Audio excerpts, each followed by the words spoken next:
Hello. Yes, I'm live. How are we doing? Hope everyone's okay out there. Hope you're all well. Bit of water. Let's start half an hour ago, but I changed my mind. I was like, I'm not going to sit here for 45 minutes speaking crap. So anyway, hope you're all well out there. Hope everyone's okay. We're here for the bathtub murder trial. So those that have been following, we did the boy locked in a box trial, and then literally after the verdict, we flipped it. We went, "Do you know what?" Literally just fell on us. We were just like, right, let's do the bathtub one. So yeah, so here we are doing the bathtub murder trial as well. So we don't know that much about it, because we literally just found it by pure accident. So, but yeah, hope you all caught up with it. Hope you're enjoying. Hope you're all having a great day. It is absolutely wet outside, soaking wet. I went out earlier on and I was, went to the shop and I was like, yeah, I'm going back. I'm going back, gonna have a shower, get some lunch, chill out, and then start streaming. So here I am. Let's frigging go. Happy days. And it's Friday. It's Friday. It's beautiful, not, but it's Friday and we are ready to go, ready to pump it. Right, so we go here. Please remember to like and subscribe if you haven't done so. Normally, I've got the list here. I forget what I'm supposed to say. Um, please like, subscribe, press that notification button, so then you get to know when I go live. Press the all bit, and then it goes up. We have movement in the trial. They're there, but they're not starting yet, so don't have to worry. Let me amend this slightly. Right, I need to get this bigger as well. There we are. I've done that. I think that's fine then. Anyway, please say hello in chat if you're around. Don't be shy. Uh, as I say, press like. Don't be shy. Um, I'm just checking everything else is fine. Mm. All right, let me just go into YouTube just to check because no one's telling me. Just to check if my audio is perfection or not.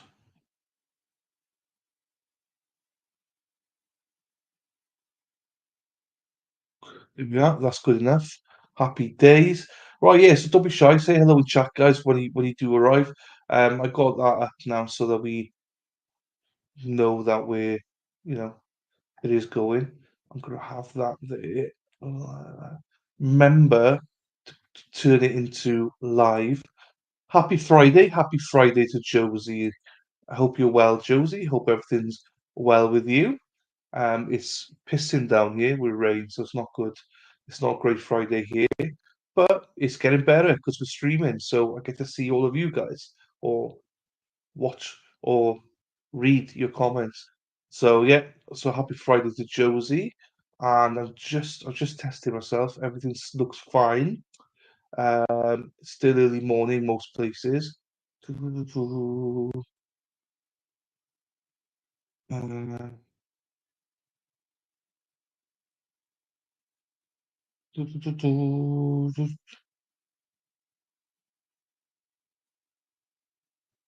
let's get out of that one then.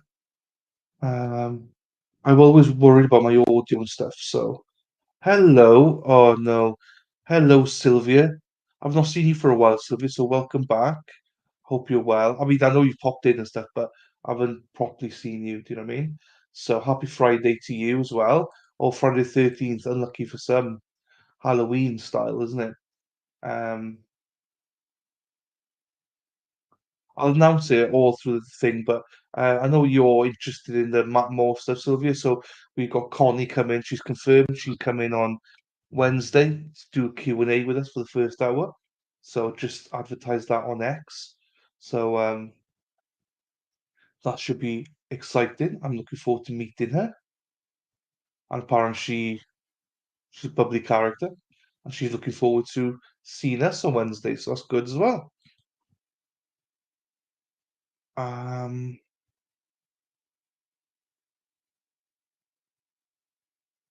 let's put this one in here.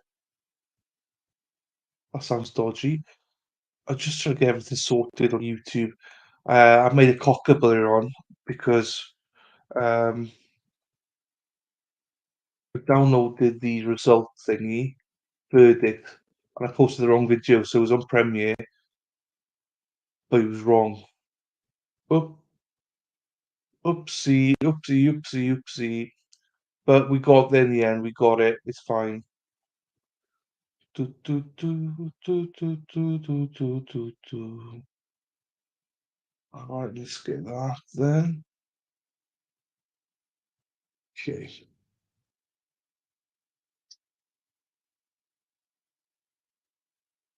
Is this day one? No, stay tuned. So we had like half a day yesterday, but most of it was putting stuff into trial yesterday. So, I mean, it was quite boring day yesterday. So hopefully it starts picking up today. Hopefully, I'm excited as well. Josie's, it's to get the defendant and to get jury here, and she's super excited apparently to be here. I think Matt's nervous, more nervous than I am about her coming on because he wants to make sure there's enough questions for her and stuff. I was like, chill out, man. Have you not seen the women in my chat? Don't fucking stop.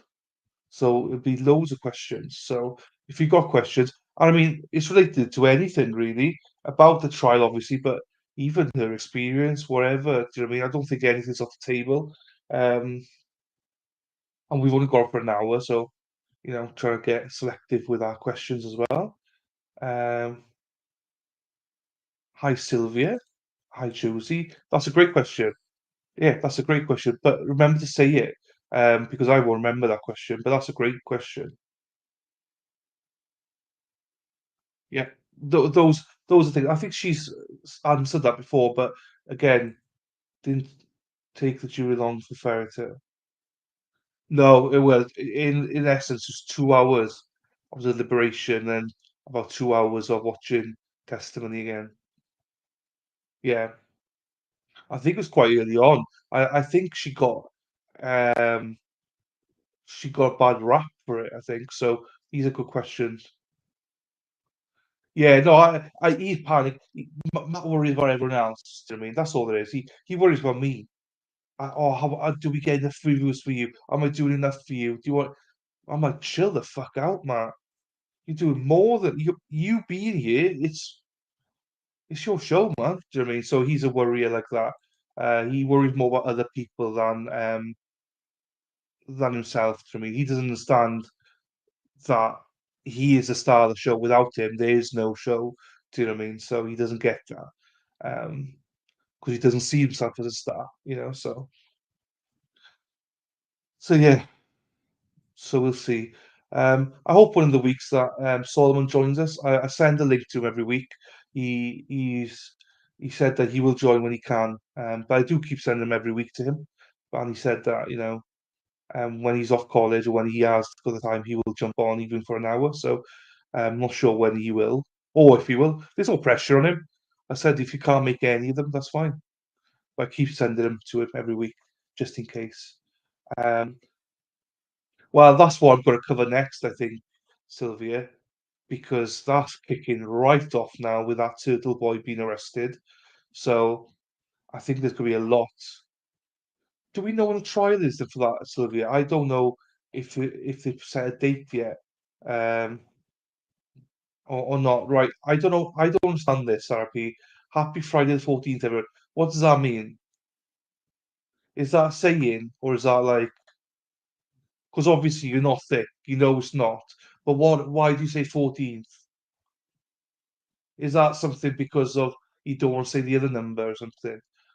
There must be something behind that. I've never seen that before. Must be something behind that. What's the story behind it? Morning, Sarah. Yeah, so we're a little bit behind. Oh, so you were thick. Right, fine. Okay, you've been thick. Fine. Sorry. I didn't think you were that thick, but you obviously are, so it's fine. Um, Fine. I gave you way too much credit. Yeah, I gave you a ton too much credit there. So, lesson learned from me. Don't give her credit. She's actually not as bright as you think she is. Um, hey, Josie. I don't know right now. Haven't been watching it lately, though. Yeah, I'll cover it. I'll definitely cover it. It's interesting. It sounds like a lot of corruption. So, definitely want to be covering that one. Because I think it would be good. Hang on then. Put that back clear. Do. Yes, so we got that anyway. Right, let's say it's pissing down here. And yeah, I don't know. It seems to just all lumped into one now, all these trials. So I'm hoping this one, I'm not sure how long this was supposed to be for, this trial. I've not read up on it, to be honest. Hey, Sylvia. I should have read up on it, but I haven't. Um, because it was straight after the other one. So I've done zero research. I'll be honest with you, I've done zero research for this trial. So actually, I feel naked right now. You know, when you feel, oh, I don't know anything about this trial. Ooh, what's going on with it? You know. So we'll see. And what's happening with X then? Because you know, with Twitter, I say X, Twitter. Jesus, I don't get any notifications anymore. I tried watching this yesterday. No, right. So Sylvia, the sound is horrible for the first half an hour. Then it gets better. The sound is much better after the first half hour. We checked it before we carried on. I was like, I'm not doing this trial if it's going to be like this. So the sound is much better after the first half an hour. Or so it was half an hour, 45 minutes, something like that. So it does get much better. So I promise you. I promise you. After the halfway through the opening of the prosecution, it seems to kick into place and get better. So, but I get you, it was horrible, wasn't it? And if I was doing this live, I probably would have given up on it. It was that bad. But because we were like a couple hours behind, we could skip and check. But geez, I knew that. Thanks. Oh, you knew it anyway. Oh, okay. I thought we gave up on it. Um, but we would have given up on it if it wasn't for the fact that we could go forward and check if the sound got better, and it did get better. Thankfully. So yeah, don't know what else is going on. Yeah, no, Twitter does not give notifications anymore. I don't know what's wrong with it.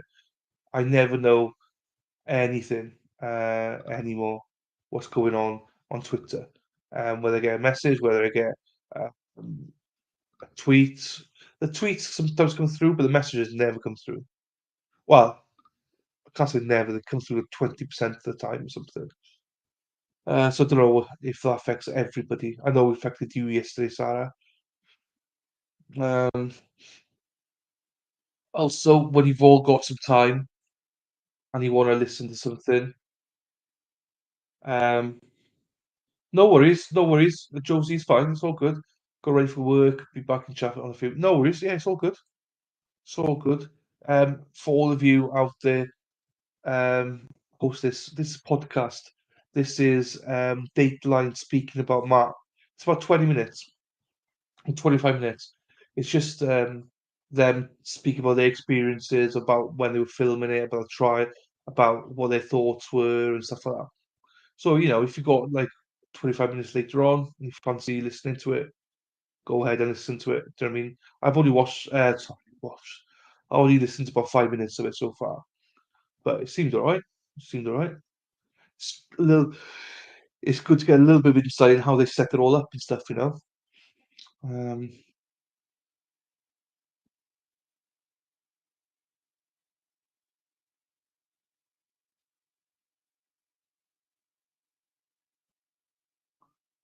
so,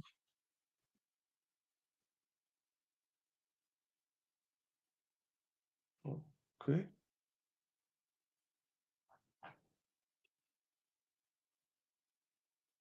doing that there.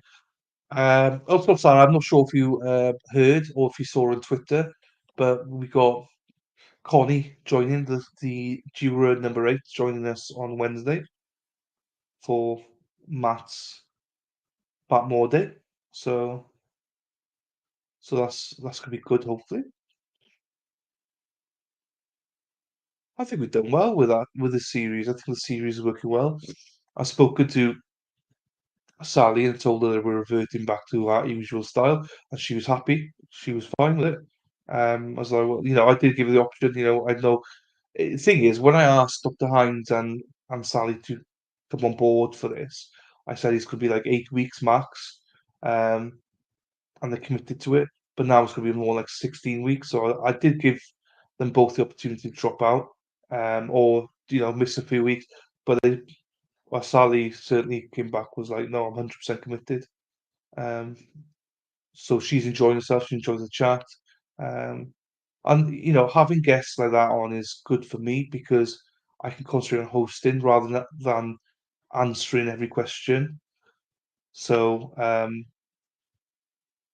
you try to do my job, trying to get chat, get the questions, make sure Matt's okay, make sure you're playing the video, stopping it in the right place, and then you got questions coming in and trying to answer them. So like Sally and Dr. Hines are great at answering the questions, so it puts the pressure right off me. So it's good. Oh yeah, the first time I ever heard about anything about Matt was the interview he and Connie did together on Sean's channel. Yeah, there we are. I haven't watched it purposely because I didn't want to ask her the same question. Well, I mean, I'm sure we're gonna ask the same questions, but yeah, I've not watched. I watched probably about 5 minutes of Sean's channel with Matt, and that because I thought Matt was quite well. Maybe I just didn't watch enough of it. He was quite shy in that one, but he's not shy at all. So it's good. Um,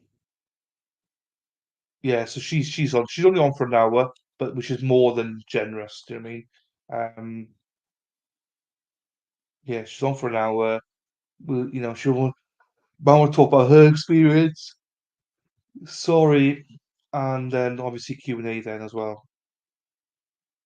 So Wednesday might be a longer day because we're obviously going to play the trial then as well, which normally goes on about 6, 7 hours, plus Connie 8 hours. So yeah, Wednesday might be a little bit of a longer day. And I think I made sure with Matt, like the important thing for me now is not the trial, but you to get everything out there. Hang on to a sec.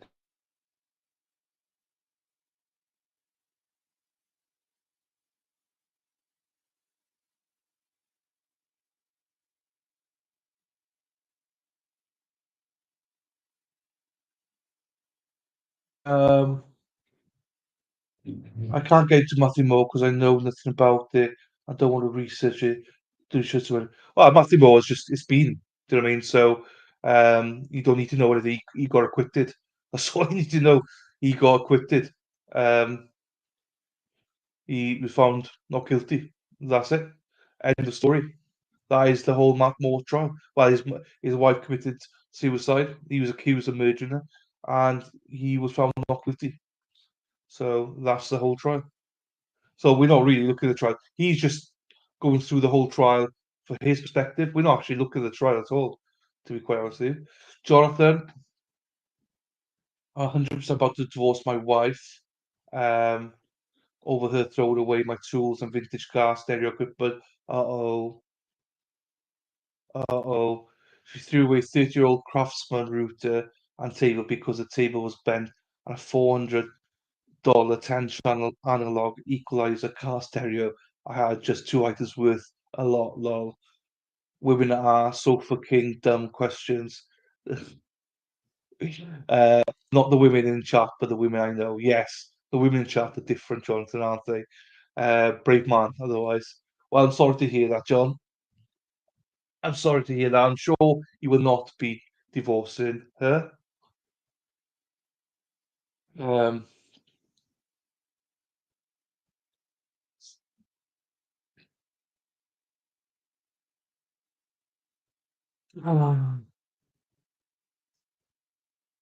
hey, Jonathan.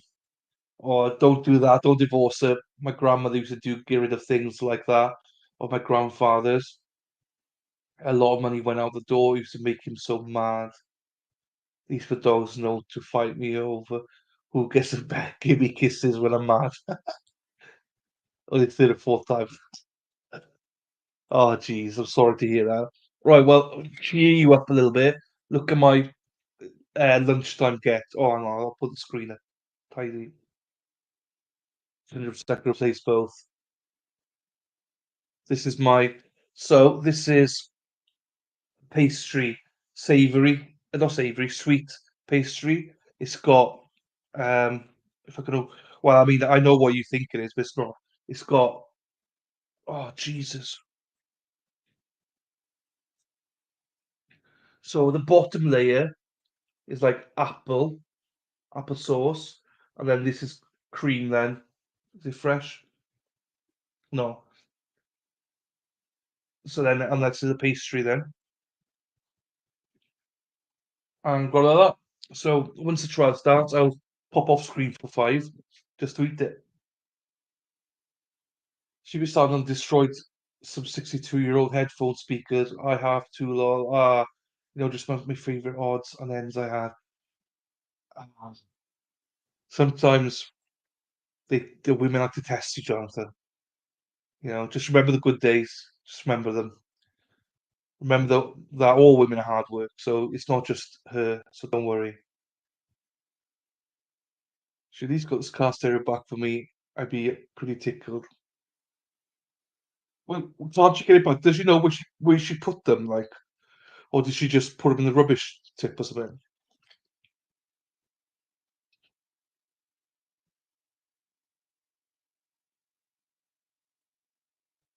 Um,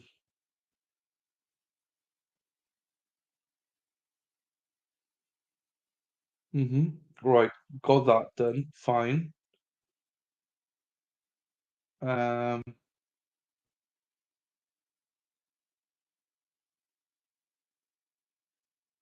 oh,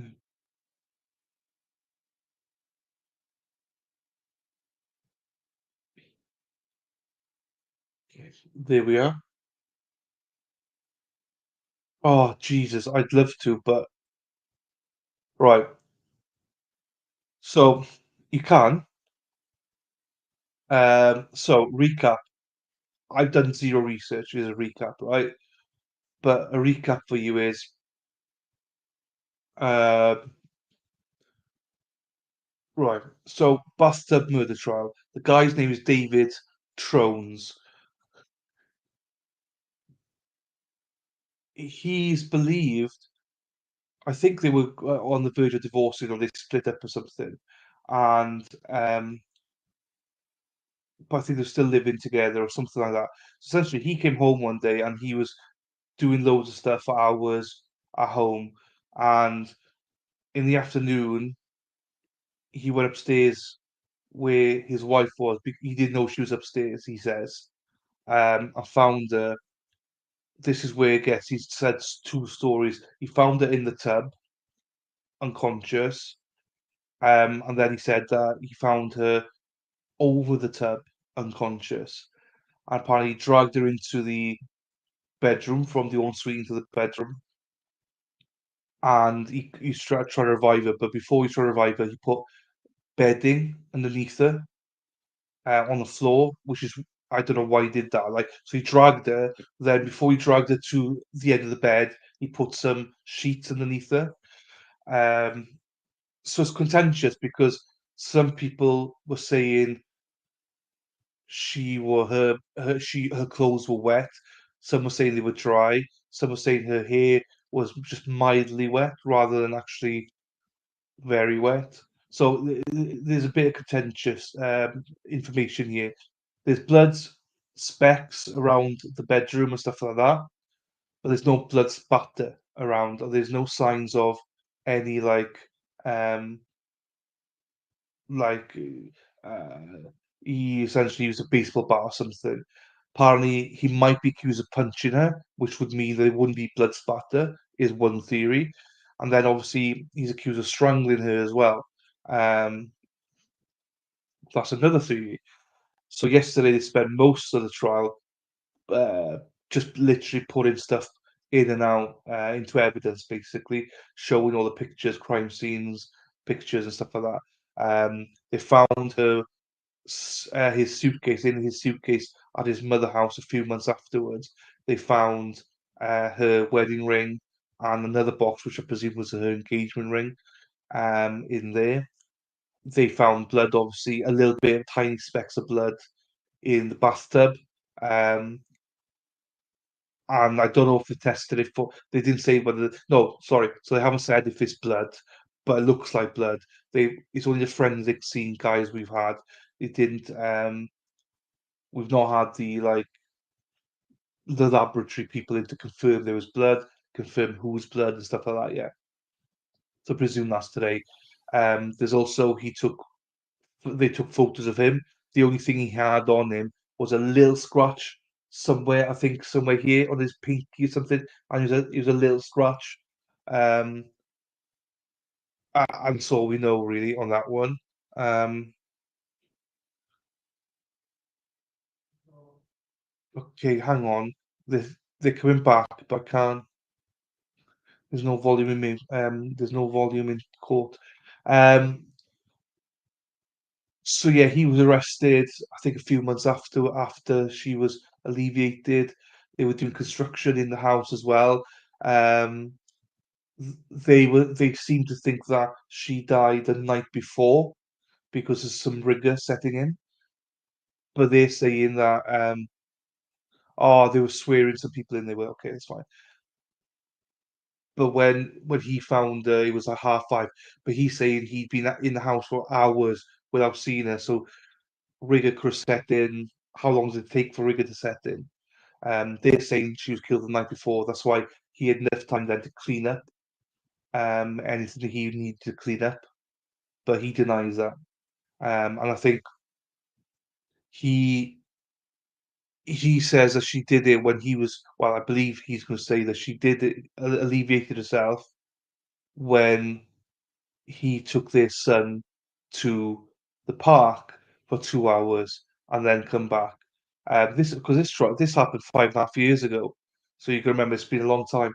The son is in court as well on the prosecution side, as in he's sitting behind the prosecution desk, I believe, with his grandparents. And yeah, the defender's got a ponytail now. He was shaking his head a lot yesterday. So we had, so that's all I really know, to be quite honest with you. That's all happened mainly yesterday. We got a call from 911, which some people thought was a bit fake, over the top.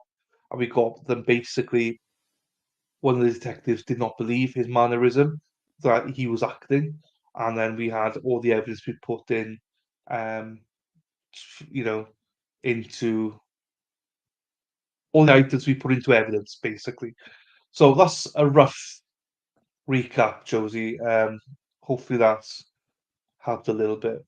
I can start working to declutter and get rid of things, but I've learned if it's not my 100%, I need to speak. Yeah, I need as well. If I cannot afford to go out and replace it, yeah, fair.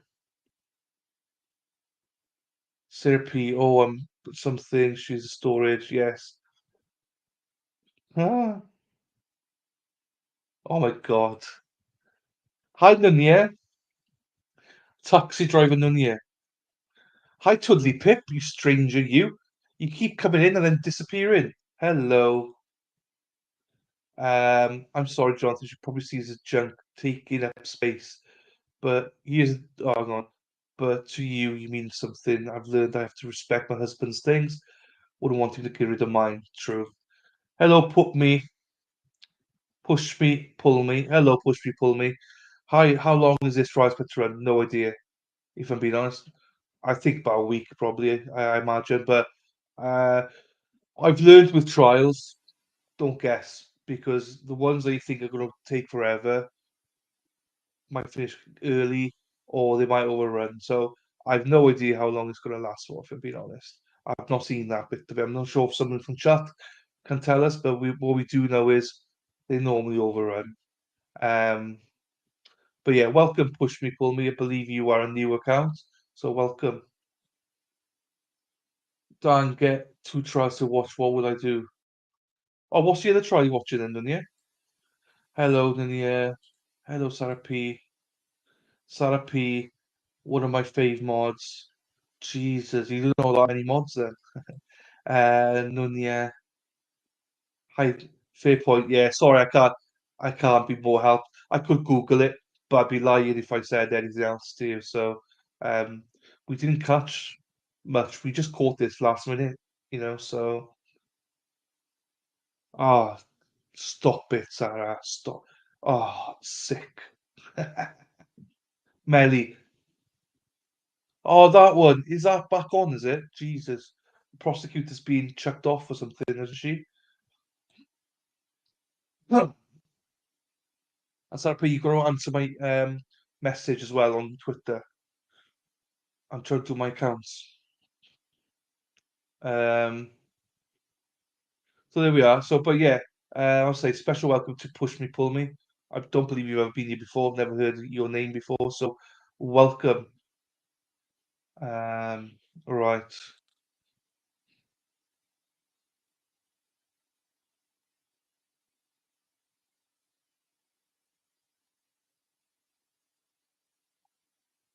Okay.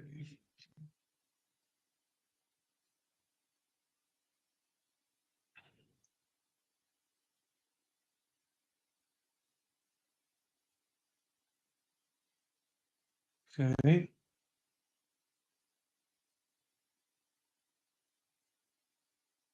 So shenanigans went on with possibly yes, being chucked off or something. I've seen. Lol, you're the only one who's ever said my username correctly. Cheers. No problems at all. Push me, pull me. That's all good.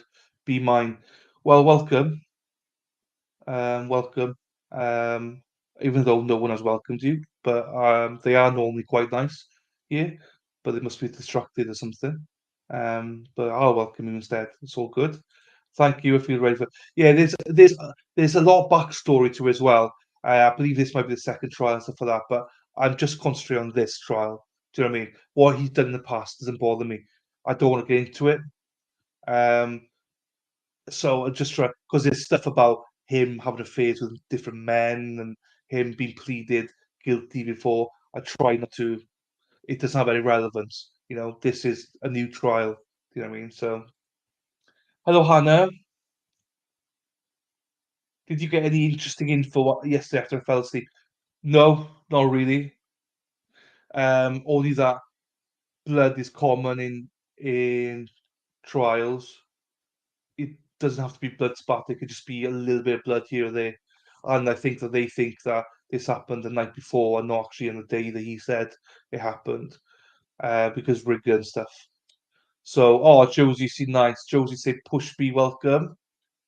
We saw something on the vehicle window. We want hella kids in the bitch. Bit honk if one falls out. Do you usually go into that? No, we don't. Not everyone, but like we know the backstory of it normally. Um, but we don't for this one. Hang on, why is this not? Um, we don't normally go in blind. We normally know a fairly good backstory of it.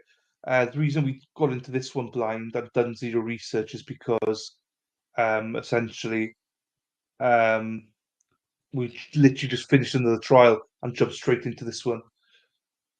Push me, pull me. Thank you, everyone. But we also try and be open-minded as well. I don't want to know too much. Right, I don't understand why this is like this. Yeah, this is connected. It's the trial started, but the audio is not. Oh, there we are. The audio's on now. Let me put this on screen then. Yeah, I got it. I got it. The audio wasn't working. Here we go.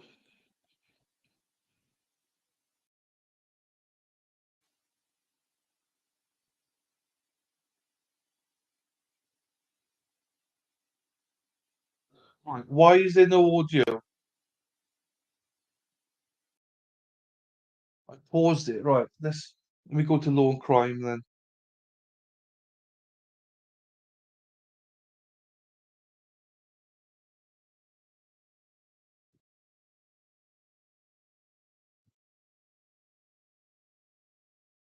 Okay, there's no audio.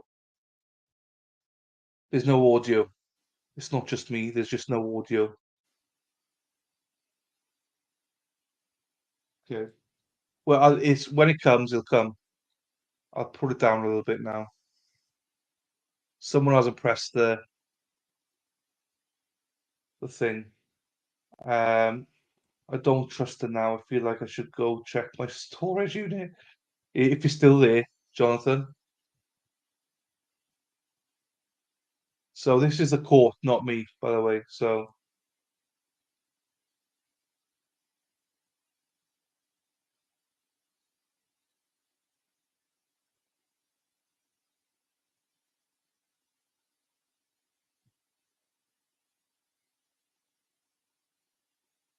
we don't know who this person is even.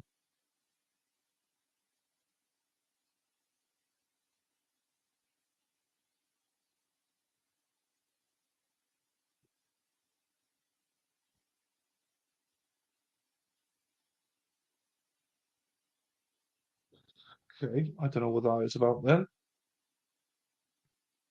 Let me go to my other account as well.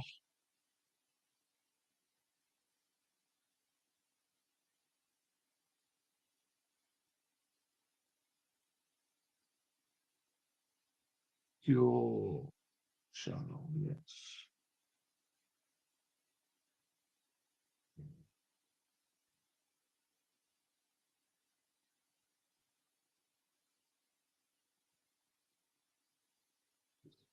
Okay, I'm just trying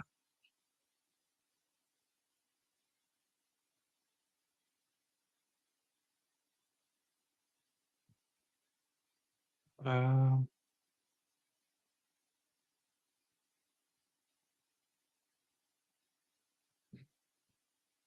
No idea. So yeah, it's not us guys. So there we are. It's just the court. Anyway, push me, pull me. Where you from? You from the US, UK? Where you from?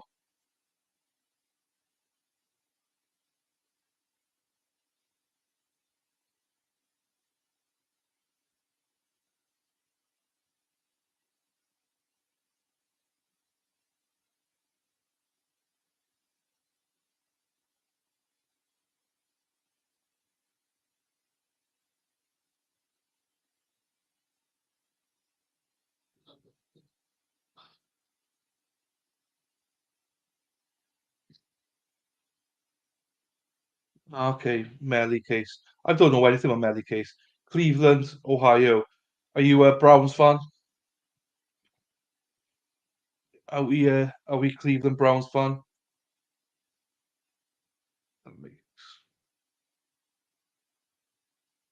Oh, IO. OH. IO. I actually got a jersey tray from Green Bay Packers for AJ Hawk. AJ Hawk. AJ Hawk. Um, so obviously ex Ohio State linebacker.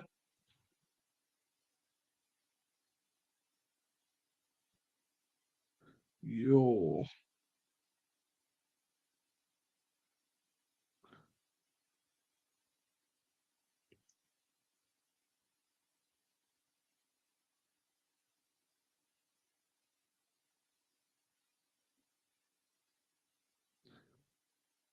Oh, so yeah, to the Cleveland Browns. I mean, what do you think about Deshaun Watson then? What do you think about all that when he came in and now he's injured all the time and stuff like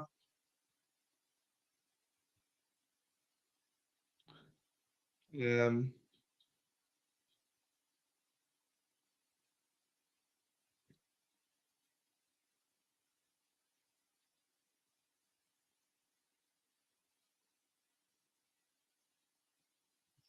No, so still no sound. Um, no worries, no worries, Dunya. There's no sound anyway. There's no closed captions. There's nothing. OH. Iron. Bum, bum, bum, bum, bum, bum, bum. Yell at my TV. Yeah, but be right back. It's all good. Ah, this is a disaster. You play the Browns on Sunday. Bang bang, Niners gang. Bang bang, Niners gang. So yeah, Sarah P and Josie are huge. 49ers fans. Nick Bosa. Oh, he's a heartthrob. He's a heartthrob, is Nick. They love Nick. Both of them do. Opinion, because Corbett's a diamond, doesn't he? Yeah, I know. I know. Oh, it's because of his whole thing beforehand. The allegations and stuff. Back. Guess who's back? Nunez back. Baby daddy, Nick Bosa. You and Sarah, I believe, would have to fight over him or have to share him. I'm sure you both enjoy sharing him anyway, so it's fine. Ba, ooba, beeba, ba ba da ba da beeba, ba ba da ba da beeba, ba ba da ba da ba. Ba. Right, okay, so that's gone there.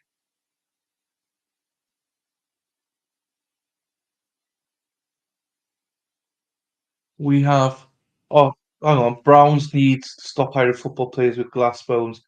There's that as well, yes. And Fred Warner's perfection too, yeah. We have so many players that I love, but Bosa, yes, please. So you would both divorce your better halves for Nick Bosa. He used to have a stunning girlfriend. Yes, Josie. Jenna Brennan. Woo! She's hot stuff, baby, this evening. But they finished now. But yeah, Jenna was drop dead gorgeous. From Miami. Ooh, oof. Lovely jubbly. Lovely, lovely jubbly. Jenna Brennan, I believe it was. He'd be home early from work today. Yeah, hubby said he'd be home early from work. Oh, nice, then yeah. Nice. He could pamper you then. He can look after you. Cook you dinner or something.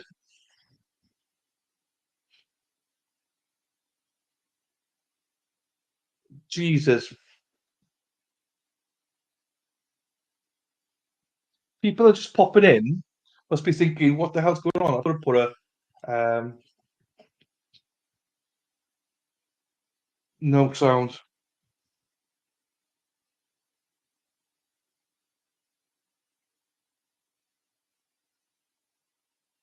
Because they're bound to find out. There's no sound, so I need some hard stuff, baby, tonight.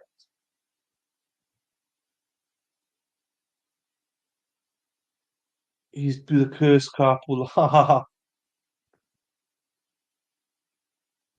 The projector screen is just links for their like internet and stuff like that. So they had it yesterday. So all the links for sign up here for internet, sign up here for access, sign up here for whatever and stuff like that. So that's what's on there. There's nothing. You can see. Oops. What can I get here? Here, if you see my cursor, wireless presentation training video, how to set it up and stuff like that, basically.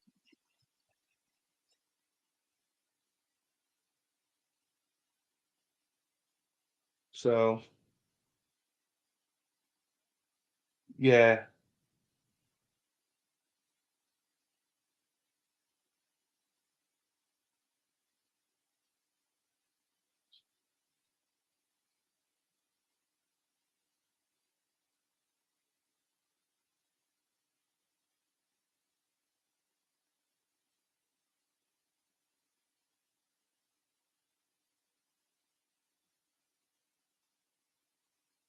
Oh, I don't know. We're stuck here together.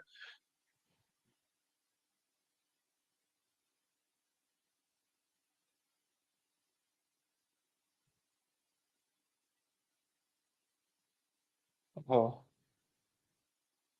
Josie Sarah's gonna be in her element now.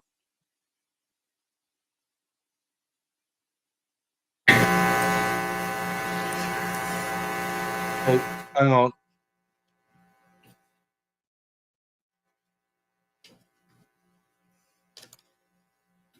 There's audio.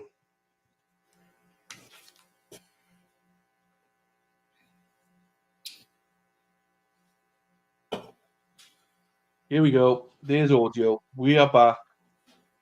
Guess who's back? We are back.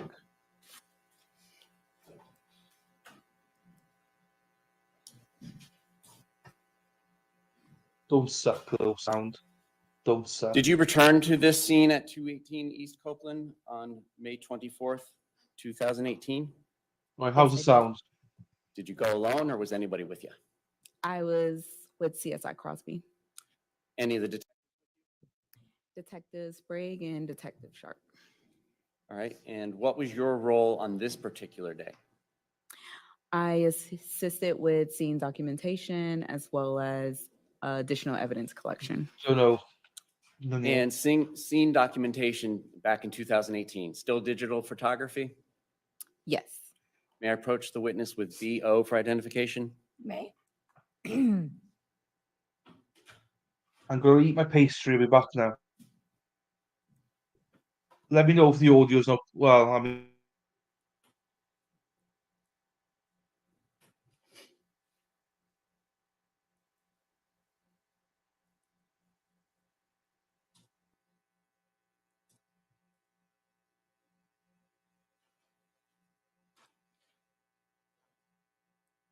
Recognize these images? Yes, I do.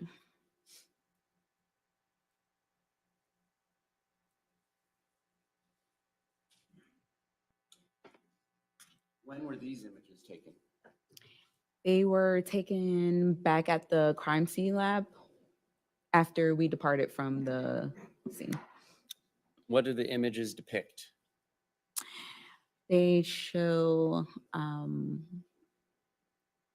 after the items were processed with chemicals, they show the reaction of the chemicals. Right. And specifically, where were these chemicals applied? What piece of evidence was it that was collected that had this process put on it? The evidence that were processed was the north wood rail and the metal frame of the interior north side rail of the bed. And did you take any swabs of any of the evidence either on the scene or back at the Orlando Police Department that day? Back at the crime scene lab. All right. Did you take any swabs from the wood frame? Yes, I did. Did you take any swabs from the metal part of the frame of the bed? Yes, I did. I believe you described it as the north side. On May 24th, is this the side of the bed closest to where the carpet and the carpet padding had been taken up? Yes, it was. And did you swab the wood slats that were taken? Yes, I did.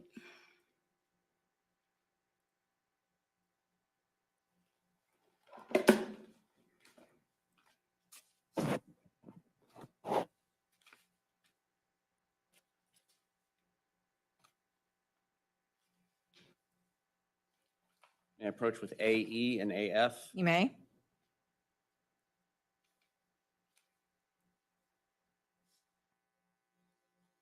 First AE for identification. Do you recognize that item? Yes, I do. And was it something that you collected? Yes. And then when you collected it, did you package it, label it, and seal it in a similar fashion that we previously discussed with the other exhibits? Yes. Other than any FDLE evidence tape on it, is it in substantially the same condition as when you last saw it? Yes, it is. And what is it that you put into the container AE? I had a Lovely. blood swab from the interior side of the north side rail. And AF for identification, do you recognize that item? Yes, I do.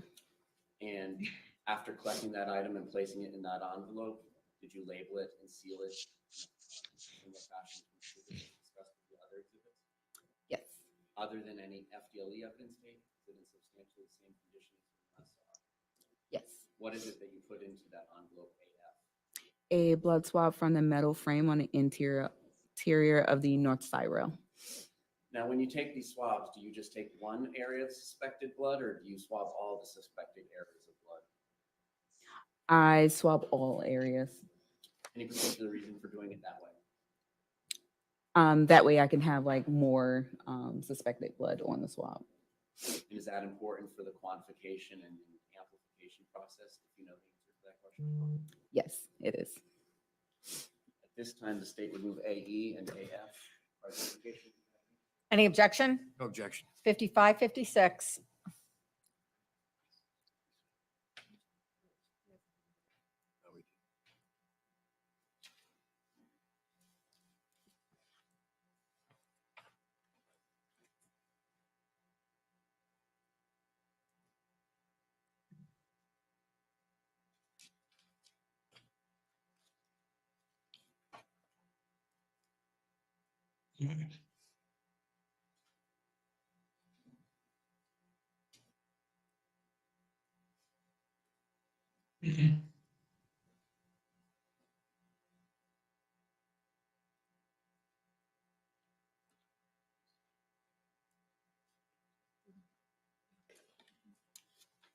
May I approach with AG and AR? You may.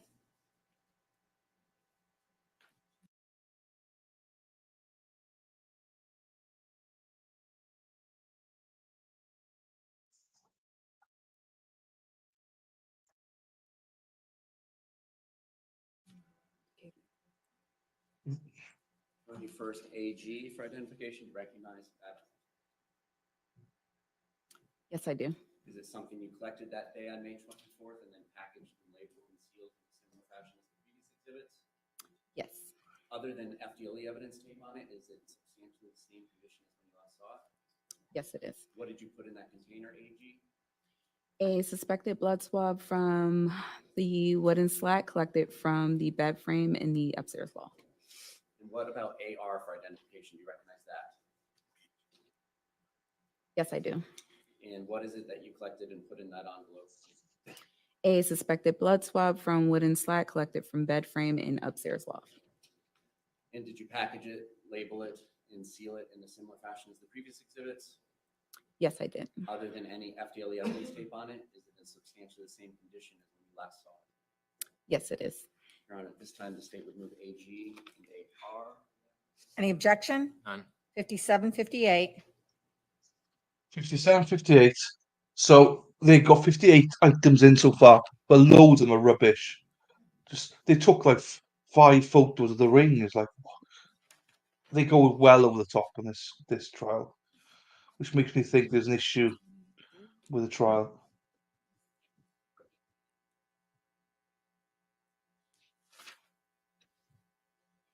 And Mathew Moore just retweeted my tweet. Just remember, we got Connie, who is juror number 8.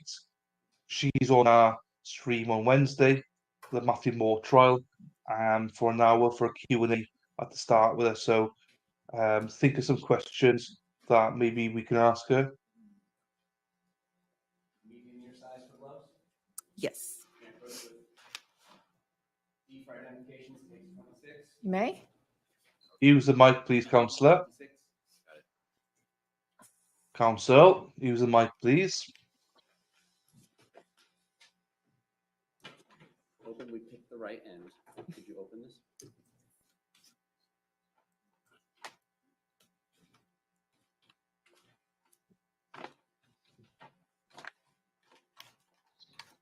There's still a lot of items to be put in. Let me just tell you, it's like Christmas there with all those gifts. Can't wait for Christmas, though. I love Christmas. Christmas time. One of my favourite parts of the year, Christmases.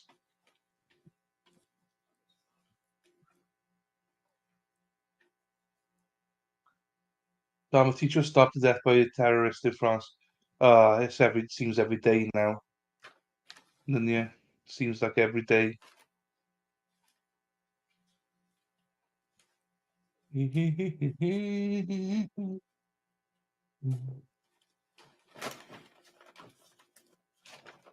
She's got gloves on, he hasn't, so hopefully he does not touch it. Could you take these items? Well done, counsel. Could you stand Will up? not touch it. Of course. Now there's no mic, so we won't know what's going on. Can you show those items to the jury and then show them the areas where you swabbed? Oh, yeah. Blood? The slates. So these slates were found under the bed as in that they come off the bed. But I mean, that's happened to me before. Do you know what I mean? Slates just coming off the bed. So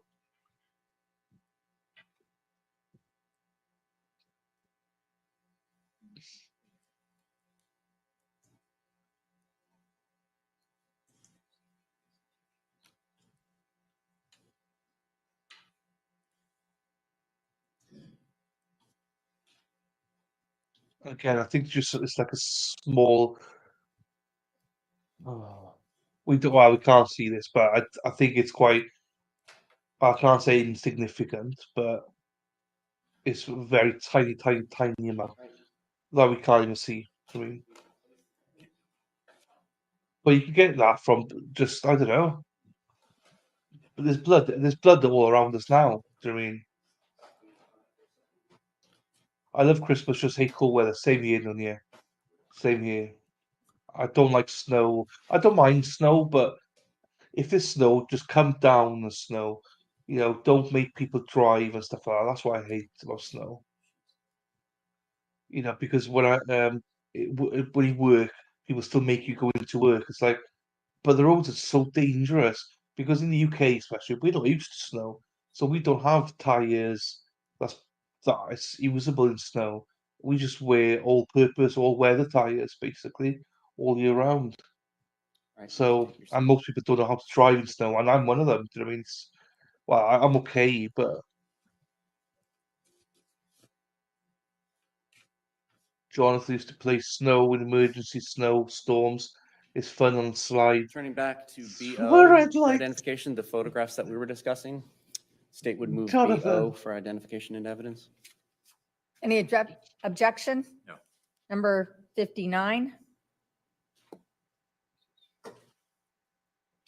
Move to publish. Of course. Yeah, I don't think they are either, Sarah. But I think they'd put it in the description. I think if it was used to plow snow, fine. But imagine you go in belly first and salt the roads.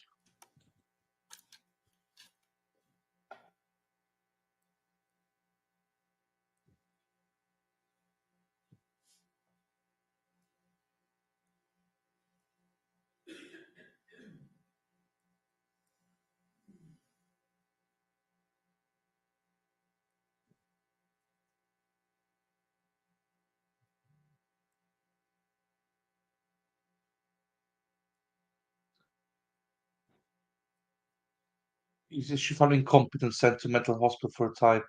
For incompetent. Oh, okay. So he was incompetent. Now he's competent. Okay. Showing you image 11 on this exhibit. Can we have the lights? What are we looking at here? We're looking Yeah. at the north outer wood rail. And did you use any sort of substance or substances to enhance this photograph? Yes, I did. What did you use? I used a chemical detection, a blood detection chemical, sorry, to search for blood stains. And this chemical that you use, what is to happen if there is presumptively blood? It will luminesce in a light blue color.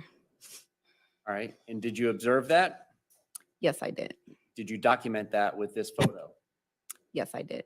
Did you have to do anything special to photograph this, or did normal lens settings capture this? Normal lens setting. Hey, Carol. Welcome back. Nice to see 12, you. what are we looking at? Disney. It's Minnie the Mouse. outer wood rail. I'll have you ask for 13. The same item.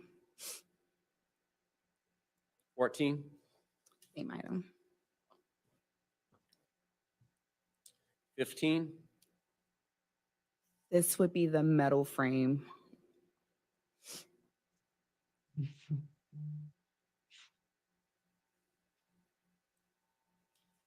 16. The wood rail. 17.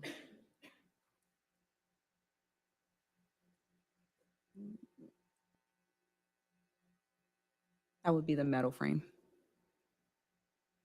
Into 18. The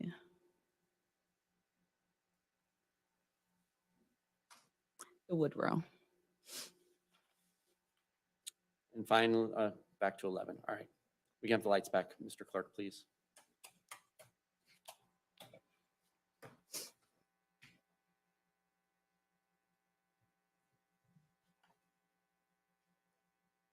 Welcome back, Carol. It's nice to see people come back.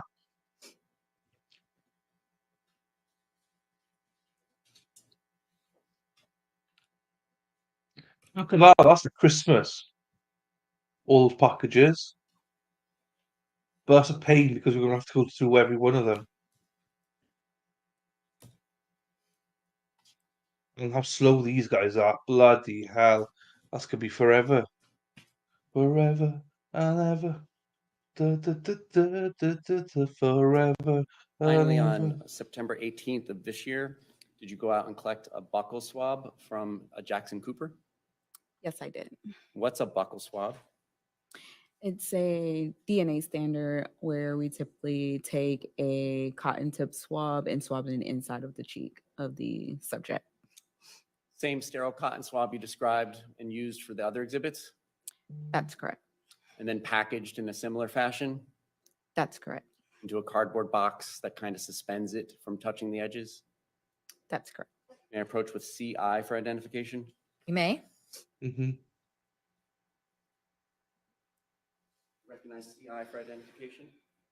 Yes, I do. What do you recognize it as? A buccal swab collected from Jaclyn Cooper.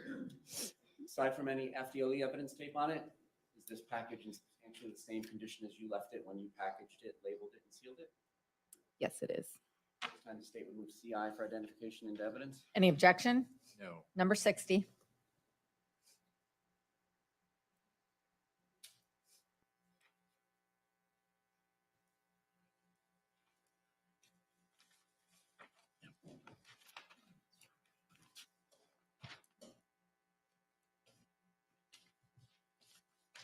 No other questions of this witness? Spence Cross.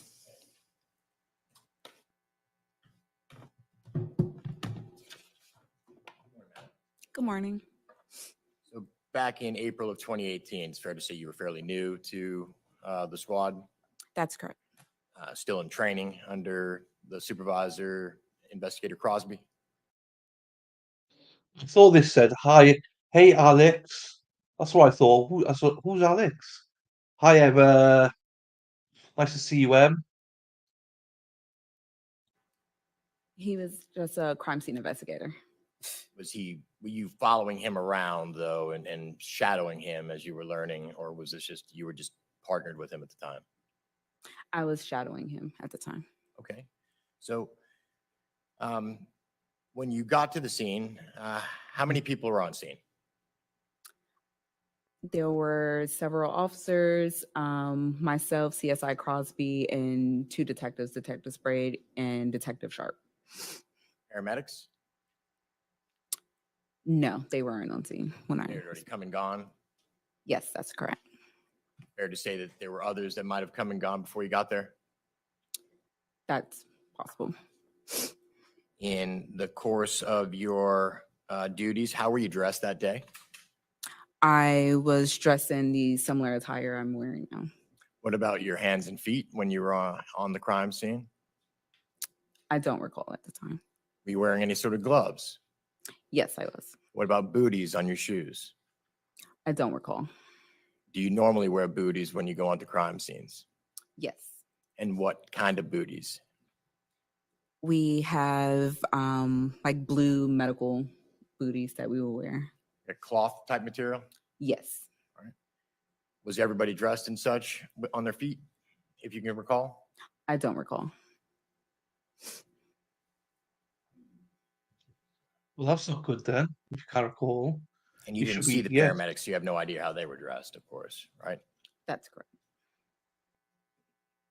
At some point during the course You were out at the house twice on the 24th of April, correct?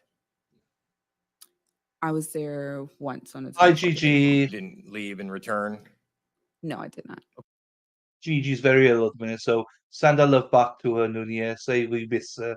We can't wait to see her again. Okay, so you were there on the 24th. Did you participate in the search on the 30th of April? No, I did not.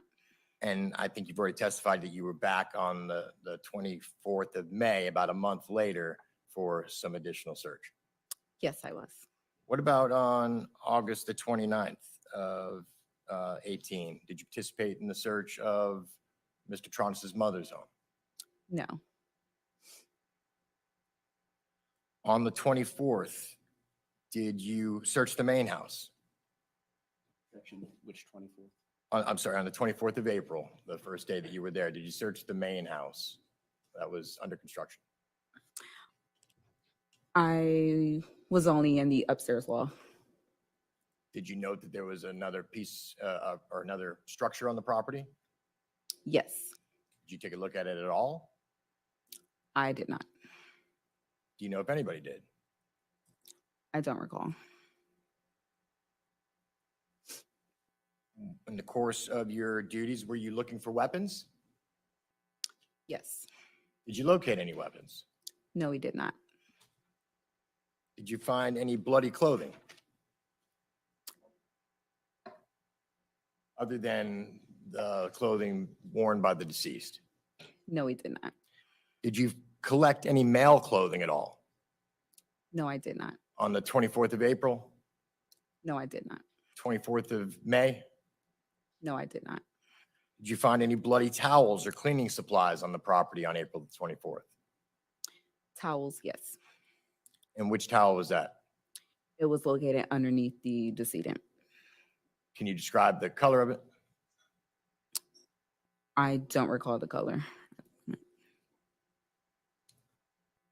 And you said in September of this year that you collected buccal swabs of Jaclyn Cooper?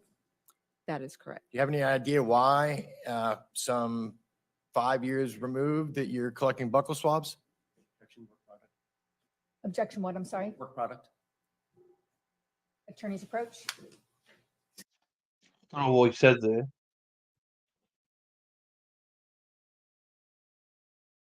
No, this is a bit of analysis, Ruth. She said they found blood on a knife. It was luminol and stuff. So I think it's a combination still, Hannah. No, so Jonathan, what it was, Gigi's ill. So Nunia was in chat saying, Gigi, my ride or die bestie, said hi and sends her love. The alternate corner, Duran, everyone. So basically, she's ill. She's not in chat, but you know, his messages are through Nunia.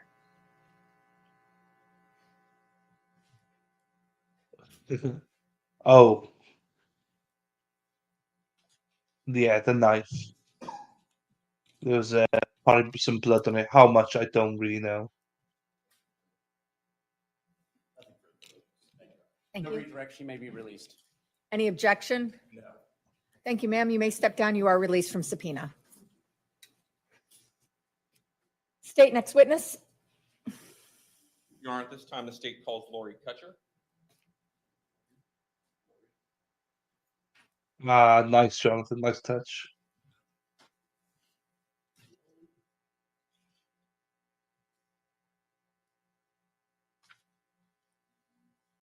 Your last name for the record? Sure. My name is Lori Cutcher, and it's Cutcher. And where do you work? I work for Tritech Electronics. Okay. And what type of company is that? We build custom cable assemblies and Hello, Hannah. harnesses for the military applications. What is your role with that company? So I'm in the accounting and finance department. How long have you been in that job? I've worked for the company for 17 years. I've been in the department I'm currently in for probably 10 of those. All right. So did you ever know someone named Shanti Cooper or Shanti Cooper-Tronnes? Yes. How did you know her? So when I was working Shanti used to come in as our consultant. The computer system that we use is called Made to Manage, and Shanti was a Made to Manage guru, basically. And so she would come in and help and do our finances and our books and our month-end closings and that kind of thing. And so I met her that way through TriTech. Can you tell me just a little bit more about this Made to Manage program, what it was specifically used for? So it's used in manufacturing settings, and basically it keeps track of everything, like all of the parts, the bill of material, as the product that you're building travels through the different processes that it has to go through. And on the backside of that, which is important to the accountants and the financials, is the time that labor's charged, the cost of the materials. So at the end of the day, it's kind of like a giant job costing thing. And would you say Shanti was a subject matter expert on that program? 100%. Do you recall how, when it was that you first met Shanti? I don't remember the exact day that I met her. I know it was at TriTech. She had come in to do some stuff for us then, and it was before I was actually working in our accounting and finance department. So I didn't have a lot of interface with her, but you know, we would speak and be friendly. And then after I moved into the accounting finance department, I worked very closely with her. Would you say your relationship with Shanti was business, personal, or both? It was both. So first I want to talk to you about the business relationship you had Sure. with Shanti. Did you have an ongoing business relationship with her back in April of 2018? I did, because Shanti used to come do stuff for us at TriTech very often. And she used to tell me all the time what a great job I was doing and how busy she was, and she could use some extra help. So then I approached her and said, I would like some supplemental income. Would this be a thing? And she said, of course, I would be definitely interested in that, but I want you to go to the management at TriTech first and approach them and tell them that you need supplemental income, or you're going to do some outside work, and just make sure, you know, see how that goes. So I did. And they said, yeah, that's fine. We have no problem with that. So then I ended up working as a consultant directly for Shanti for process improvements. And so about how often or how many hours a week, you know, roughly would you work with Shanti? So mostly what I did for Shanti was month-end related. So we were very, very busy from the last probably 2 days at the end of the month through the first week of the new month. And then it was just sporadic little, if somebody had a problem, if somebody had a question, if somebody needed something unrelated to month end. So it was like dribs and drabs, I guess I'm trying to say. We had busy times where we talked daily, and then we would go a week or a week and a half with very minimal. So you would be more likely to work with her towards the end of a month? Correct. Fair to say? Okay. Correct. When you would communicate for work, how is it that you would communicate it? Would it be by phone call, by text, by video conference, in person? All of the above. Phone call, text. We use GoToMeeting for our video kind of things. And sometimes, you know, we would hop on a GoToMeeting and she would literally take me through the screens on hers and show me things she wanted to see. Other times she would take control of Other times she would take control of my screen and show me things. And so, but lots and lots of texts, phone calls. Was she, would you say, a bit of a mentor or trainer to you in some ways? 100%. If you were to call her or text her related to a business matter, how long did it typically take her to respond? Instantaneously, if at all possible. If she couldn't get to you right away, she at least would respond with, I'm out, I'll get right back to you, or I don't know, I'm going to find out and get right back to you. She never, ever, ever and she was big with me when I started having face-to-face, well, not face-to-face, but person-to-person contact with the process improvement clients. You answer, you don't let things go. So that's something that she actually sort of mentored or trained you on. 100%. Responsive to clients. Is that fair to say? Yep. Would it be unusual for her? And obviously, I think based on what you just said, I know the answer to this, but would it be unusual for her to not respond within a couple of hours of you texting her about something work related? Super unusual. As far as the personal relationship with Shanti, what sorts of things would the two of you do socially? So we went shopping. We went to lunch a couple of times. We went to a concert together. We went to dinner. About how often would you see her in person, either for business or personal matters? So towards the end, Shanti, because she was training me and I was getting better at what I was doing, she was only having to come on site to TriTech once every quarter. So I at least saw her once a quarter in person. Go to meetings, I saw her probably at least once a month. And I mean, the personal and face to face were just kind of scattered. It wasn't, I can't give a real. Did you ever, in your in-person interactions with her, have occasion to see her engagement or wedding ring? I did. Do you remember what it looked like? I do. Were you friends with Shanti on Facebook? Have you had a chance to see her Facebook? I was. Did she ever post about that engagement? She did. And have you looked at that post? I saw it when she made it.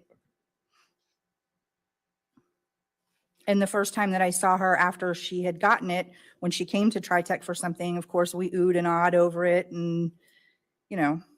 And after she was engaged and you first saw it, was there ever a time that you remember seeing her after that she wasn't wearing her engagement ring? I don't remember not seeing it, but that's not necessarily something I'm laser focused on looking at somebody anyway. So, I mean, the first time she came after she got it, it's a big deal because you know it's brand new and she just got it. But after that, you kind of don't really pay attention. Is there any time in your mind that it sticks out that you notice she's not wearing a wedding or No. wearing her engagement ring? No. All right. Let the record reflect, I'm showing opposing counsel what's been marked for identification as the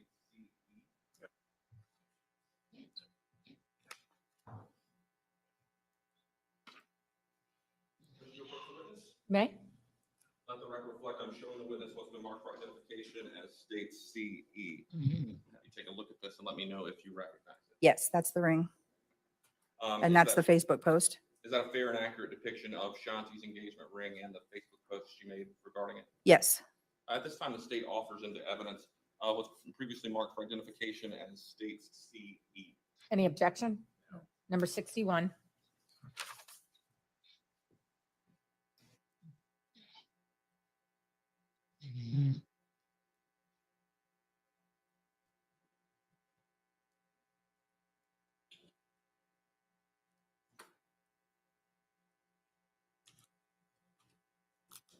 Permission to publish? May?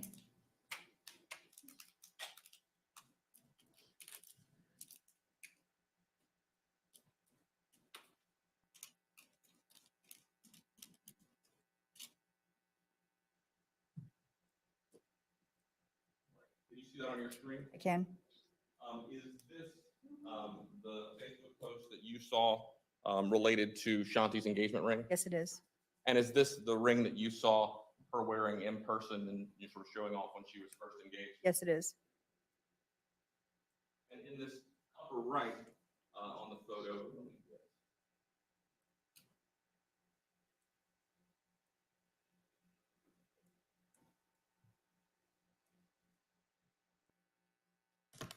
this upper right, if you could just sort of look over your shoulder, is this a photo of Shanti and David Trump? Yes, it is.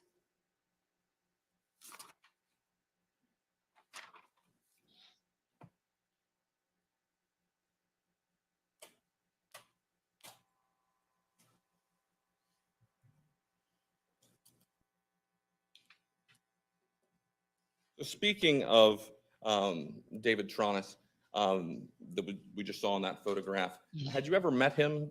I had. Do you recall how many times or under what circumstances? I know that he came to TriTech on at least one occasion that I met him. I met him at their house a couple of times. I met him at World of Beer when we were out having dinner, and we went to the concert together. So I want to talk a little bit about the house. Did you ever have an occasion to go to Shanti's house? I did. And were you aware of the construction or I renovation was. issues? Yes. What do you recall about that? I remember that it was just an ongoing process. They, she would say, oh, well, they made progress on this, but we found this and this is a delay. And, oh, we had to change this plans for this. And, they put some kind of special air conditioning unit in that then they had to change a bunch of stuff. And so I know it was just an ongoing, continuous kind of a thing. At what point was it that you found out that Shanti was murdered? So Shanti Or was, that Shanti was, sorry, that Shanti had died. so Shanti was supposed to come to TriTech on Thursday. I guess it would be what, the 26th, for our quarter end review. And And sorry, let me stop you there. You said the 26th. Do you mean April 26th of 2018? I believe so, yes, yes. And so she was supposed to come for our quarter end review, and our computer systems went down. So my supervisor said, you know, go ahead and call Shanti and tell her don't bother to head this way, because without the computers, we have nothing to look at. And I called the process improvement phone line, and Dave answered and told me that Shanti had passed. When you were told that, do you recall any specifics of what he said about that she had passed? He said he came home and he found her and he couldn't resuscitate her, and that he called 911 and there was nothing they could do. What did you do after? And this is a phone conversation? Yes. What did you do after that phone conversation? So I was very hysterically crying because, you know, Shanti was my mentor. She was also my friend and my business associate. And I went into my boss's office to tell her that what I had just learned from Dave. And Dave was crying when I talked to him on the phone and all upset. And so Tammy said, I must have still been on the phone, because Tammy said, call him back and tell him when work is over, we'll come by there to see if there's anything he needs from us or anything we can do to help him. And so that's what I did. And So at some point, I guess after the conversation, did you actually go to the Tronnes house? yes, we did. And is this still on April 26th? of Yes, it is. 2018? Okay. And so you get to the house. Do you make contact with David Tronnes? Yes. Can you tell me about what happens then? So we got there and we came up to the gate and we called out to him and he showed up. I don't know from where, but he showed up and he let us in and we talked in the garage, and he was crying and distraught and very upset, and said that so here's the thing with Shanti, with the being prompt with the clients, then David had told me that he had been questioned all night at the police department. So I knew that Shanti probably had 3,000 emails that had queued up at that point in time. And I asked David, did I have permission to notify the clients? And he said, yes, but I felt it was disrespectful to notify the clients before notifying Shanti's family. So then I said, have you notified Shanti's family and friends? And he said, no. So Tammy and I offered to help him do that. And did you ultimately assist in notifying some individuals about? I personally did not. Tammy made some phone calls because I was pretty distraught myself. So. And when you went to the house and you talked to Dave, did you have any further discussion about how Shanti died? He told us that she had head trauma and facial bruising. Did he tell you that the police had told him that she had been murdered? He did not ever say murdered, no. Did he tell you that she had been strangled? Never. Would you recognize David Tronnes if you were to see him? Yes, Is he in the courtroom? he is. If you could just point him out and He's over here. describe something he's wearing for the record. He's wearing a striped tie and glasses. Let the record reflect the witnesses identified the defendant. Thank you.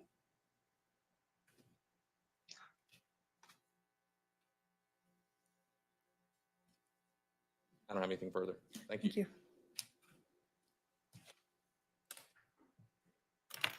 Defense, cross whenever you're ready.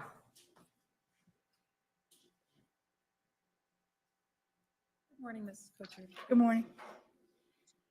So you had an opportunity to meet and socialize with David Tronnes, correct? Correct. How would you describe him? He was always very nice and polite and kind. You had an opportunity during the times that you spent over at the house and interacting socially to see how he interacted with his wife, Shanti. Yes. You mentioned that some of the activities that you participated with Shanti socially included going shopping, going to dinner. That dinner, was that enjoyed with Mr. Tronnes? Yes, it was. And tell us about that dinner. Who went? Shanti and Dave were already there with some of their other friends. I can't remember who all was there, but I know that Dan and Cindy Dow were there because that's when I met Dan and Cindy. And my husband and myself and my daughter met them. It was at World of Beer, and we met up there with them and just had some food and some drinks and just socialized. When was that? I don't remember exactly. I know it was before January of 2018. It was in 2017. That's the best I can do. All right. You also mentioned a concert. Did David go with you and Shanti to that concert? Yes, he did. Who else went? It was just David and Shanti and myself and my husband. Okay. Where was the concert? It was at House of Blues. At where? Downtown Disney. Okay, so in this area. Yes, Did you all ride together? we did. My husband and I went by Shanti and Dave's house and picked them up. How much time did you spend together with them on that occasion? A few hours.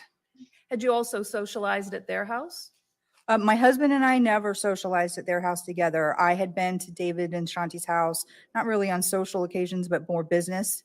But my husband, that's the first time he'd ever been there. During those business interactions at the Tronnes house, did you have an opportunity to observe Shanti and her husband David together? Yes, How would you describe what you observed of their relationship? a normal relationship.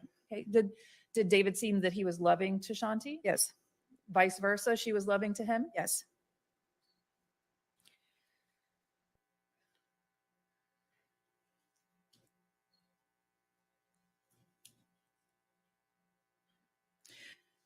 The prosecutor had asked you some questions about the engagement ring. You saw the social media post. Everyone saw that post, correct? It was something she was proud of. Anybody that followed her? Yes. I would think so. Yeah. I mean, I don't know how much attention everybody pays, but And you indicated that you can't really remember a time that she didn't have the ring, but that wasn't something that you were hyper focused on. absolutely. Did you ever learn of a time that, she had to have the ring repaired? No. When you would interact with her at the house, what time were these meetings that you would have at her house? I can't say. I don't have any recollection of specific times. Okay. Were they during normal It would be business during hours? normal business hours for sure. Did you have any personal knowledge about her nighttime, bedtime routine? No. Did you have any knowledge about her early morning, waking up, getting ready Yes. for work? Yes.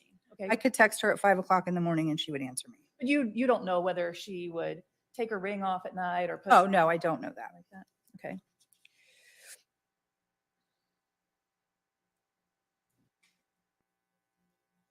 During the time that you knew Shanti and David, did you ever become aware of any trouble that they were having? No. Were you aware of the opportunity for them to do the zombie house flippers? I was. How did you find out about that? Shanti told us about it on one of our times when she was at TriTech. And how did she seem when she told you about it? She seemed excited about it. And we, of course, said, the typical, oh, that's so cool. Let me know when and if it happens because we want to make sure we don't miss it.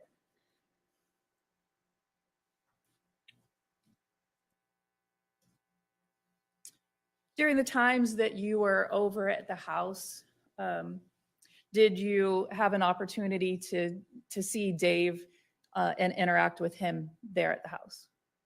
Yes, I mean, minimally because we were there to discuss business with Shanti, but yeah. What kinds of things would he be doing when you were over? Taking care of the dogs, cleaning the pool. I believe on one of our meetings that we were over there, he made everybody like water and iced tea and, something to drink. Okay. Where did you enjoy the water and iced tea? On the back porch, they had table and chair out there next to the pool area. So there was a living area outdoors? I wouldn't call it a living area, but it was, table and chairs, like a patio set. Okay. A place where people could hang out and talk. Correct. You indicated on your direct examination with Mr. Smith that it would be super, I think these were your words, super unusual for Shanti not to respond to a text message or a phone call or email. Yes. Did you become aware that Shanti had an illness a few months prior to her death?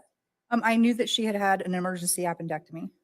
After she had the emergency appendectomy, did you notice any difference in her responsiveness?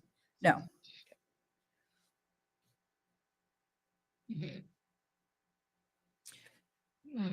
I think you indicated that you found out from David on the phone that Shanti had passed. Correct.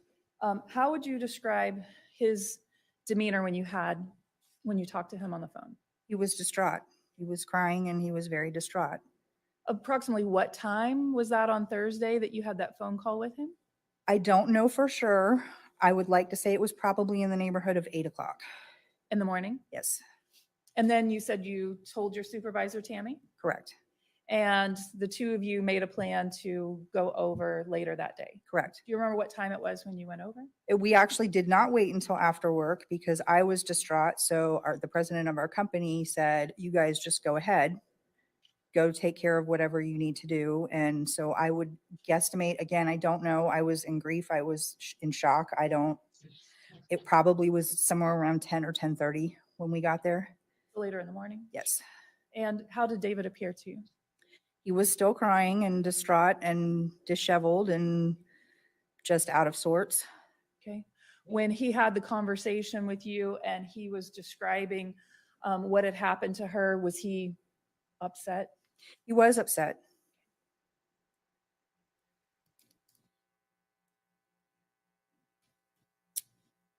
One moment, please.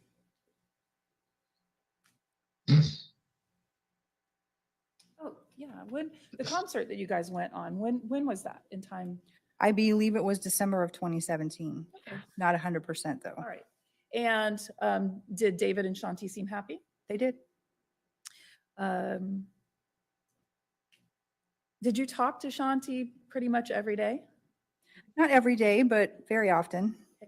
Had you talked to her on the Monday before her death? I don't think so because my birthday was on Sunday the 22nd and she texted me happy birthday and I want to say that's the last communication that I had with her.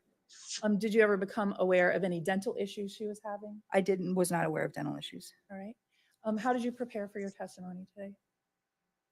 I just thought about what happened. I read through my prior transcript, Okay. Have you watched any? prayed. Have you watched any of the testimony in this trial? I have watched a little bit of it yesterday morning. I can't watch a lot of it because it's too painful and I just don't, there are things I don't need to know. I have no further questions. Any redirect? So you went to a concert with Dave and Shanti, and you think around December 2017. Seems like you also might have gone to dinner or World of Beer with them somewhere around then. Did you ever have any interactions with the two of them together since December of 2017? I don't think so, but I can't be 100% certain that there wasn't some kind of a brief business meeting. But I don't believe, there's none that I recall. Thank you. May this witness be excused from subpoena? Yes, Your Honor. Any objection, defense? Thank you. You may step down. You are excused. Thank you. Attorneys, will you approach? Might be take a break now, maybe, and then come back.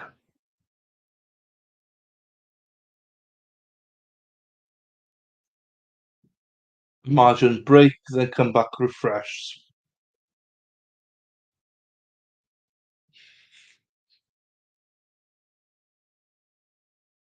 And don't be afraid to chat in chat. Yeah, we definitely did miss too much when the audio's out. Definitely.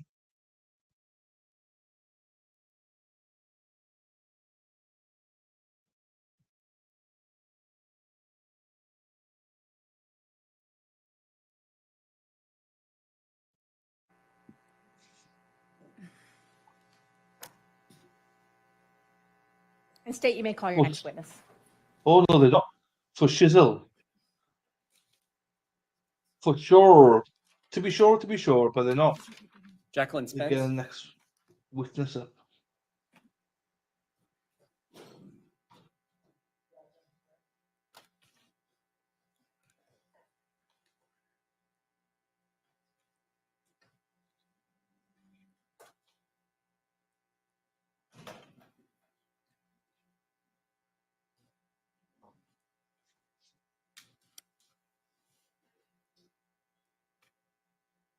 You solemnly swear or affirm the testimony you shall give is the truth, the whole truth, and nothing but the truth, so help you God.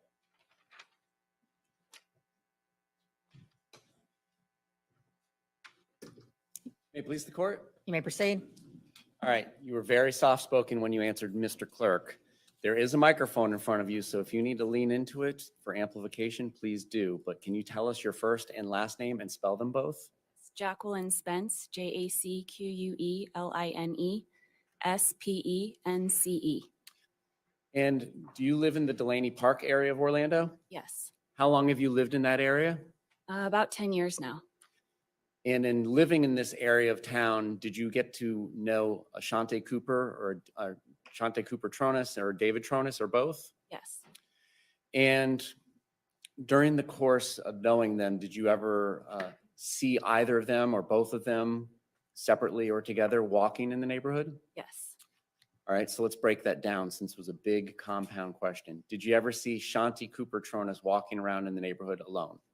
not typically. All right. Did you ever see David Tronnes walking around in the neighborhood alone? Yes, Do you see David Tronnes in the courtroom today? yes. Would you point out where he is and what he's wearing? Over there, glasses, black jacket, striped tie, blue shirt. At the end of a table? Yes, Let the record reflect she's identified the defendant. And when you saw the defendant walking alone, approximately what time of day or what times of day, plural, would it be? variable. Sometimes in the morning, sometimes in the afternoon. It was just varied. And when he walked alone, did he have any canine companions? Typically, yes. All right. And when you say typically, can you assign a percentage? Was it 100%, something less than that? Almost always. All right. So in all the times that you saw him walking, how many times would you say you saw him walking without a dog or dogs? Probably 2 or 3. All right. Do you have any idea what times of day those times might have been? Always daytime hours, so daylight. Did you ever see the two of them walking together? Not usually. I don't And- believe ever. Without going into your specific address, how far away, either in terms of distance or house plots, did you live from them when they lived at 218 East Copeland? They are my backdoor neighbors. All right, so is it fair to say the back of your property abutted the back of their property? Yes, And getting in and out of Delaney Park to get to the main thoroughfare, which I believe is Orange Avenue, are there limited ways to do that? yes, yes.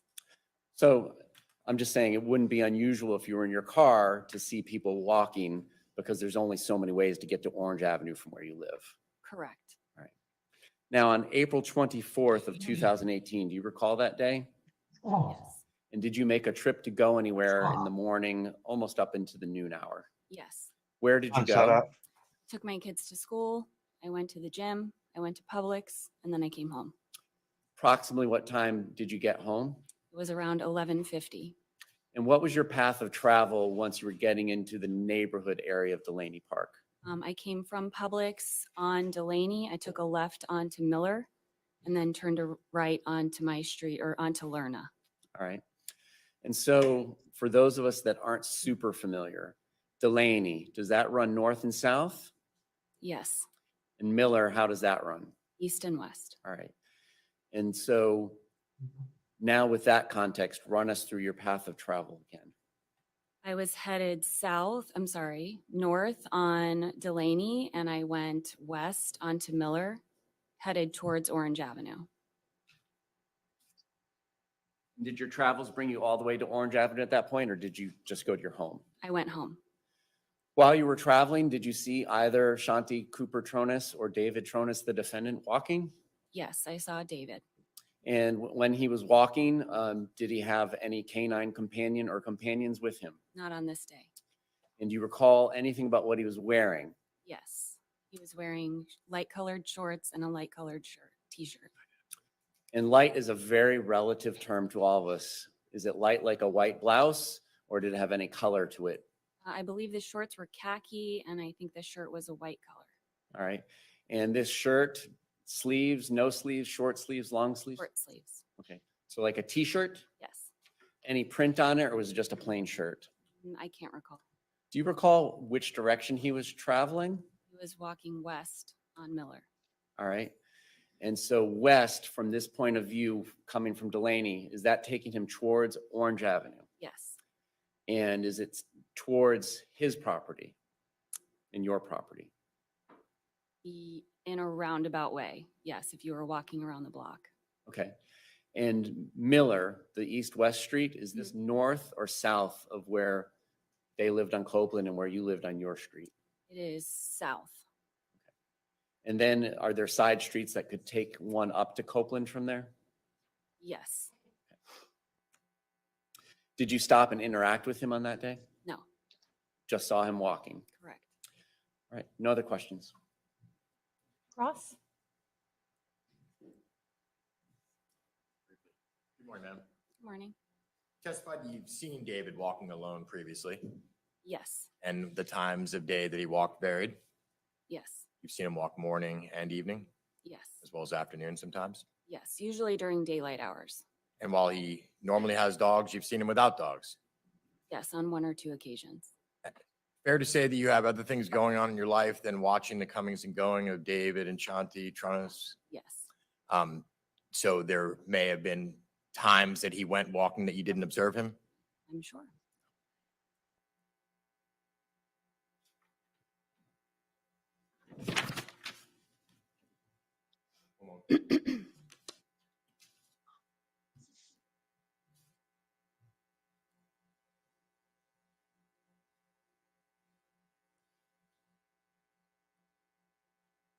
Father, when you pee, it feels like you exercise the demons out of you.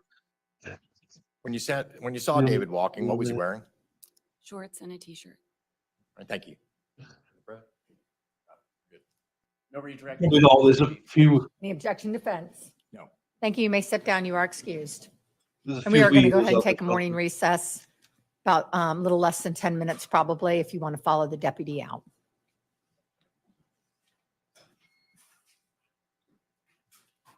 We'll be in recess until 11:05. For 7 minutes.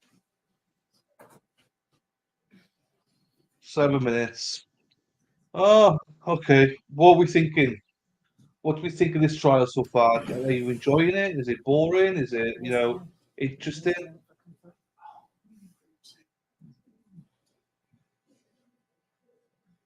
She's standing for comfort. In recess till Um, 11:05. I'll try pee quiet if it doesn't happen. ACG, I just showed up and I take a break. I think they knew you were coming, son. The CG's on the way. Let's take a break. Because you won't last here too long. Eat ducks and dives, CG ducks and dives. So yeah, who else is here? Say hello, Chuck, guys. It's quiet today. Chuck keeps me going. Say Jonathan normally keeps me going as well.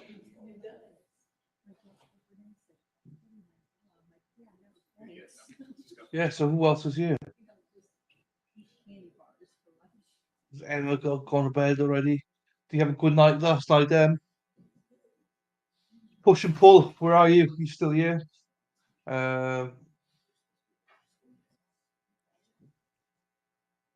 I've seen the unicorn today, yeah? Lunia is around here. Stace, are you around? Not sure. Sylvia, are you still here? I don't know. Everyone's gone quiet. Volve, she's dead. She is indeed. It is weird. She is indeed. Or do you mean you? Or do you mean the victim? Emma, I hope you had a nice sleep last night, though. Ugh. I can't wait for one of those. I need it. All goes as planned, and if this is actually the battle plans, the Death Star plans, I don't know. Death Star plans. Oh. I'm Empire.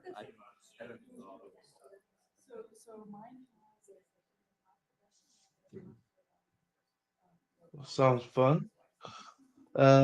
Yeah, so it's a bit quiet today. I don't know what's going on.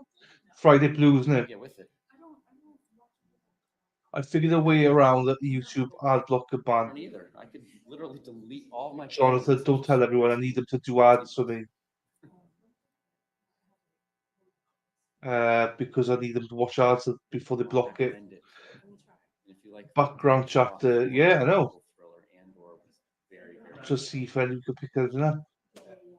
No, I'm joking, Jonathan. I'm joking. It's all right. Don't click I agree. spaghetti western. Or try YouTube Premium, or they will force Obi-Wan. you into the window after every time. It's like a legal agreement. Just click the X every time it pops up. Chat, agree to anything. Don't agree to anything. Oh, there we are. So now I will not make a set penny off ads because of Jonathan. It's a slow start if you didn't. Um, Rogue One and weren't deeply into it. Mecky Techie's in the house. Mecky Techie. Yeah. I would haunt the person from the depths of hell if they took my life during my bubble bath. I know. Can you imagine? Ha, that was my secret. No, I'm joking, John. I don't mind. I never get ads on my PC. I got. Hold on, let's see if I get an ad now. Then I'll. So much. Not that I'd ever get Did anyone get an ad? I never get ads on my PC. Got a He's 28. biz bomb ad block. I think that. Yeah, I think they're gonna do something with that though. Hello, Becky Techie from Sarah. Hi, Sarah P. Now it's double valuable information. Up at 5 a.m. I'm frizzled vlog. What are you doing at 5 a.m.? Or is it safe to ask what we do at 5 a.m.? Yeah, they banned it. People who click the Greek can't watch. Oh, Mimi. Thank you, Mimi, for subscribing. Oh, yeah. No, I did the ads just now. Sorry, I pressed the ads just now to test it. But Mimi, hello, Mimi. Welcome, Mimi. Please come into chat and say hello. We'd love you to say hello. It freezes the videos after you agree. Look at this. And Sarah P whinging like anything. Guys, it's how I make my money. I make like quarter of a penny for every ad. Don't skip the ads, whatever you do, don't skip them. Don't skip them. And it's out of my control. It's next month the YouTube are doing it. It won't be me. It'll be YouTube doing it. I never do it. I did it there, but I don't normally do it. Where YouTube does it. It's good for creators in terms of because obviously you get paid for clicks. But yeah, I don't insert the ads and stuff like that. All I ask for, if you come into the stream, please don't skip the ads. So that at least it gives me something, maybe 1 pence, So I don't put them in the streams, but apparently YouTube are going to be starting to do them now. So unfortunately, everyone's going to have to bear with it, or go to watch it on Rumble or Kick. I might start a Kick account. I talked to a few people who can't watch with them at all anymore, so it definitely is a thing. Okay. Lord, my spare PC shows ads still. There we are, Jonathan. Thank you, my friend. You see, I like Jonathan. This is why Jonathan. I'll become rich because of you, Jonathan. I'll never forget you. No, ads is a pain in the ass, I know. But for content creators, it's the only way you really make any money. So even if you got YouTube Premium with an ad, we still get paid for it. So, I want to know more about what happened. What happened where? Where? What? I want to know more what happened. Samantha has described him before, and In what sense, Hannah? What do you want to know? he's still So annoying when I'm watching a 45-minute video and there's an ad every 3 minutes. I understand why, but it's difficult to follow anything. There shouldn't be. Do you know what I mean? There shouldn't be. That might be the content creator then. Like I've got it set up as one before, one in the middle, and one afterwards if people watch it through.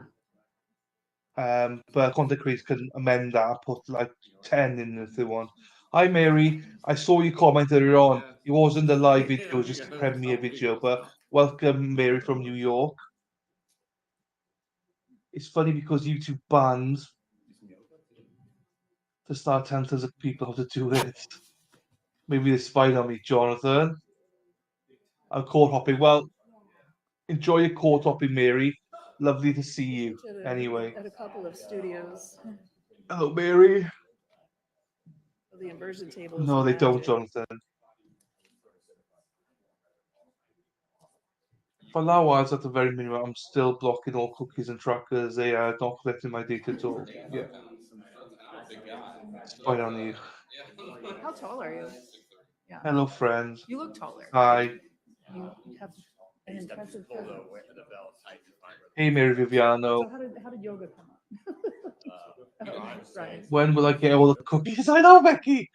I know. I've been doing that as well. Give me my cookies. Oh, you come to my class. Started forcing the digital blackface stuff.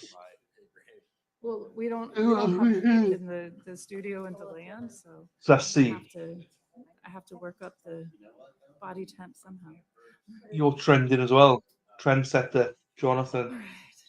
They track you across the internet and collect data from websites you visit, State ready? things you do. Yes, Your Honor. Fence ready? We can bring them out. Yeah, they had a 9-minute break there, that's fine. But thanks to Mimi for subscribing again. Shout out to you, Mimi, if you're still here. Thank you so much for the subscription. And I know it's intimidating to come in and chat, but most of the chat is lovely. So, you know, feel free anytime you want to ask a question or just say hello. Everyone's nice here. So my question still stands. If you're tracking my info, send me my cookies. Inverted trend, Runa, maybe. But Hannah, I'm worried about you now, Hannah. What do you want to know, Hannah? Where's Hannah gone?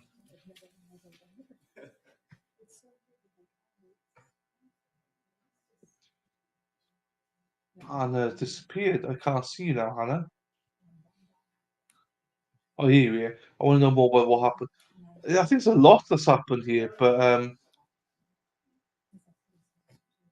it's like service using, yeah. I think we're piecing together as we go along. Do you know what I mean? I think there's some strangulation involved.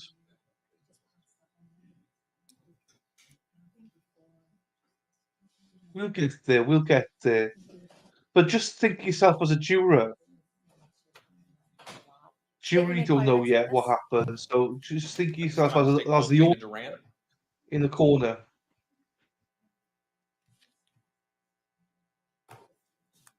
And I do point, I've not researched anything yet. It's just more of a last minute one.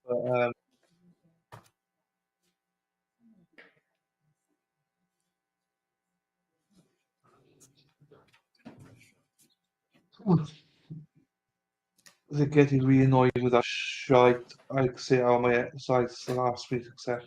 Hi, Lou. Hello, Lou. Thanks for all your comments today, Lou. Did you see, Lou, that Connie is joining us on a Wednesday? Juror number 8, joining us for Matheau Moore trial. Hello, who's this then? So, exciting stuff. She's joining us for an hour. Thank you, Your Honor. Now, Jonathan, please keep it in your pants. In particular, annoying with my job, since I'm using certain portals. Why are they? I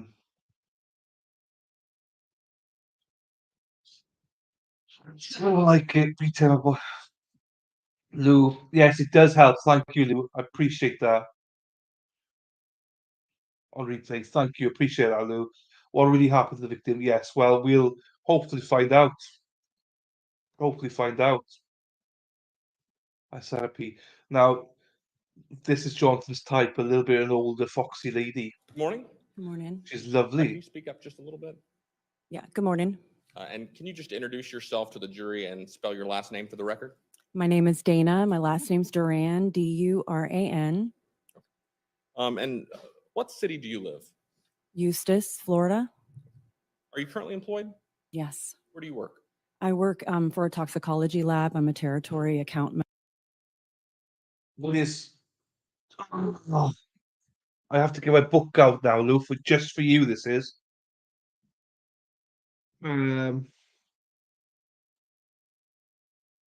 Thursday, November 16th at 11:30 Eastern time. For 11:30, so 6:30 our time, Lou. But Thursday, November 16th.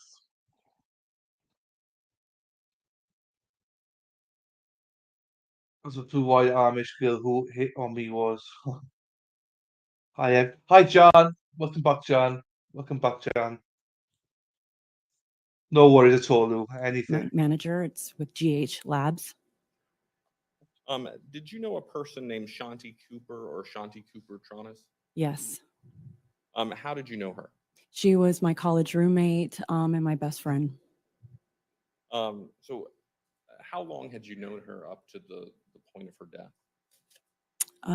Gosh, we met in 2000. And did the two of you remain friends after college? Yes. Yeah. During your friendship with Shanti, did you ever meet her husband, David Tronnes? Yes. Roughly how many times did you meet him? Oh, several. I mean, I was her best friend, so we hung out lots. Yeah. Did you ever observe any tension in the relationship between David and Shanti? Yes. It was. Can you just describe their relationship that you observed? Yeah, it was very rocky. It had a lot of good points, especially early on. But that's what a lot of relationships are like. And but it ended up being really, really rocky as time went on.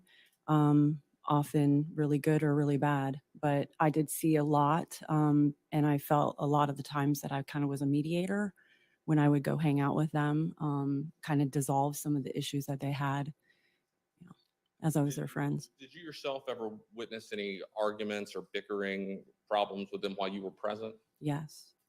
Do you recall the source of any of those issues?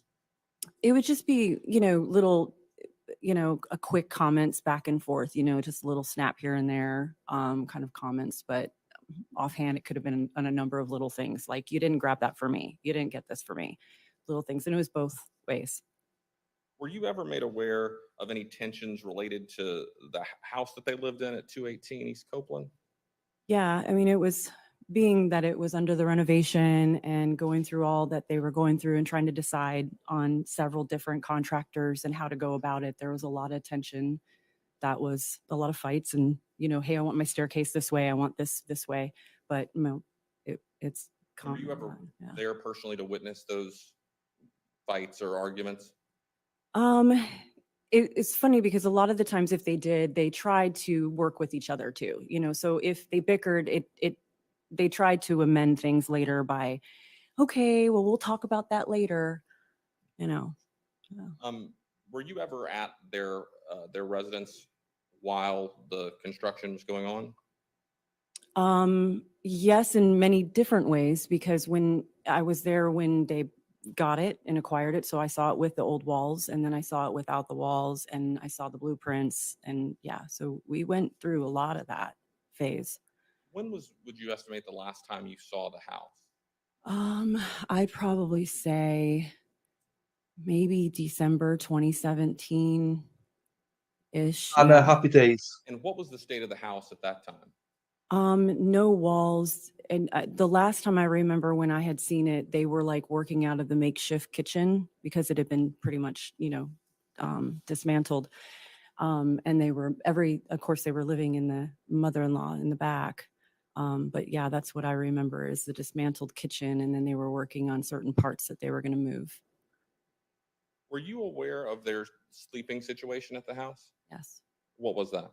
That was them all living in the mother-in-law suite. Okay. And then utilizing the house as they needed, the kitchen.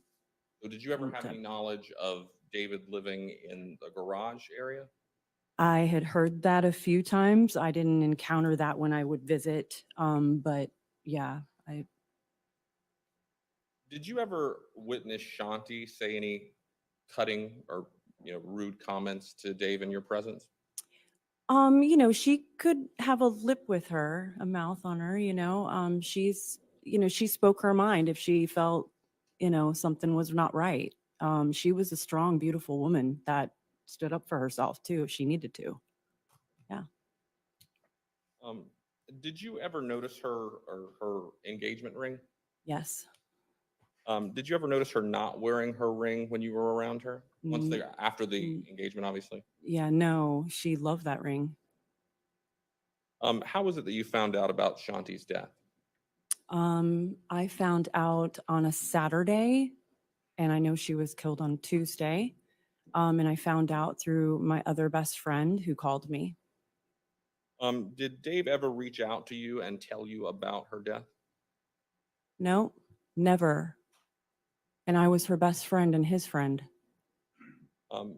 And the person we've been talking about is Dave Cooper-Tronnes. Would you recognize him if you were to see him? Yeah. Is he in the courtroom? Yes, he is. If you could just point him out and describe something he's wearing for the record. He's in that black suit and the tie. Let the record reflect the witness identify the defendant. Thank you. Thank you. No further questions. Ross?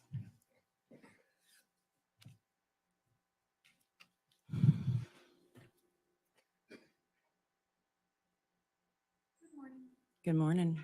Now, I think you described yourself as Shanti's best friend. Mm-hmm. She was married before, right? Mm-hmm. Yes? Yes, I'm sorry. Did you go to her wedding? I wasn't able to attend. I was invited. I wasn't able to attend. I had started a new job.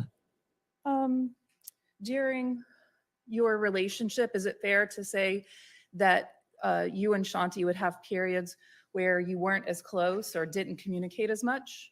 There were times because she was busy and working. So as a best friend, we were very close, but she was very independent. So she was kind of like, I live my life. I'm going to go hang out with her man. So she did a lot of that, and we would hang out here and there. So yeah, but it also was that she did want to see me a lot. Towards many times in those cases, what happened is that I felt like a mediator. So a lot of the energy was really tough, and it started to get even tougher. So I didn't hang out as much when it was offered. You were spending the most time with Dave and Shanti together earlier in time in their relationship and not as much later on, correct? No, not at all. Like it wasn't as much early on as it was towards the end. Okay. How much time opposite. did you actually spend with Shanti once they moved into the loft? Once they moved into that house or Into the the loft. loft, a lot. We would go hang out on the weekends. We'd go swim in the pool. My kids are her kids' age, so we hung out quite a bit. And when you would hang out with Shanti, would Dave also be there? Yes.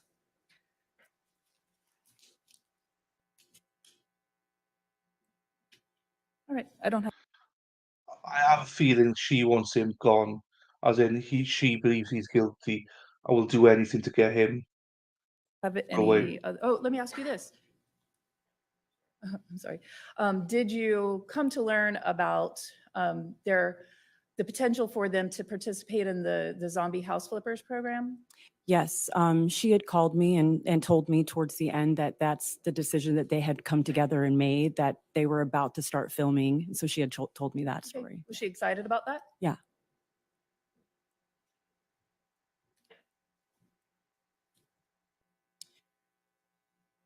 I think you had mentioned that you were Shanti's college roommate, yes? Yes. Did you share the same room together? No, we had a 2-bedroom townhome. All right.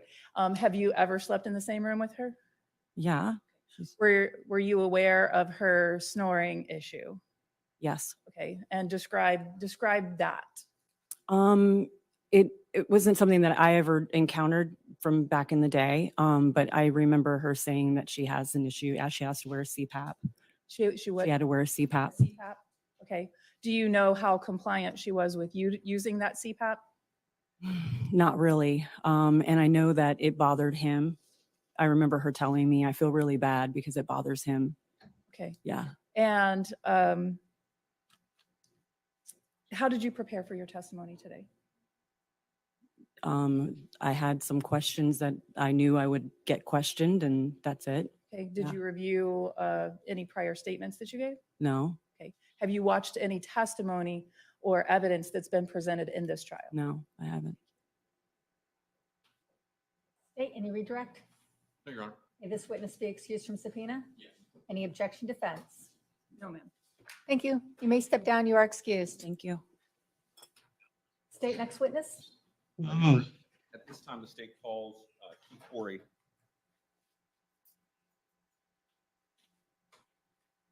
I do think this witness just wants to bury the defendant.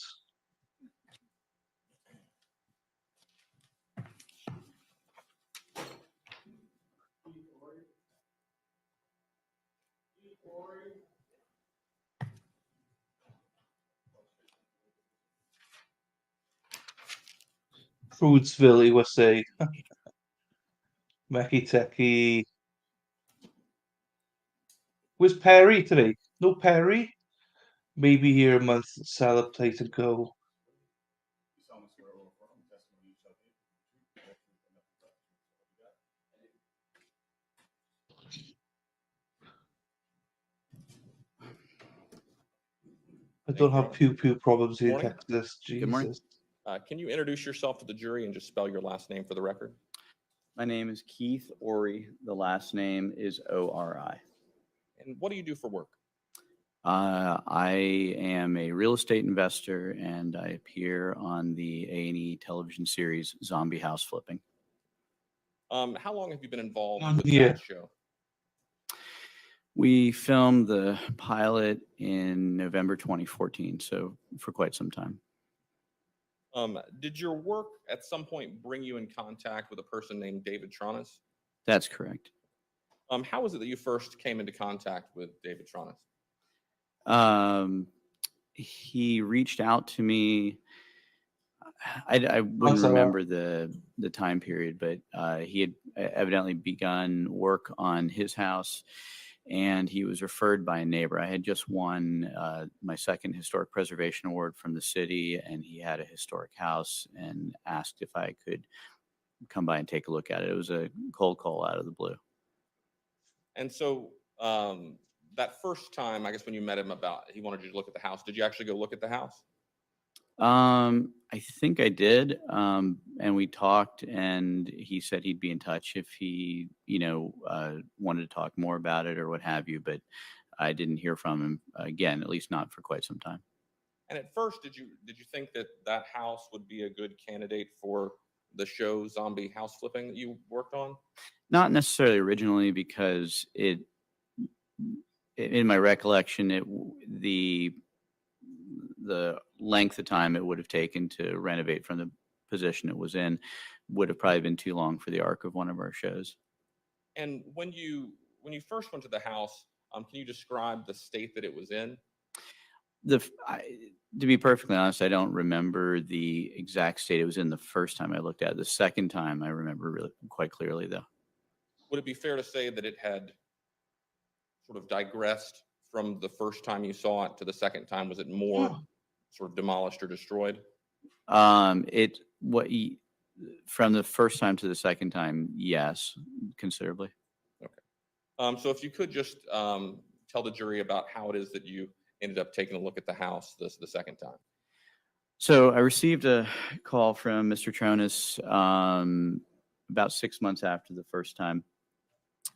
And I went by the house. I wasn't necessarily expecting very much. But when I walked inside, it was something I hadn't seen before. I don't think very many people get to see. We talk in terms, with respect to renovations, we talk in terms of taking a house down to studs, meaning removing the drywall or plaster and on the interior dividing walls to gain access and move walls around. In Mr. Tronnes' house, the studs had been removed. There were no interior dividing walls at all. In my recollection, there was a partial floor between the first and second floor. There was a a little bit of framing, I think, that you could maybe stand on, but you had to use a ladder to get to it, if I remember correctly.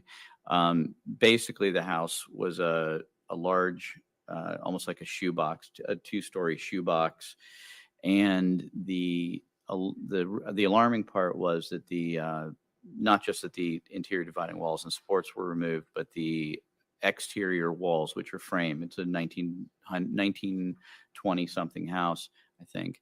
The exterior framing on the house was largely destroyed by wood destroying organisms. So it was basically being held up by 2 layers of plaster that had been at some point subsequently applied to the framing on the outside of the house and had created sort of a concrete shell. And I had brought Let me just stop you there. Sure. When you say wood destroying, do you mean things like termites and things like that? Actually, more in this case, probably water more than termites. The wood that was used back at that point in time was treated with something that the EPA certainly wouldn't allow these days, but it made a lot of the houses from that period largely impervious to termites. The area that I noticed the most destruction in was below the windows. The older type windows with the lead weights on the side that would act as counterbalances, the wooden windows. They weren't perfect at preventing water intrusion in all cases. So below the window openings, and there are many of them, the wood was largely destroyed. The exterior frame was largely destroyed under the window openings. So ultimately, after this second view of the house, were you hired by David Cooper-Tronnes to help renovate the house? There were some more discussions. I had some structural engineer friends of mine come over. We walked in the house. They looked around and asked if we could talk outside because they didn't feel safe in the house. So is it fair to say there was actually a concern that the house was not even safe enough to do work on initially? That was expressed, that the house was in a state where it could potentially collapse at any given moment. Now, as it turns out, the house is still standing, and the stucco on the outside of the house is apparently quite rigid. But the structural engineers I employed at the time had some serious concerns. I think the point they were trying to make, Hannah, was maybe she's not really that close, doesn't actually know her that well. More than anything, I think was what I was getting at with it. So they might be best friends, but I don't think they were best friends through it all. moving beyond their concern, ultimately, did you decide to go forward with a renovation of the house? Yeah, it was a unique opportunity. Nobody gets to do that kind of work. It's unheard of, where you have a 2-story shell and you rebuild a house structurally from the inside. So it was a fascinating sort of a challenge. And so you were hired, were you paid by David Cooper-Tronnes to work on the house? I was. And what was the payment agreement that you had? It was monthly. I don't remember the precise amount. It wasn't a great deal of money, and it probably wasn't enough, but it was, it was what it was. And so sort of this is a parallel thing happening. Is it fair to say that you were doing some work on the house in your sort of day job, and then also the house had some interest to you as part of your role with the zombie house flipping show? Well, when I contracted with David, we were between seasons on zombie house flipping, and in that business, you don't necessarily know if you're going to have a subsequent season. You can either have your show renewed during the season or at some point after a prior season ends. And in this case, we had finished, it may have been season 2, I think, and we were may have been season 2, and we were waiting to see if we would get renewed. As it turned out, during the period of time I was working on Mr. Tronnes' house, the show did get renewed. And so the first thought is, we need houses. And so you had the thought that this house would be something that could be featured on the show. Yeah, absolutely. It was, as I said, a unique opportunity to showcase something that nobody ever gets to do or see. And so did you discuss that with Mr. Tronnes, the possibility of being on the show? I did. And was he receptive to that? He and Shanti both were. And when was this first conversation that you sort of talked about that with him? I don't know when the first conversation was. I do know that the house was greenlighted by the producers of the show, and I was told that at that time when it was greenlighted that we had to stop construction entirely on it because part of the format of the show at that time included demo day, doing demo at the beginning of an episode. And if we had gone any further on that house, there wouldn't be anything left to demo. There was some residual items that could still be removed that would fulfill that obligation to the show. So that would have been in early March of that year. And I had a conversation with Dave and Shanti where I explained if we wanted to do this, we would have to stop work on the house until filming began.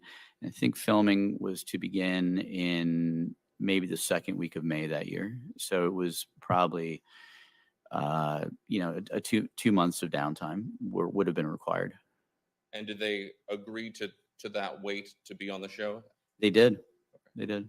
And did that affect the sort of delay? Did that affect your payment as it related to the work that you had sort of started on the renovation of the house? In a small way, I guess. It was I was paid X number per month, and we had I wouldn't even call it a dispute. It was just a question about whether I would be paid my monthly fee for the construction during the wait, and that was. And you and Dave had some sort of a misunderstanding about that, but it was something that was worked out ultimately. Yeah, sure. I had anticipated as we were continuing to do planning and engineering and what have you, that I would be paid, continually. And Dave and Shanti, I presume it was both of them, wanted to pause payment until physical construction began again. And when you would be interacting with the Tronnes related to your work on the house and also the show, who was your primary point of contact? Oh, Dave was. Would you say that you interacted with him about the house much more than Shanti? Yeah, Shanti was working a great deal. He would communicate her desires. I would see her frequently, but it was more like Dave's full-time job, almost, I guess I would say. Did you ever know during your time that you knew Dave him to have any other job? I was aware that he had explained to me that he had worked for a chemical company up north somewhere, Minnesota or Wisconsin or something like that. But I mean, did you ever know in your time with him to work anywhere in Orlando? No, we didn't know each other socially. I didn't go into those kind of details. All right. So at some point, the construction on the house stops based on waiting for the schedule of the TV show to begin.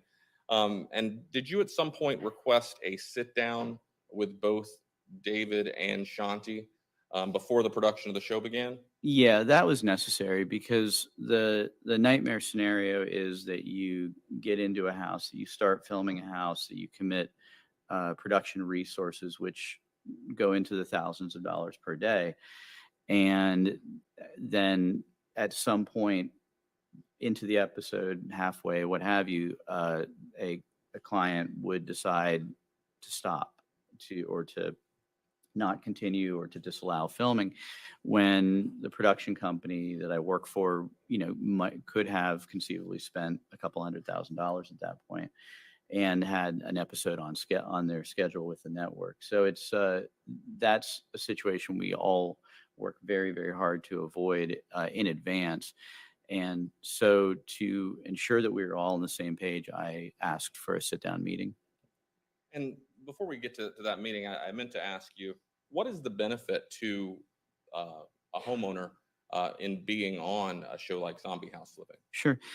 So there are financial benefits, but they're modest, maybe $20,000 to $30,000 of what we call trade outs, which could be free appliances or cabinets or services in kind that are provided by a company that wants to have their products showcased on one of our episodes. So that in this case, the Tronneses would have been the beneficiary of the hypothetical free appliances, free cabinets, what have you. And then there's obviously the to whatever degree the pride or the knowledge that they have that their house is on television, sort of thing. In your experience, did the fact of having a house being on a show like that, did that tend to raise value of properties? That's an excellent question. We're prohibited by the network for example, for advertising when we sell the houses that it is a TV house, that it's from Zombie House Flipping, so to speak. But because of the trade outs that we're able to use, sometimes the finishes on the house exceed, or most of the time the finishes on the house exceed what you would find in a conventional flip, so that the houses are like finished to the nines, kind of thing. And because of that increase in goods, effort, finishes, what have you, the houses can carry a higher value because of that. All right, so I want to go back to that meeting the sit-down meeting that you wanted to have with David and Shanti. Did you have any difficulty in getting that sit-down scheduled? There was some difficulty. David expressed that, and this was mostly done by text. David expressed that he wanted to know if he could just handle the meeting himself, if they could do it while they were both in the car and call me on a sort of a group call, speakerphone, things like that. And I felt that we really needed to look each other in the eyes, at least I did, and make sure we were all on the same page, because it had been some time. I think we stopped construction, like I said, in the beginning of March, and this would have been over a month later. We hadn't communicated a great deal, and I wanted them to fully understand what they were getting into, that they're going to have their privacy invaded. They were going to have this production crew surrounding them, most days, and that the house could potentially take a little bit longer because of filming, that that all the things you have to prepare somebody for in a situation like this, and make sure that they were fully committed. It was difficult to get them both together, but I explained ultimately that we couldn't go forward if I wasn't able to sit down with them both and feel assured that they were completely on board. So ultimately, you're able to get this sit down scheduled. Is this sometime in the middle of April of 2018? Yes, it was. By my recollection, it was the week prior to Shanti's passing. So tell the jury about that meeting. You get to the house to have the meeting. What happens? I arrived at the house to meet Dave and Shanti. Dave was by the pool, which is where I usually found him. It was a nice setting, and we spoke. And Shanti was not there, and I said, we really need Shanti to come down, and or not. I didn't know where she was. We really needed to have Shanti here. That was the point of the meeting. And he hedged a little bit, and I said, it's really quite important. So he went to the garage, and I either yelled up the stairs or I don't know. He disappeared behind the door and came back with Shanti. If I remember, she had a headset on, like a telephone headset type thing on. She was working. That was whatever job she did, I guess required that. And she had come down, and she was,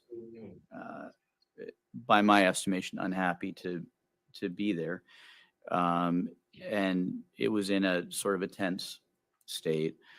We laid everything out. She said she was fully on board with the renovation, and then she left. And David explained that it was obvious that she was unhappy with something. And So did you have an opportunity to sort of explain? Did you ever sit down during this meeting, or did she stand the whole time? she stood the whole time, again, by my recollection.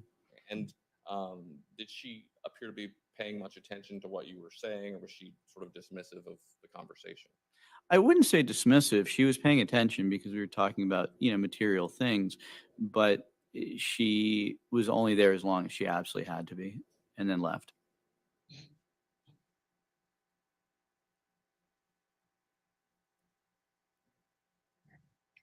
So after that, did you ever have any further interaction with Shanti?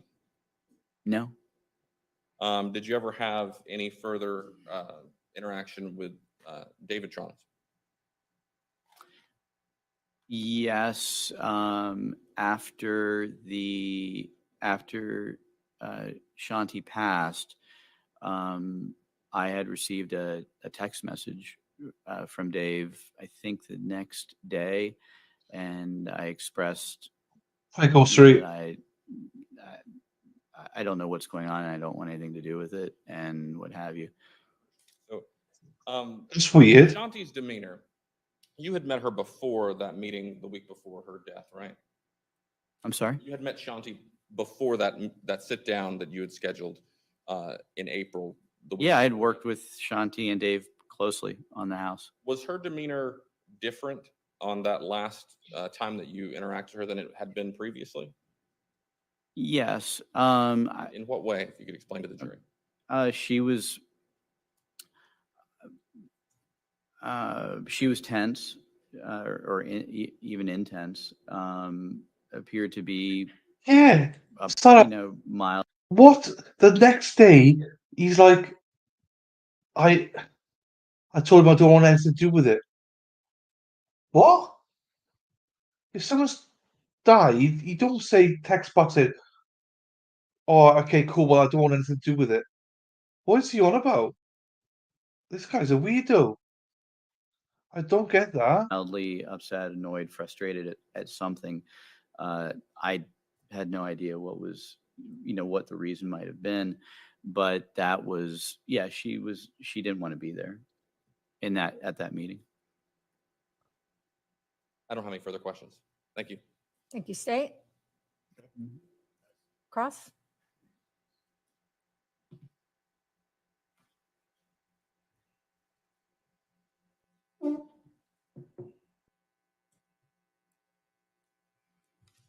Yeah, I'm not sure about that, but it was the next day that he was told. I told him I didn't want to do anything with that. What the fuck Morning, is sir. that about? Good morning. Mr. Rory, you don't recall exactly when you were initially hired as a consultant? I do not. I could look it up on text messages, I suppose, but Was in the year or so prior to deciding to take the project on for the TV show? yeah, it would have been within that year. So 2017, just ballpark it. Again, it would have been within the calendar year prior to the anticipated start date of the TV show. You testified you were paid monthly, Correct. and initially this relationship was not related to the TV show. Correct. You are a real estate investor? Correct. Are you a general contractor? I am not. I hired a GC. Okay. So each project that you hire an independent general contractor? Yes, we hire contractors, just like we hire engineers or anybody else. You're in the business of buying homes? I do, yes. And renovating them? Correct. And reselling them? Correct. And you've developed a model that it's a successful TV show on a cable network from this? I did no developing. Okay. You participate in this, though, and you've done it for a number of seasons? Correct. Are there any other crews, or is it just you and your crew that are focus of the show? No, there are four. At that time, there were four cast members on the show: myself, Ashley Casserly, Justin Stamper, and Peter Duke. All of you here locally, though, working together. Correct. Now, the TV show is called Zombie House Flippers, correct? Zombie I don't House like this guy. Flipping. Flipping, sorry. So I with don't like that, this guy. that means that y'all would independently own these properties that you were working up to resell. That was the original format of the show? Correct. And the Tronnes home, though, you were not purchasing it from them. Correct. They were not looking to sell. Correct. This was then going to be a new model for like a zombie house renovation where there was a third party owner. This is the first of its kind of prototype. I don't recall if we had done a third party house prior to that. We've certainly done them. I don't know what you're on about, John, so I'll skip that for a second. Perry, welcome back, Very. I like you to come back, Perry, because your mind. This is why maybe he was automatically suspicious of him and just thought I'm out cutting all communication. But yeah, I get it, but still weird though. Do you know what I mean? The first thing you get is that, I don't know, weird, but welcome, Perry. I like having Perry here. them subsequently, but I can't honestly recall if we did one prior to that.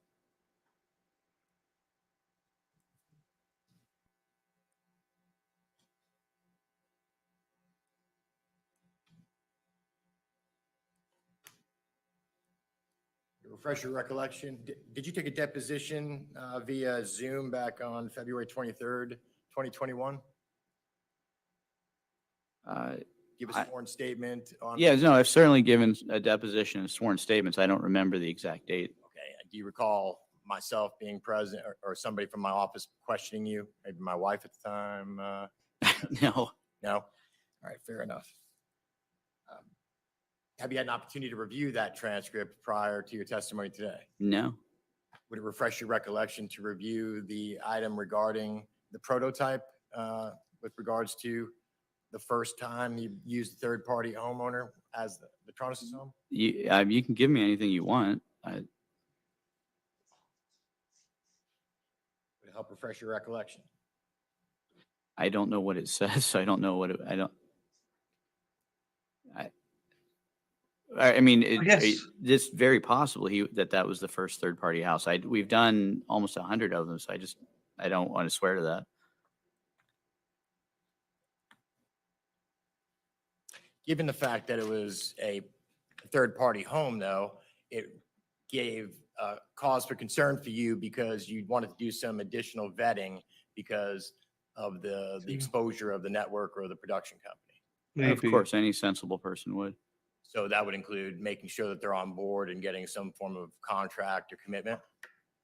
Well, there's a verbal commitment, and there is a location release form that is from the production company. What about making sure you're not footing the bill for the renovation, are you? No, this was done on not even cost plus. It was just simply done on a fee basis. So in the fee basis, in the sense of you were getting paid a consultant fee prior to the TV show taking over the project, correct? Well, prior to and subsequently, yeah. So you were getting paid monthly.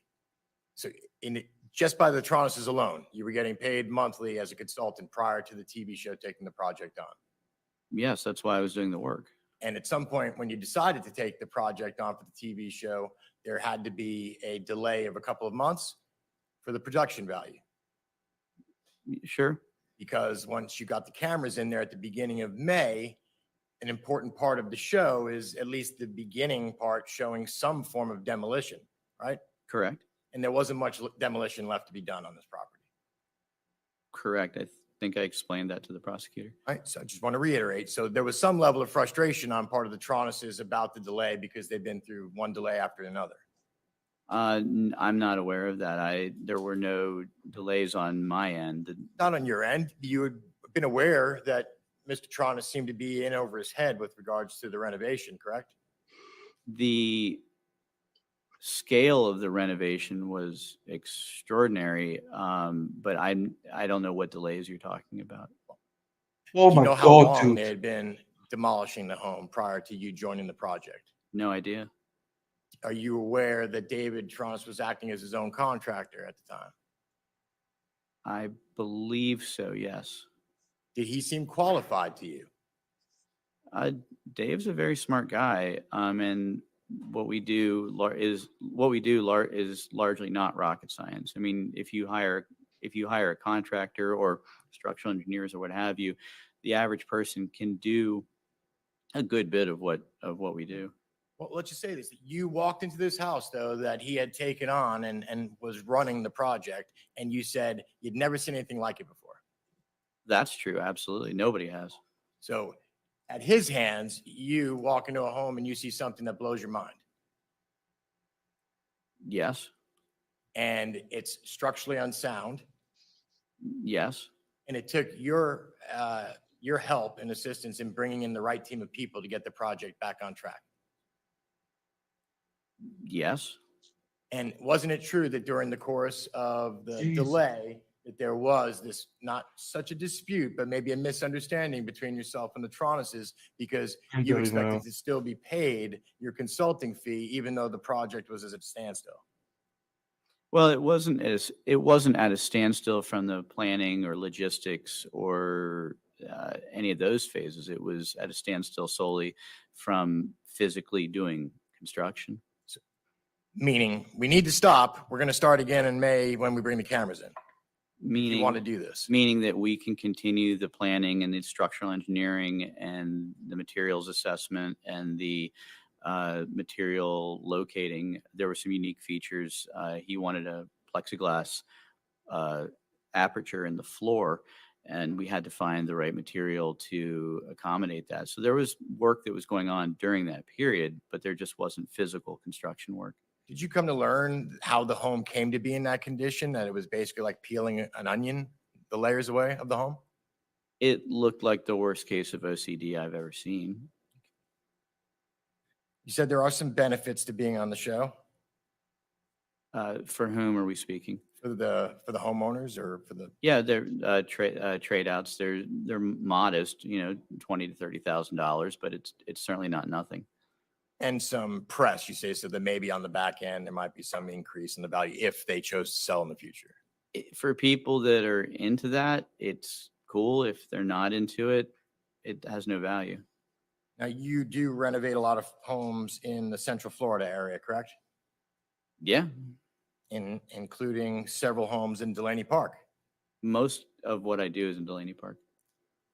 You renovate historic homes. I have. You've won awards for renovating historic homes. I have. You have a well-established team of contractors and subs that you've worked with over the years here locally, haven't you? That's correct. Who work with you on these shows and all of the projects that you bring them? That's correct. Good people to go the extra mile for you? Good, hardworking, reliable people. This is a selling point, though, in coming in and saying, like, listen, I've got the guys, I've got the teams, I can bring in the people, you could stop making the calls. Maybe while you're not the general contractor, you've got the connections to get it over the finish line better and quicker. There was no sales job. This job, I took this job because it was really, really interesting. I don't recall exactly what I was paid, but it wasn't much. Mr. Warrior, when I say sales job, I'm not talking about you hustled them. I'm saying that this is something to be proud of, that this is an asset. You are an asset because you've got this well-established network of people that you're bringing in to tackle this task, this monumental task. I don't have an ego about this. I work with good people, and I'm fortunate that they're loyal to me. Given the state of the house and the plans that you had, how much was it going to take to finish the project? In terms of what? The Tronnes home, to get it finished. No, what unit of measurement are you using? Are you talking time, money? Money. I have no idea. Well, you know the price per square foot on new construction in 2018, don't you? You misunderstand. Nobody's ever done this kind of work. What that house required wasn't something you can ballpark or compare or estimate or size up compared to something else. There's no analog for it. You had structural plans and all the engineering plans of what needed to be done? After a certain period, yes. So you're getting into a relationship with homeowners and you have no idea what the cost is to get complete, how are you supposed to know and be comfortable with the fact that they have the finances to complete the job? It didn't matter to me. Relevance. Well, Rules. it didn't matter to me. I wasn't paying for it. Didn't you just testify that you wanted this sit down, that you needed this sit down because you needed assurances from the homeowners? Yes. But that didn't include the ability to complete it financially? What I was aware of is they paid $600,000 cash for the house. So in my mind, that meant that they were financially stable. If you're paying $600,000 cash for a house, it's probably not all your money. And to me, that said that they have enough to do it. I don't know what else would be required. And you've communicated with Shanti before that meeting that you had with them in April, the week prior to her death. I don't recall. So I know I spoke to David, and he arranged for Shanti to participate in the meeting. I didn't have very much direct communication with Shanti outside of meeting her at the home. So how many times did you meet her at the home? Could have been a dozen. Okay, so you had met her prior to the meeting. You've interacted with her prior to the meeting in April, was my question. No, I thought you were asking me if I communicated directly with Shanti during the pause. No, from the time that you met Dave and Shanti, how many times did you communicate with Shanti? Perhaps a dozen. And on the day that you met her in the week before her death, you said she seemed annoyed or frustrated with something. During that meeting, Dave explained it away. It was obvious, and it sort of required explanation. It was obvious enough to require explanation, and Dave expressed that she was having trouble with her ex-husband. Okay. Did he mention to you anything about health issues? Now that you mention it, she had lost some amount of weight. I don't know what that was related to, though. Okay. What about frustrated with work? Did he mention that to you? I mean, he could have. And this meeting was around the time, it was during the delay still, where you had this misunderstanding and dispute regarding your fee, correct? That was, well, whatever misunderstanding occurred, it was quite minor, but the meeting was during the downtime, of course, because we had to have the meeting before we started filming. So that would be a yes. It was right around the time that you had this misunderstanding over your fee. Yeah, I testified that it was the week prior to Shanti's passing. That's not unclear. And while you felt that she seemed bothered and short, you have no real idea why. No, I only know what Dave told me. You don't know if she was annoyed at you or frustrated with you? That didn't even occur. I wouldn't know of a reason why she would be. The delays in the fee dispute, the misunderstanding? What delay again? The 2-month delay, so you would restart shooting and pick up the demolition again. That was their choice. That's not it. That wasn't required. That's something that they elected to do.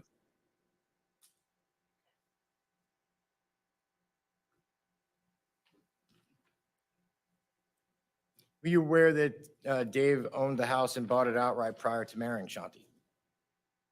I was aware that he bought the house and paid cash for it. I don't know when he married Shanti, and I don't know if they both bought it or he bought it or what have you. So it seemed to you, though, that they were both very much in on the project when you were working with them. That's true. He was considerate of her feelings, and she interacted either directly with you or through David on the project? Yeah.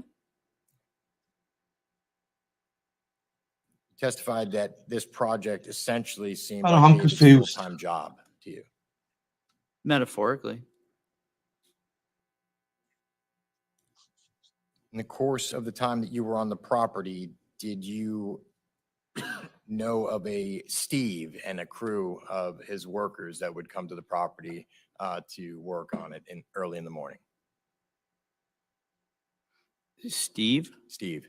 I have a framer named Steve. I don't know if that's who you're speaking about. Steve have issues with parking access at the property, sometimes getting there early in the morning. Does that ring a bell?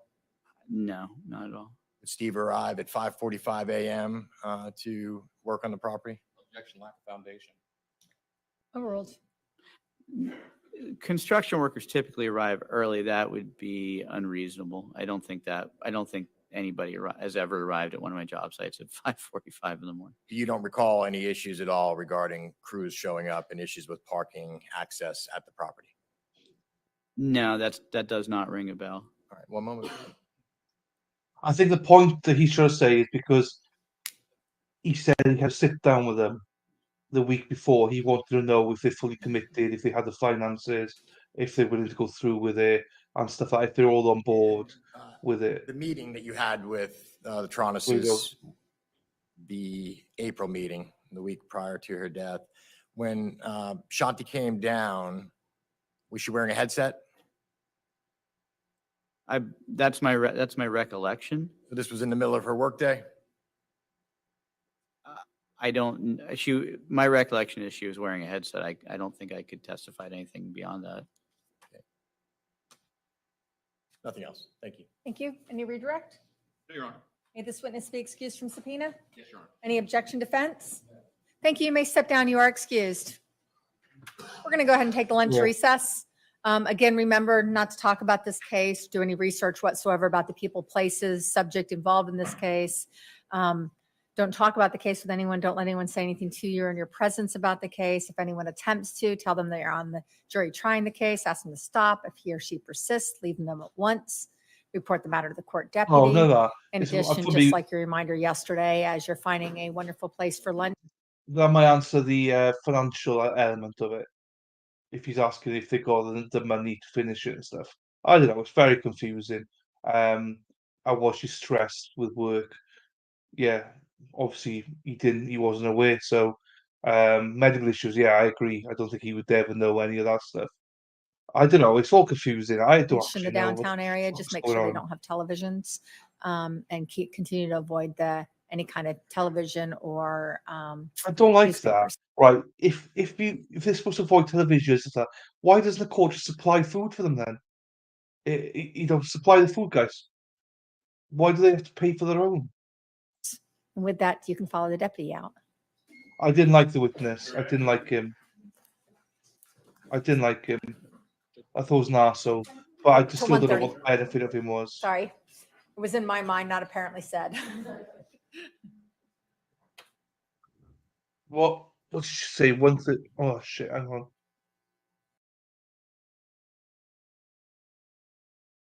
The television or newspapers. And with that, you can follow the deputy out.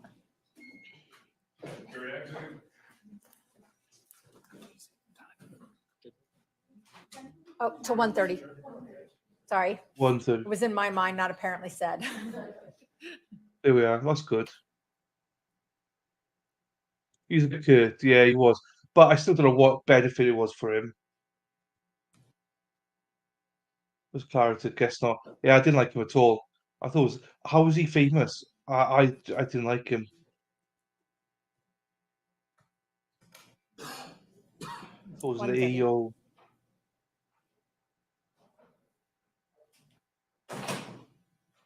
How are witnesses looking for this afternoon? Sorry, Your Honor. Maybe. I think we should be good with witnesses to get us through the rest of the day. Okay. At some point, we'll have to decide if we're going to go into the last witness. Might be a little bit longer, or push it to Monday. So we'll see how we're going, I guess, and assess from there. Perfect. I would think that'd be best, obviously. Yeah, I know. I'm just saying I've got something. Okay, yeah, I mean, I would think anyways, it's best for everyone, including that. So yes, we Would it will. be okay if we stopped a little bit before? Absolutely. Okay. I prefer a little before rather than going too much after. I think that's a lot Knew to what you ask the meant. jury over the last few days too. And as to the rule, Will the state look at that over the lunch and figure out what? Yes, they're I doing? reached out to my witness coordinator. He has emailed and texted all of the witnesses, and let them know not to watch anything until they're released from their subpoena. Thank you. And then we'll be in recess until 1:30. Okay, so there was a problem this morning or yesterday, I don't remember what it was, this morning, that witnesses were watching the trial.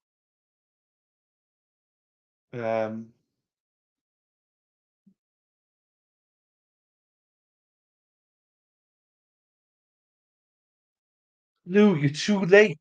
We've had this conversation. I said the same thing. I've said the same thing yesterday and today. We've had the Christmas talk already, Lou. You're too late, Lou. We've had it. We've had some songs, sung it. Merry Christmas, everyone. Yeah.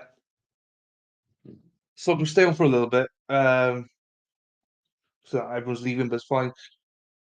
But to be sorry, we're joking. I'm joking. I said exactly the same thing. It's funny, isn't it? It reminds me of Christmas. And we would talk about Halloween, how some people prefer Halloween over Christmas. It's funny, isn't it? I love Christmas. I love it. So yeah, no, I know. And also you weren't here yesterday, so you wouldn't have seen it, all that anyway.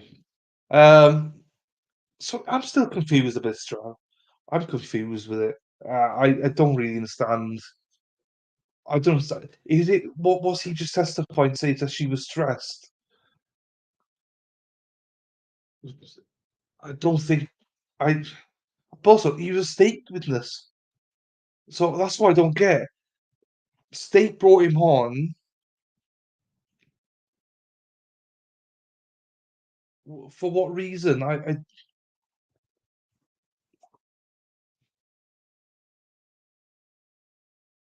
That's why I don't understand. Wouldn't understand if the state, if the defense had brought him on,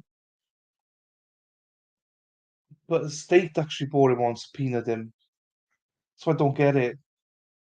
Some saying, but I hate Christmas traffic. Oh yeah, Christmas, Christmas traffic, Christmas shopping. Oh, I don't mind food shopping. Get up early, go to Morrison's and Tesco, wherever, and then do your shopping. But I think actual shopping now is gone. Most people just get stuff online from now on Amazon and stuff, innit? So yeah, I still don't quite understand. Unless they're trying to portray, well, she wasn't stressed, was she? She, was all under control. No, I still don't know why the state brought her on, but maybe it will become clearer as we move on. I don't know. We'll see. So I don't know. We got an hour and 20 minutes. Obviously, I'm not going to stay here for an hour and 20 minutes, but I'm not going to do another stream. I'm just going to stay here on this stream and come back. Or I can type that ready, can't I? Merry Christmas, everyone. Snow is falling, falling all around us, all around us. Children playing, having fun. 'Tis a season, something unromantic. Merry Christmas, everyone. Snow is falling all around us, all around us. Children playing, having fun. Right, I got this here ready, save. I'll put that up ready, but I'll stay on for a little bit longer, but not much longer. Need to shave as well, so grow my beard a little bit. But do need to shave it to keep it trim. Right. I'm not sure if people have disappeared now because it is lunchtime, and so most people probably disappeared. For us, it's getting towards dinner time, so I'm going to make some dinner in a bit now. So, just to refresh. Yeah, I don't know what to think about this trial. I don't know enough about it.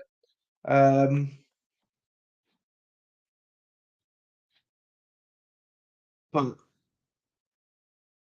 because in some ways it seems clear cut, but then in other ways it doesn't because there's not much blood. But if she was strangled, there wouldn't be much blood. But they're saying that he hit her, smashed her face. But then what was the knife about? It's not. Excuse me, it's not mixing in yet. Does that make sense? So we'll just have to see. But anyway, just another reminder: we got Connie, who is juror number 8 for Matheau Moore. She's on with us on Wednesday for the first hour. Which first hour was going to be between 8 and 9 o'clock Pacific, 10 and 11 o'clock Central, 11 and 12 o'clock Eastern, 4 and 5 o'clock UK time. So if you've got questions for her, please bring them with you on Wednesday or in advance. Let me know if you can't make it. So yeah, excited for Connie. Connie, Cornelia. Figa mango, Connie, Camellia. Hang on, let me just get. Can't do that, can I? Damn.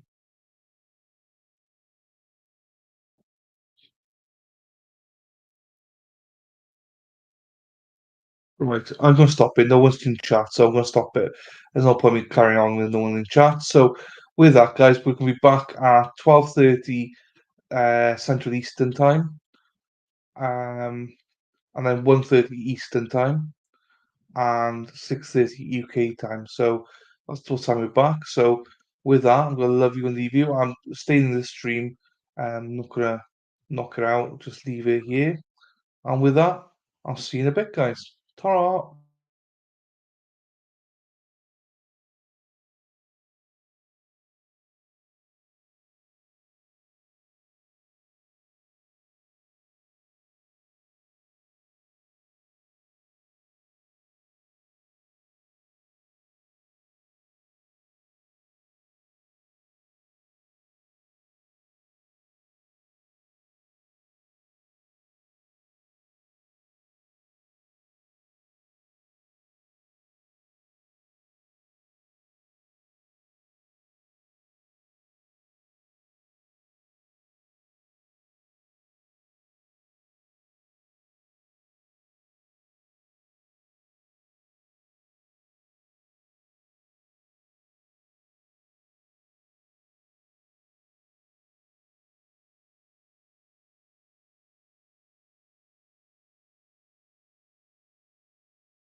Hello, we're back.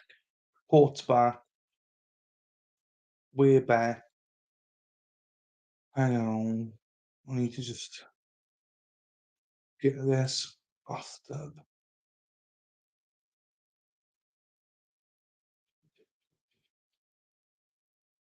Oh, he's incarcerated then because he's got to put his tie on now.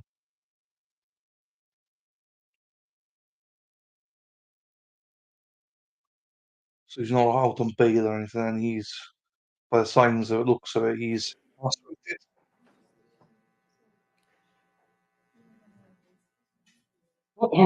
So, here we go. Save the day.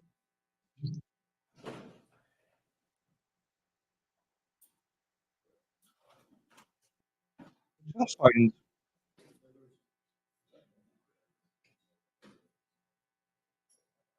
Oh, no.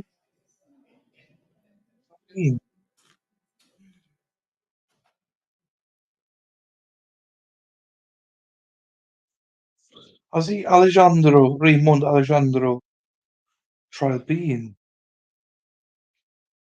No. No, I don't think it has. It shows in October. Oh, let's have a look here. Let's have a look. Right,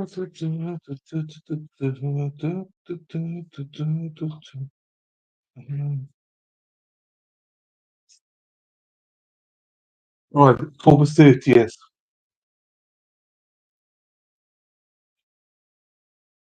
So, Lou, I think a majority thought he was faking it, but then Lady Law came in and said she didn't believe he was faking it. So, I think it's your perception. So, and like, in fairness, I got shot down by Lady Law when she said, and she's right in saying so. Who are we to judge how he is? Because we all react differently, and we should base it on evidence, handling basically evidence in or whatever she said. But it made sense anyway. So I don't. It sounded fake, but like we only had audio, so um, you know, I think we've learned now that well, even through Zachariah's trial, don't judge a book by its cover. So I I don't I don't really moving forward judge much on that anymore. But for half the people, it definitely was looked like he was faking it. But right, Raymond Alejandro, October 30th. Fine, need to remember that October 30th. The retrial of it. Okay. So she always has Judge Boyd has her jurors picked on the 31st. We'll keep an eye on that then. Interesting to see when it starts. The retrial of, remember it, the Raymond Alejandro trial. So we'll keep an eye out on that one. I'm glad Hannah is enjoying this trial. She thinks it's very interesting. Good.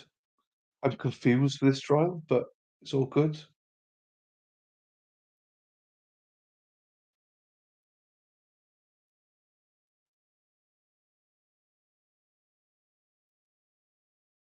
The judge is not here. She's a minute late. She will be here now. I do notice in Florida they're pretty good at starting on time, but they are very generous for lunch breaks. But I enjoyed that. I needed that. Oh, here she is. Here she is to save the day. So I think yeah.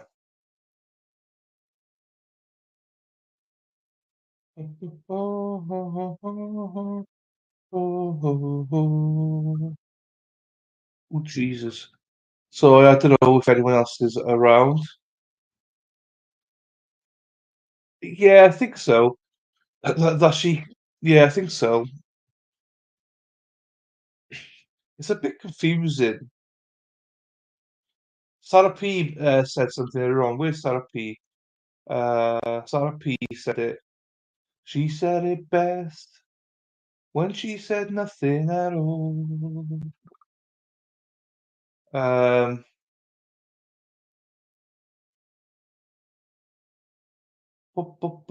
Here she is. She said, I think they're saying they found her floating. So they're saying that he found her floating. Autopsy reports stated she had been strangled and died from blunt force trauma to the head. So there you are, Perry. So I'm not sure if she's saying that she unalived herself or whether someone else broke in and did it. I don't know what they're trying to say. But he's saying that he found her in that state. And I imagine because of strangulation, they're saying someone else did it. I presume. But they've not come out. So the defense, Perry, did not do an opening statement. They deferred and said, we don't want to do one. It's fine. Let's go on. So we never got to hear in openings what they were going to outline.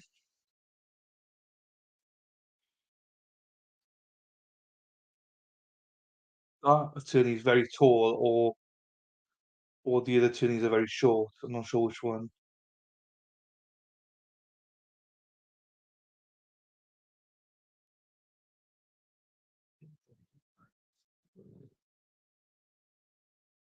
If I hide this, I don't want to give Sarah P too much credit. Do you know what I mean? It's magic. I can take this down, the banner down. Oh, ba-da-ba-ba-da-bum, boom, boom, boom, boom, boom, boom, boom, boom, boom, boom. Um,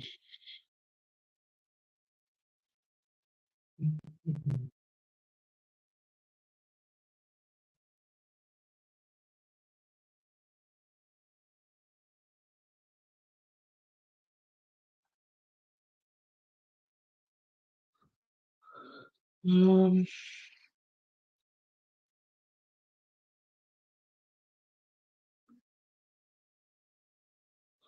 okay, we'll get that done there. So imagine they're just going to ask the jury to come in. Yes, that's exactly right. Just turn the camera down where the face isn't shown during the testimony. I absolutely will, but just for the reason I'm announcing it now is it gives a couple hours if there is anyone with objections so that the media can be heard prior to that. And State, ready for, Yes, Your Honor. Spence, ready? Yes. And we can bring the jury out then. Okay, so there's some that's going to be happening here in a second, or later on. That is obviously going to be some sort of minor or something.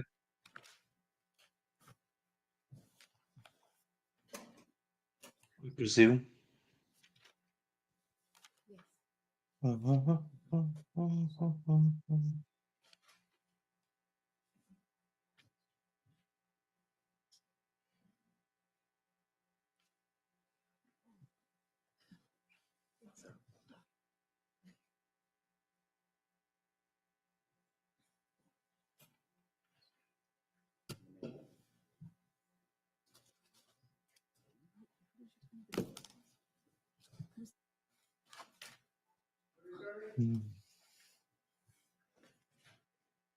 Jury coming.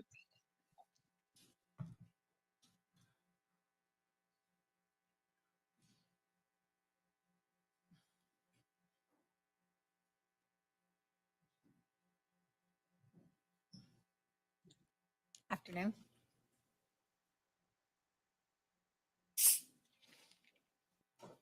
I hope you are finding all the good lunch places. Well, they're limited. You can't go into anywhere there's a You may call your TV. next witness. Timothy Whitehurst. Timothy Whitehurst. Sarah P is not here. Oh, Timothy Whitehurst.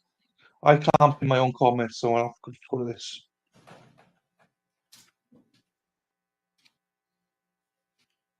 So just put it up here. You solemnly swear or affirm the testimony you shall give shall be the truth, the whole truth, and nothing but the truth, so help you God.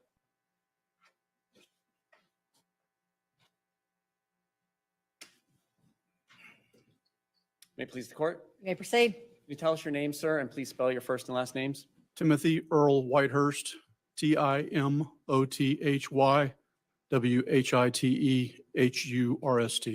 What do you do for a living, sir? I work for HD Supply as a project manager, On April 24th of 2018, what were you doing for a living? working for HD Supply.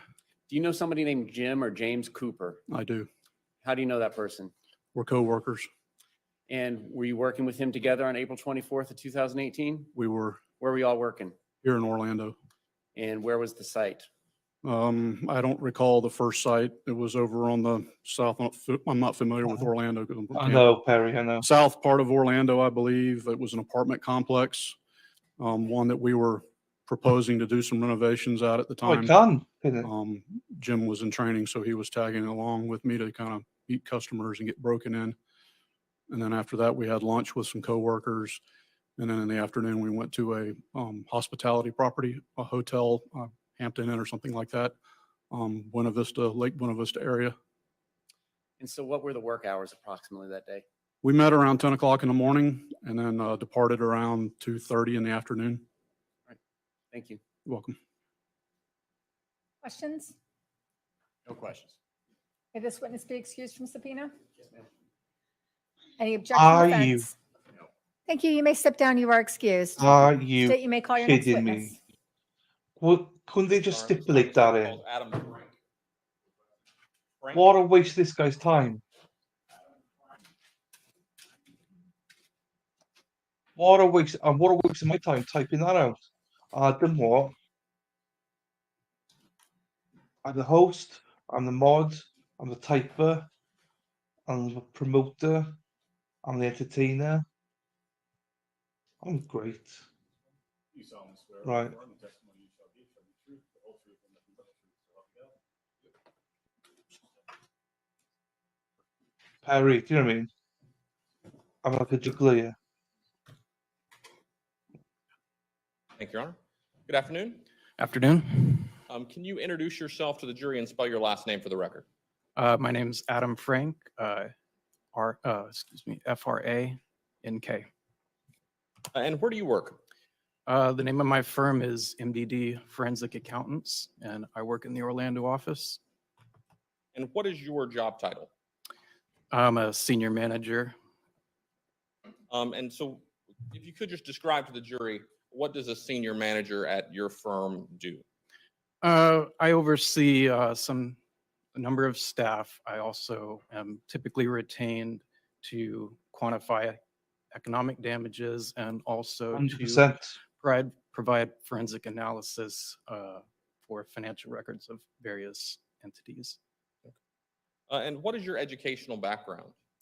I have a bachelor's from the University of Central Florida, also a master's degree in accounting, also certified public accountant, certified fraud examiner, and a certified in financial forensics. And to get those certifications, if you could just explain to the jury what it is that you have to do. Yeah, to get a CPA, you have to have, I believe it's 150 graduate hours. So after high school, you have to sit for a 4-part exam. You also have to sit for an exam for CFE, which is a fraud examiner's license, and you have to have relevant experience to have a CFF, which is certified in financial forensics. All right. Do you have any other training and experience that enables you to do your job that you've gotten along the way? I do. I've been with my firm for 18 years. We are strictly forensic accounting firm. That's all I do. Do various forensic accounting engagements. I've been retained as an expert witness both in state and federal court. And were you contacted by the state attorney's office to do some work in this case? I was. What were you asked to do? We were asked to do a forensic analysis of certain bank accounts that belong to David Cooper-Tronnes and his entities or Shanti Cooper-Tronnes and her entities. And were you paid for your work? I was. And what information were you given to review? I believe it was 23 different bank accounts. I believe there were 10 Wells Fargo, 8 Bank of America accounts, 1 Charles Schwab, and then there were 4 AXA accounts. And permission to approach opposing counsel, showing opposing counsel identification as states for ID BD, BE, BF, and BG.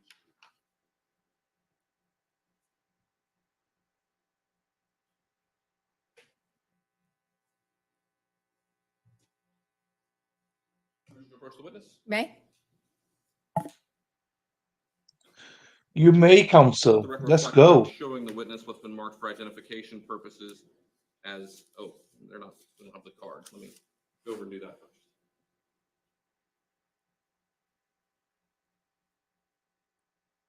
Is he on his own or something? I don't. He's the only one I think we've seen for the state. I'm just wondering if he's the only counsel for the state.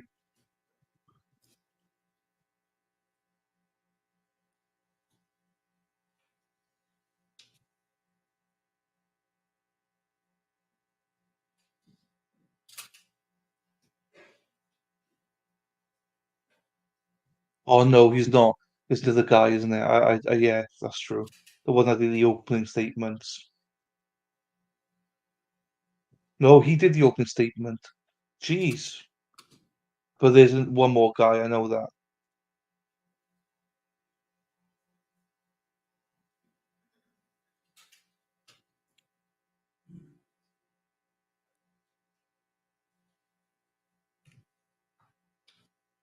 Commissioner Reed, the witness, Your Honor? May? Let the record reflect that I'm now showing the witness what's been marked for identification as states BD, BE, BF, and BG.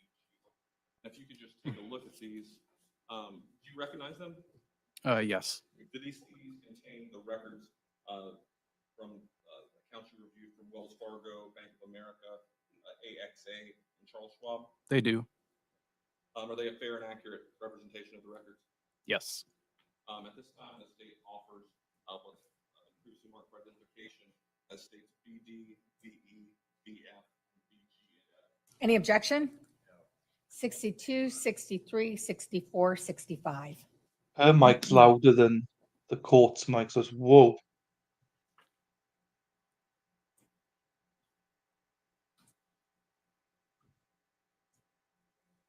Okay, so you got the records. Were those records sent to you by the state attorney's office? Yes. Okay. And then what did you do when you received those records? We performed forensic analysis of the bank statements. Basically, we're analyzing the transactions, taking the approximate month-end balances, and we summarized them into a spreadsheet. And does that spreadsheet begin with account entries going back to January of 2013? Yes, I believe so. And then did you ultimately go through in that analysis January of 2020? We did. At some point, some of the statements we didn't continue to get, but so there may be some gaps, but I believe the last one was through that date. Okay, so you just went through, obviously, the records that you received. Right. Whatever was provided to us is what we reviewed. And did you prepare a chart of essentially your findings related to account balances during that time period? We did. Okay. Let the record reflect, I'm showing opposing counsel with the marked for identification as states CB. CB or CD? I'm not so sure. CD, probably.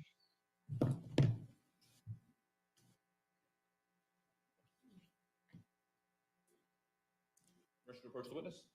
Sorry, counsel, what was the CB? CB? Thank you. CB. Okay, Let the record CB. reflect that I'm showing the witness what's been marked for identification as CB.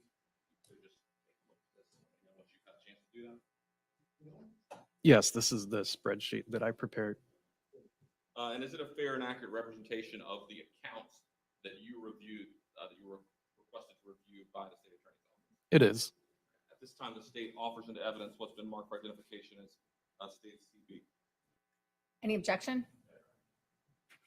Then it will be 66.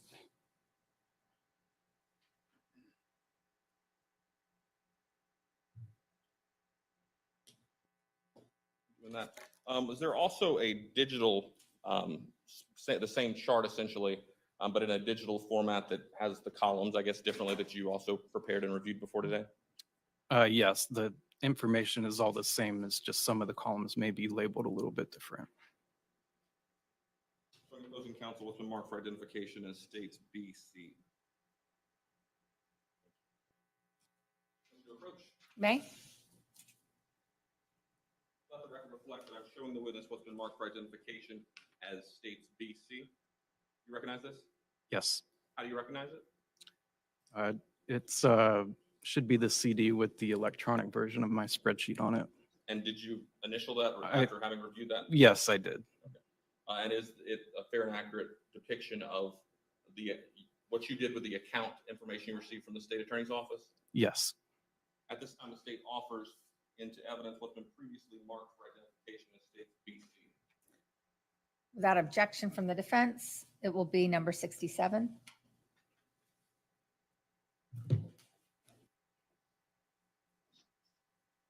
No, yeah, no. Well, hang on. I'll be back in 2 seconds. I just gotta do something quickly. I'll be back. Permission to publish. Literally 30 seconds. You may.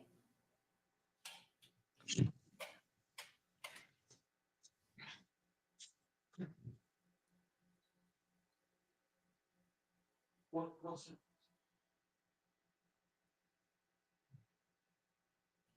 That's a lot of small numbers. You We need need to.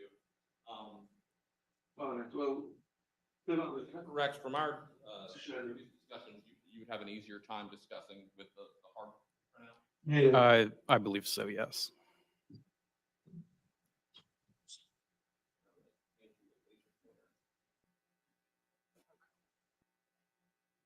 I'm going to zoom in on the top portion of this.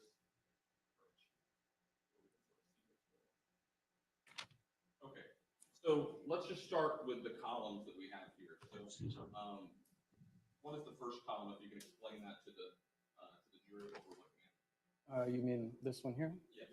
So this is just the approximate end date of each bank statement. So this would include amounts as of, for example, here, the end of January 2013. Okay, and this column goes through each month through January of 2020?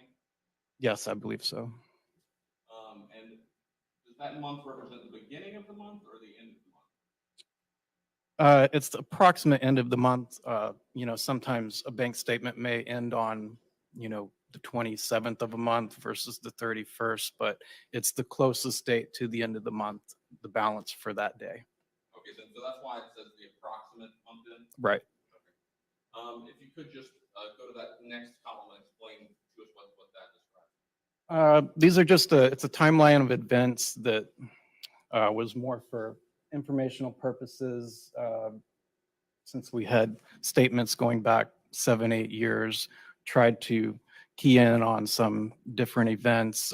For example, this process improvement solutions, I believe that was an entity of Shanti Cooper-Tronnes, and so we noted here when it was created, and just different timeline events that were of importance. And then going to the next, it looks like sort of a light blue, and then there's several different columns under that. So it looks like, Right. And just to show the jury what we're going to be moving over to, there looks like there's 4 different distinct sort of categories that you've gone through. Is that correct? Yes, that's right. So if we can just go back, and you can tell us, what is this first category that we're seeing in the light blue? So these 6 accounts here, they are accounts that are in the name of David Tronnes or business entities associated with him, or also the trust that was it's associated with him. Okay. So these entities, is it fair to say, are entities or David Tronnes himself that are not tied to another person, just David Tronnes or a trustee control? Right. How about the next category, and it looks like sort of a light yellow? Yeah. These 2 accounts were accounts that the names on were David Tronnes and Carol Tronnes. And is that, to your knowledge, his ex-wife? Yes. Going to the third category, and I'll move the chart over here. Looks like sort of a light red color. If you could just describe this category for the jury. Yes. So these are the various accounts that were associated with Shanti Cooper-Tronnes and her business entities. And can you just kind of describe the number of accounts? It looks like the BOA, what does that stand for? Yeah, so sorry, those are BOA stands for Bank of America. There were, let's see, several of those. 1, 2, 3, 4, 5, 6, 7 different ones. There was also 4 AXA accounts, which. And then it looks like you have some description related to those AXA accounts. Yeah. Pension, IRA, and then a life insurance account. Yes, to my knowledge, that's what they were. And then going to the fourth category, which looks like, doesn't really show up there, but on the actual sheet, it looks like it's sort of light green. If you could just sort of describe what that represents as a category. Yes, those are joint accounts where David and Shanti are both on the account. And if you could just go through and sort of let the jury know what the initial stand for each account. Right. Bank of America again. Right. Bank of America, WF is Wells Fargo, and I believe one of them here, 7209, was a brokerage account. And then there's also a notation, I guess, that the 5297 is a checking account. Right. Yes. All right. So we've gone through what the different columns are. I want to sort of skip ahead here. So I don't think that they're going down the road that she was stressed with money and alleviated herself, because they're saying that she was strangled. So are the state trying to say that he alleviated her for the money because they were running out of money or something? So I say I'm flipping it, going it might not have even been her, it's him. I'm just throwing that out there, because why do they keep bringing up about all these things? In the sense of money, money, money. If she was strangled. So I think this is why I think they are saying, the state is saying they had money issues and that's why he alleviated her, because of money issues, not that she was stressed.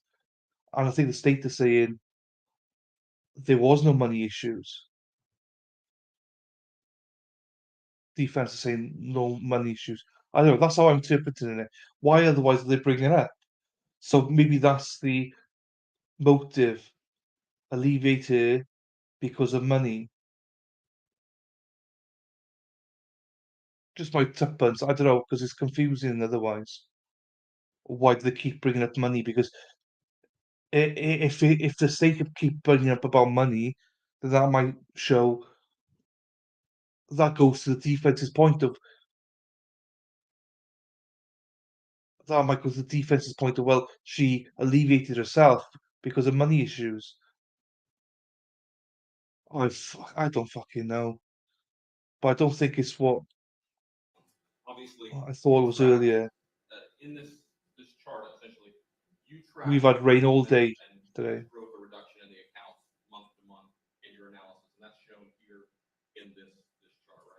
Right. Okay, but for our purposes, I want to go to 2018.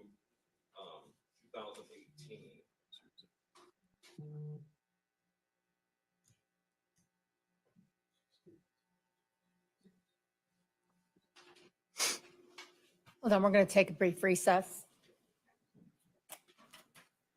Actually, you can stay where you are if you want to just, yes, you can go get the glasses. You're fine. You're fine. Go get your glasses.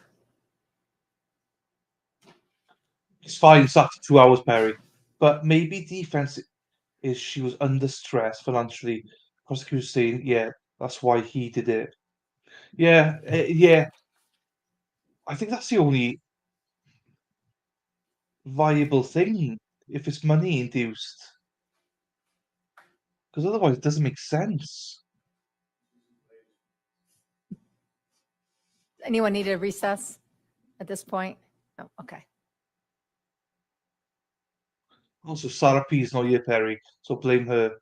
Anything that goes wrong from now on, it's Sarah P's fault. She's not here, so I've got to multitask here. I've got to think, I've got to host, I've got to do the whole thingy up the top, which I didn't know I could do. I've got to do chat, I've got to look at this. So, multitasking supreme. I'll entertain you, chat with you. I'll entertain Lady Law now. I went like Lady Law. How we do, Lady Law? That's a bit wrong there. Lady Law. How is my queen? I hope you're well. Hey-o.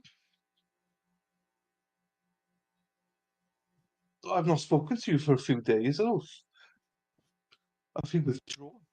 Sup? Sup, fam? Sup, queen? What's happening, Gilf? We're quiet today. There's not much on. It's nice to see you pop in. I'm literally doing it. I'm literally running the show here. So it's about to go wrong. Do you know what I mean? Hey, Lady Law. Jonathan's going to be gutted that he's missing you, Lady Law. Gutted. So, State you may yeah, proceed. this trial's a bit confusing. I love the Gilf. Love the Gilf. Fast forwarded to March. I mean, Council, I can freaking hear you. Obviously, you can't see the top of the spreadsheet, but if you could just go through and show us, March of 2018 would be approximate end of month. What was Oh, hang on. Is today your last day? Or is next week your last day, Gilf? I'm trying to think. Is it? It was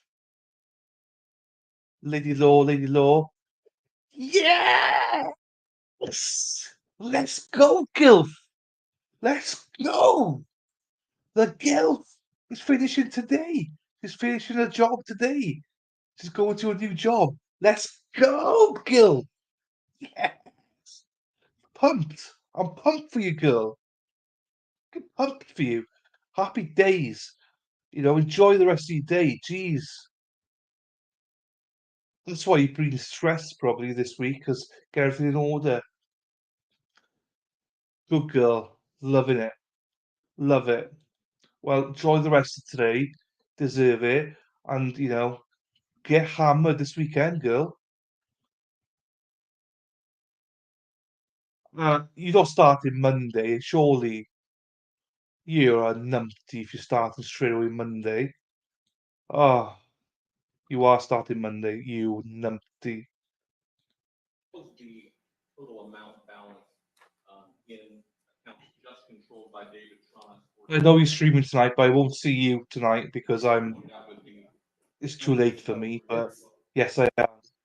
Yeah, it's down this last line here. Should be this amount right here. $136,000 and $33. So in accounts just held by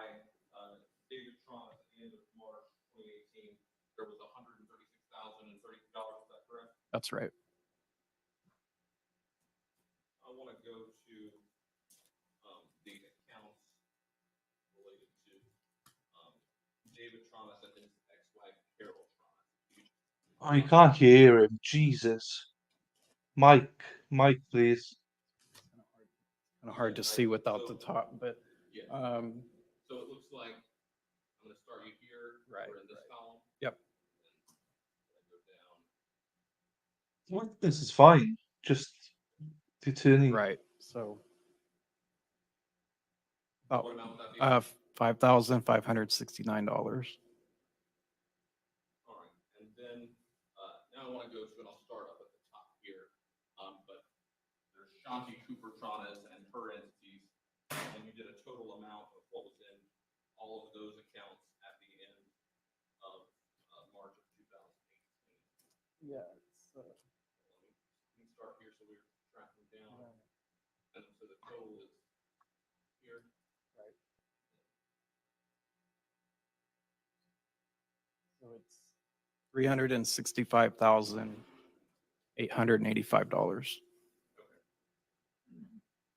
And then finally, in the joint accounts of both David and Shanti Tronnes, what was the ending balance in March of 2018? It's $480,700.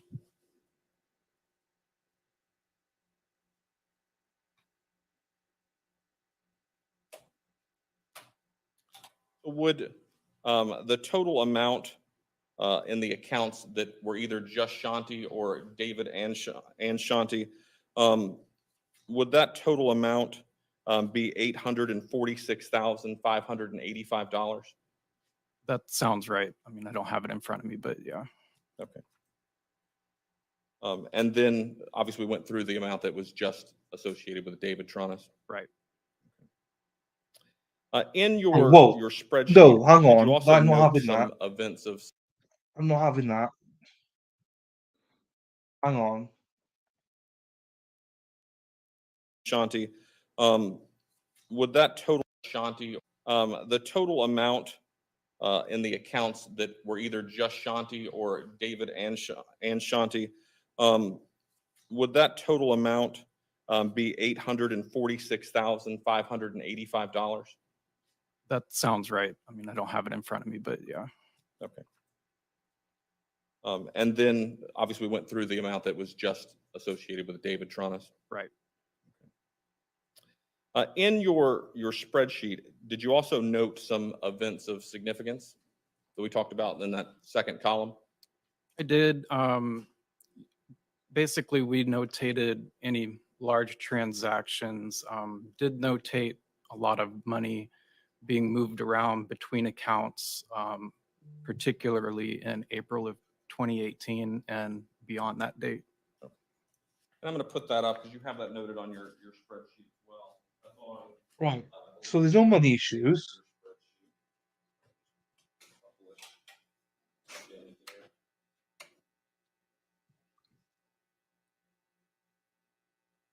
If you could just show us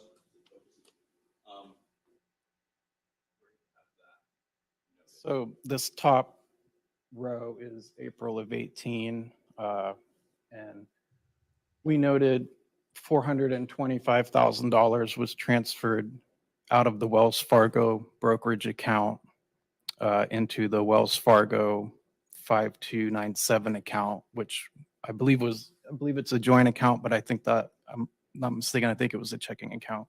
And then we noted a check was written for $215,000, which cleared the bank on April 30th out of that Wells Fargo account.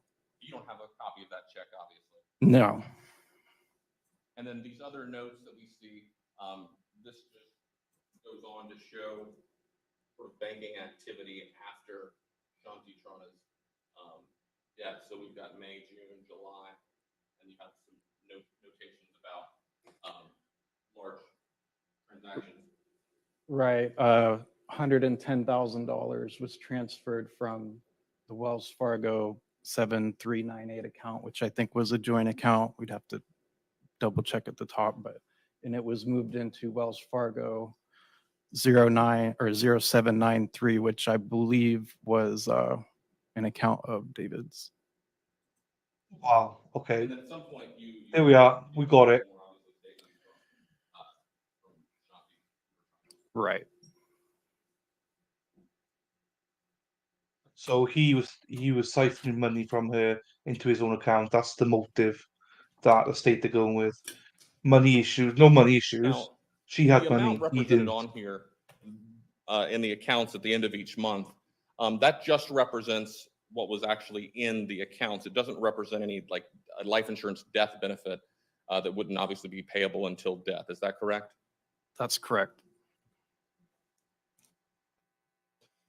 So separate and apart from any life insurance or death benefit, in the accounts that were either Shanti Cooper-Tronnes or David and Shanti Cooper-Tronnes, there was $846,000 roughly in those accounts at the time of Shanti's death.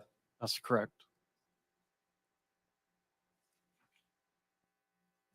That's your motive. Now it makes sense. Now it makes sense. Ross? Bing bang bong.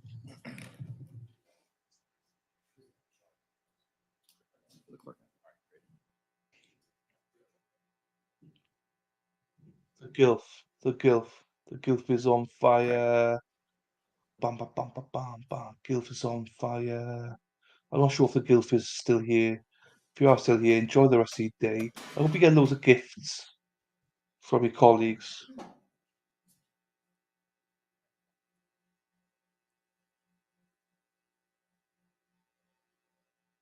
All right, good afternoon, Mr. Frank. Good afternoon. You were given bank records by the state of Florida to analyze. Right. Yes, she is. Was that the sole Gilf. source of your information that you received, or did you do any independent research? We did a little bit of independent research, some stuff on the property appraiser website, sale of the house, things like that. Let's talk about that. So what did you learn in your research about the home? I think I have it noted. I forget the date of purchase, but it was, as far as I could tell, purchased with cash out of the trust account of David Cooper-Tronnes. And that was prior to his marriage to Shanti? Yes. Cooper, correct? Yes, prior to the marriage. And Oh, do you know the day of their marriage? so David bought the house. Okay. Versus the date of the home sale? If you slide this over a little bit, it's over here.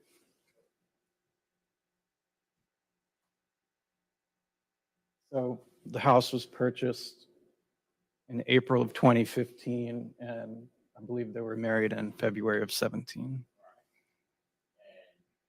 Property appreciating value during that time?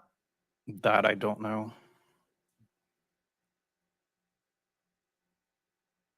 And in review of the accounts, I mean, this is forensic accounting, correct? Right. So you're looking to try to figure out and develop some ideas of malfeasance or patterns of behavior to assist your client? I would say that we are just, in this particular case, looking at what amounts are in what bank accounts on certain dates.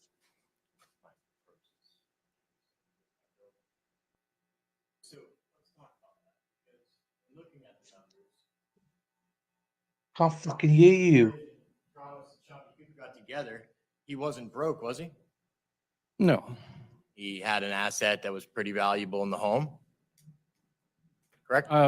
Yes, it was in the name of the trust, I believe. Yes. Okay. And who was on the trust? It was, I believe, him and Beverly, which I believe is his mother. All right.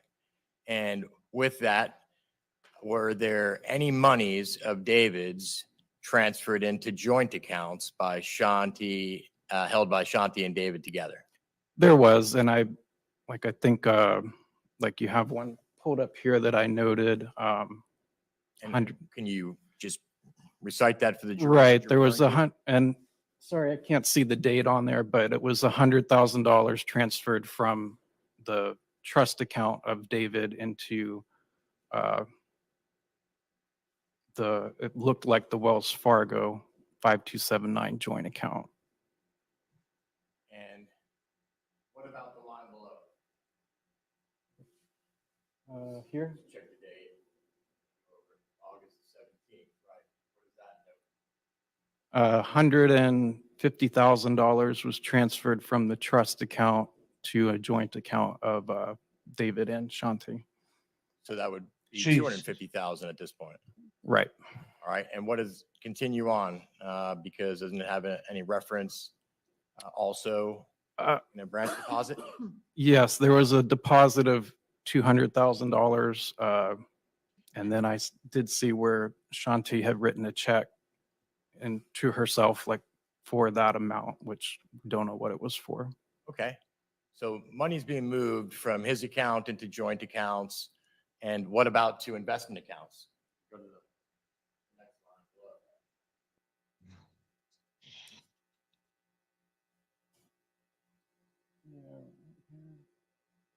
below. Yeah, there was a $440,000 transfer from Shanti and David's joint account into that Wells Fargo brokerage account.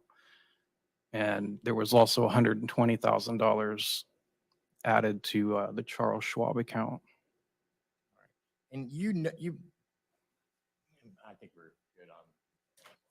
Thank you. Everybody fall asleep on me. So, all right.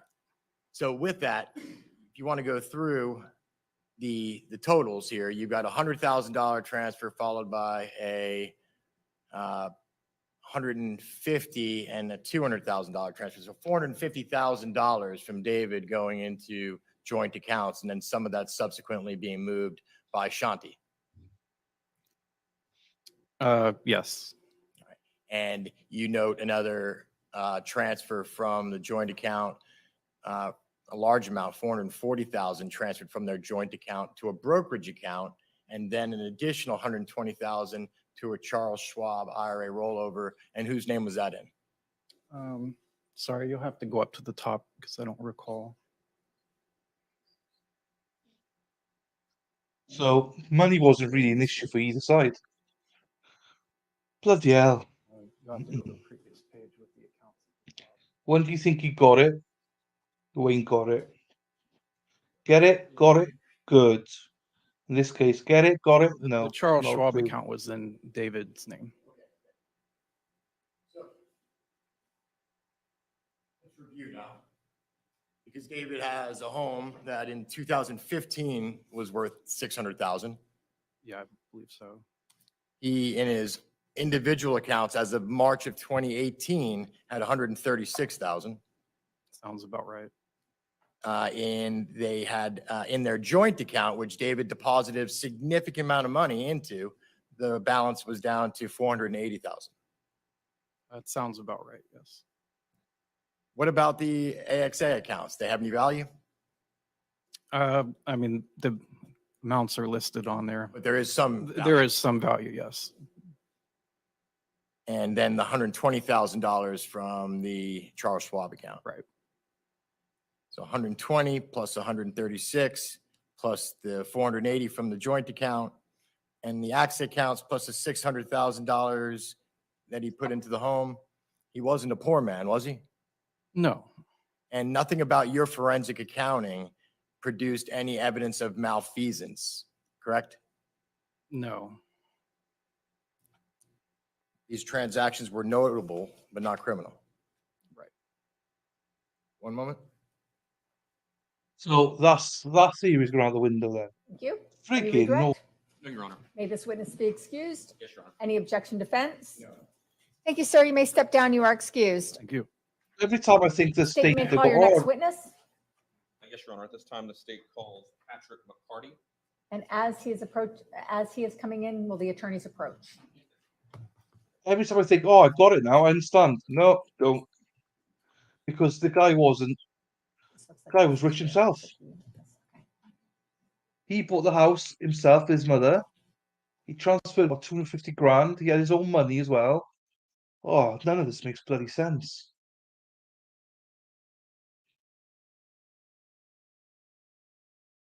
None of it makes sense. Perry, you gotta make this. Perry, make him all make sense for me, please, Perry. Make it all sound good to me, because I can't stand this a minute. I did think that was an aha moment from the state, but now I'm like, well, no, the defense are good. They're like every time the state go like 1-0, they go 1-0, 2-0, 2-1, 2-all. Oh.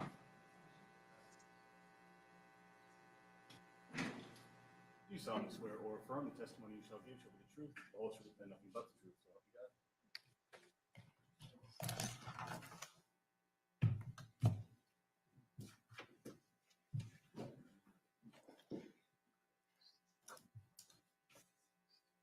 Thank you, Your Honor. Good afternoon. Good afternoon. Can you introduce yourself to the jury and spell your last name for the record? My name is Patrick McCarty, MCCARTY, and I am a financial advisor for Equitable here in Orlando. And can you just sort of explain in a little bit more detail what your job entails as a financial advisor? I help families save for their retirement, for their children's education, and plan their estates. And most of that is done through selling investment products and insurance products. And how long have you done that? Over 30 years. In your work, did you ever have a client named Shanti Cooper or Shanti Cooper-Tronnes? Yes, I did. And did you originate a life insurance policy for Shanti Cooper or Shanti Cooper-Tronnes? Yes, I did. Here she is. Here she is. Too fucking late, Sarah P. Check me out. Check me out. Check me out. I've been doing awesome without. What's happening, Sarah P? You forgot the equitable bit though, but you spelled McCarty much better than me. For some reason, I can now pin it. I couldn't pin it before. I'm only joking. Nice to see you back, Sarah P. This is confusing. Hey, Sarah P.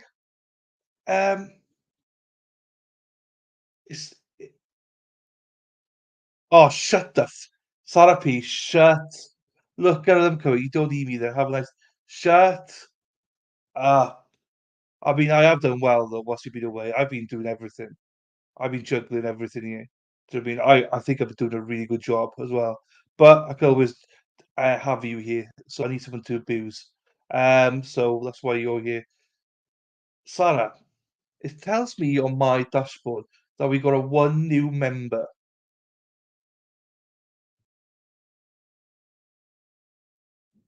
Unless that means the subscription one is now a member. That's going to confuse me now. Because no one's a new member. We don't have a new blue wench, do we? So this must be the subscriber that we had. That's the member, must be. Oh, must be. See how bitchy she is in here? Perry, you see what I got to deal with? See what I got to deal with Sarah P? I did. What was the amount of that life insurance policy? I believe it was $300,000 on her life. Would it be $350,000? It might be 350,000. Yes, I would have to look at the statement. And who was the original beneficiary of that policy? I believe the original beneficiary of that policy was James Cooper, her husband at the time. Okay. At some point, did her beneficiary change? Yes. Was that change in around May of 2014? I believe so. And who did that beneficiary change to at that time? Jackson Cooper, which is the son. Okay. Shanti Cooper's son. After making Jackson Cooper her beneficiary in 2014, did she ever change her beneficiary again? Yes, she did. And when was that?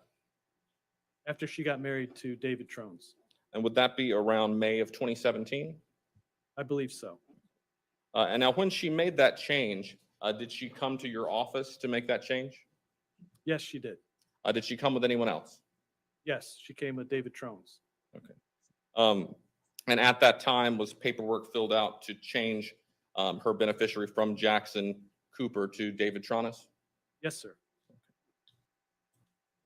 In addition to the life insurance policy, did Shanti also have investment accounts with AXA? Yes. And who was the beneficiary of those accounts? Different people at different times, but After 2017, when she came in with David Tronnes, who was the beneficiary of those accounts? David Tronnes. I don't have any further questions. Cross defense? Briefly, Your Honor, one moment. You may.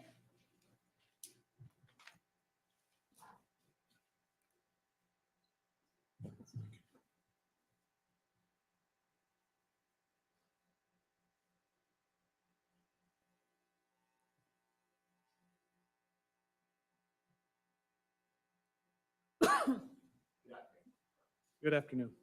Sir, as financial advisor to Shanti Cooper, is that the way that you come to meet David Tronnes? Yes, sir. And when they came in to purchase or change the policy, putting David as the beneficiary of Shanti Cooper's policy, did David make a purchase at that time for life insurance? Not at that time. In close proximity to it? Yes. Okay, and can you talk about that a little bit? David purchased a policy on his own life. It was sometime after that. Was it close in time to their marriage? It was right at, I believe it was after their marriage. Yeah. All right, and who was the beneficiary of the policy? Shanti Cooper-Tronnes. And what was the value of the policy? $1.5 million. All right, thank you, sir. No further questions. Any redirect? Your Honor. May this witness be excused? Yes, Your Honor. Any objection? No. I think we're good. No objection. And thank you, sir. You may step down and you are excused from subpoena. Thank you. State? Billy Lane?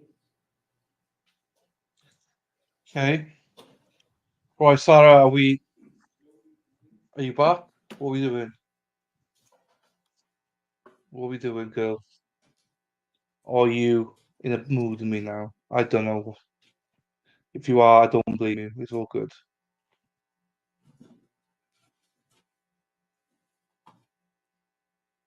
Hey, approach. May? Jesus, another one. I love to approach. Judge must smell nice or something. They approach every 2 seconds. Or seems it, anyway.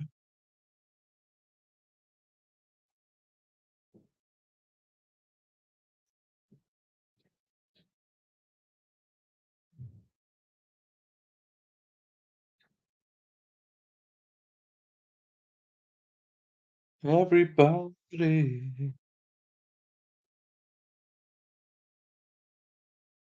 No, it's all right. I'll do them today. I can do it. I got my keyboard here. Normally, I didn't realize I could do it, so don't worry. I'll do it today. You could do it whenever you're back on your desk again during another day. So I'll do it. So it's easier. I know I'll do it then. So you have a rest. I was only teasing anyway, but I genuinely didn't know that I could, because sometimes I can't pin my own stuff up there. So I must come and go or something. I don't know.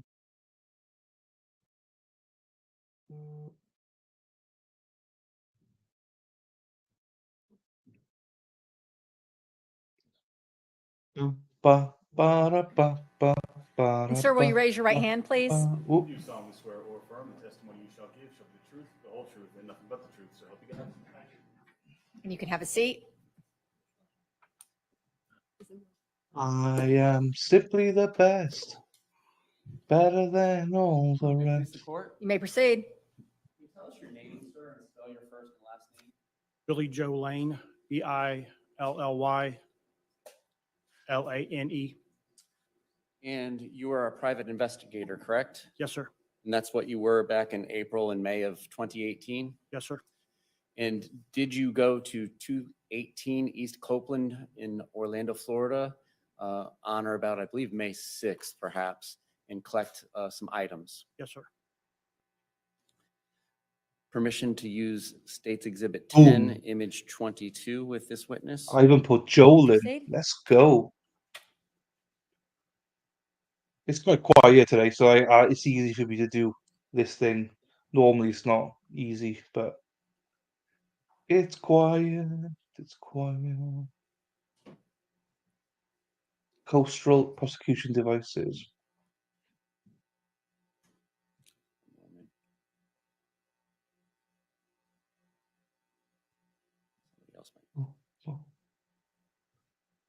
We can't see counsel.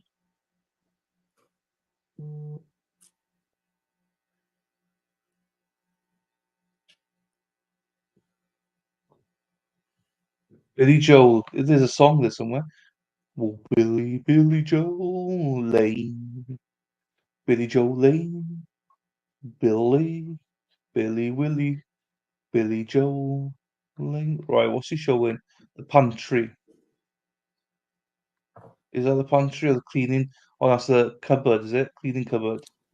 In Image 22 on State's 10, where I have the hand here, is that where you collected these items from? That area and the shelf below. And the shelf below being this shelf here Yes, sir. with the Swiffer duster green part? To the far left of facing the image where the red portion is. Okay. Once you collected those items, you brought them back and secured them, brought them back, secured them, labeled and packaged them and stored them in a locked locker? Correct. I actually packaged him on scene. And then you turned them over to Stacy Monroe and Teresa Sprague from the Orlando Police Department on April 19th of 2019? Yes, sir. At the time Oh that my you turned God, those items this is over to messy. law enforcement, when you looked at the packages, do they appear to be in substantially the same condition as when you had packaged them on scene? Yes, sir. They were locked in a locker for that time. Were you the only one with access to that locker? Yes, sir. No other questions of this witness? Jolene. May this witness be excused from subpoena? Yes, yes, ma'am. Any objection, defense? Thank you, sir. You may step down. You are excused. What the freaking complete waste of time? Why? State next Look, witness. he's got his book. He's got everything. He's got a laptop. That's it. What a waste of time. I don't get this. Jolene. I gave her best Jolene there as well. Jesus.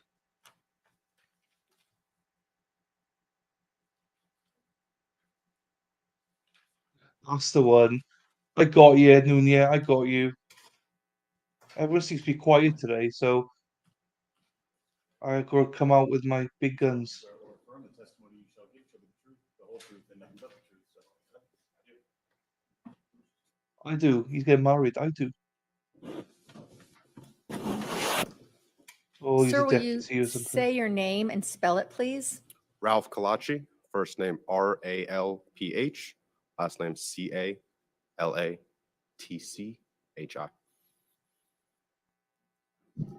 Where do you work, sir? The Orange County Sheriff's Office. Back in 2018, specifically in April, where did you work? The Orange County Medical Examiner's Office. And when was your start date and your end date with that organization? I started with the Medical Examiner's Office in September of 2015 and left in March of 2019. What did you do for that office? I was an investigator. And what does a medical examiner investigator do on a day-to-day basis? We receive Sandra, phone okay, calls you from know. law enforcement officials and hospital officials about passings. We take preliminary information from them to see if it falls under Florida State statute as a case for the medical. Slaughter, I've just joined when you were saying what a waste of time. Yeah, the defendant. They literally, we've had 2 or 3 of them now where they just come in, state their name, state what they are, bagged and tagged something. Okay, off you go. It's like, Jesus. Like, I got to type here. It's slow getting into this one. No one knows what's going on. Every time I think I know what's going, that's what's good about it. Every time I think I know what's going on, I have no idea what's going on. Actually, it's quite good. So, I don't know. So, Sarah P's busy today, so I'm entertaining everyone. And I've been swearing, I'm doing everything. She's She's let me do everything today, as in she's not stopping me swearing. I know, but do you know what I do? I get it. I get they do. I get it. I get it. It just annoys me. It just annoys me. It's like, can you not get agreement between you both? Say, right, okay, we agree that this guy put this bag in here, done, and this done. That's the chain of custody. Happy. Both sides agree. Yes, thank you, guys. See you later. Do you know what I mean? And it's not just this trial issue. I just mean in general. I hate it. Waste of time. But I get it. Get you need to do it. Just I wish they could agree and just have it. Tell the jury, look, we know what's happening. This is what happened. This bald guy, who is called Billy Joel, not the songwriter, but he put everything into a bag. We both agree that. Jesus, I don't know. I'm in a bad mood. I'm in a bad mood. I don't know Examiner's office. why. And if it does, we respond based off if it's a scene passing or I hospital. wish, huh? So by statute, there are limited circumstances when the medical examiner and his or her investigators get involved with the death of a citizen of Orange County, Florida. That's correct. And when law enforcement is investigating a suspicious death, are there jurisdictional boundaries between what law enforcement can do and what the medical examiner's office can do in regards to touching, handling, manipulating the decedent and the decedent's immediate belongings? Under Florida state statute, once a person passes away, their body is now the jurisdiction of the medical examiner. Law enforcement officials, firefighters, they're not supposed to make any contact with the body. And specifically on April 24th of 2018, in the afternoon hours into the evening hours, were you working as an investigator for the medical examiner of the 9th District? I was, yes. And did you receive notification of a death investigation being conducted by the Orlando Police Department, specifically by Detective Teresa Sprague? I did, yes. And did you receive a call inquiring as to whether or not you could come out prior to collecting the remains of the decedent so that you could manipulate the body for law enforcement? Yes. And about what time did you receive that call? I believe it was early in the afternoon. All right. And how quickly were you able to respond from East Michigan Street out to Delaney Park at 218 East Copeland? I should have been about a 10-15 minute drive at most. When you got there, what did you observe? I was led into the residence by officers. I was led upstairs into, I believe it was an in-law suite. I think there was renovations on the main home. I was led up the stairs and the deceased was found in like the main bedroom area. Now, at this point in time, your first of 2 visits to the scene, did you document anything with digital photography or did you do that only on the second visit? I took pictures on both visits. Okay. May I approach the witness with BR for identification? You may.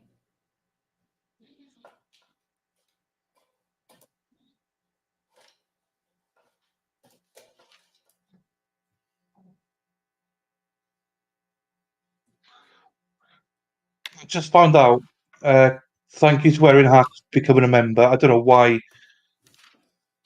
Don't know how we ended up, but Erin, you're supposed to be at the bottom, but you're at the top of my list now. You've always been at the bottom. So, anyways, Erin, the member was Erin. So, thank you, Erin, for becoming a member. Appreciate you, as always.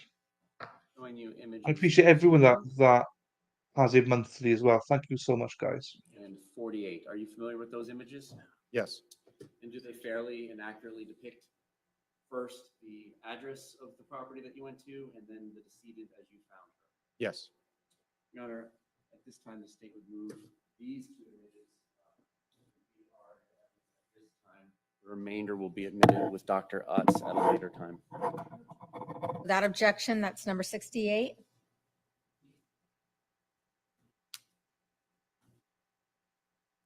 I hate it when they don't speak into the mic. I just didn't catch any of that. Permission to publish these 2 images with the witness? You may proceed.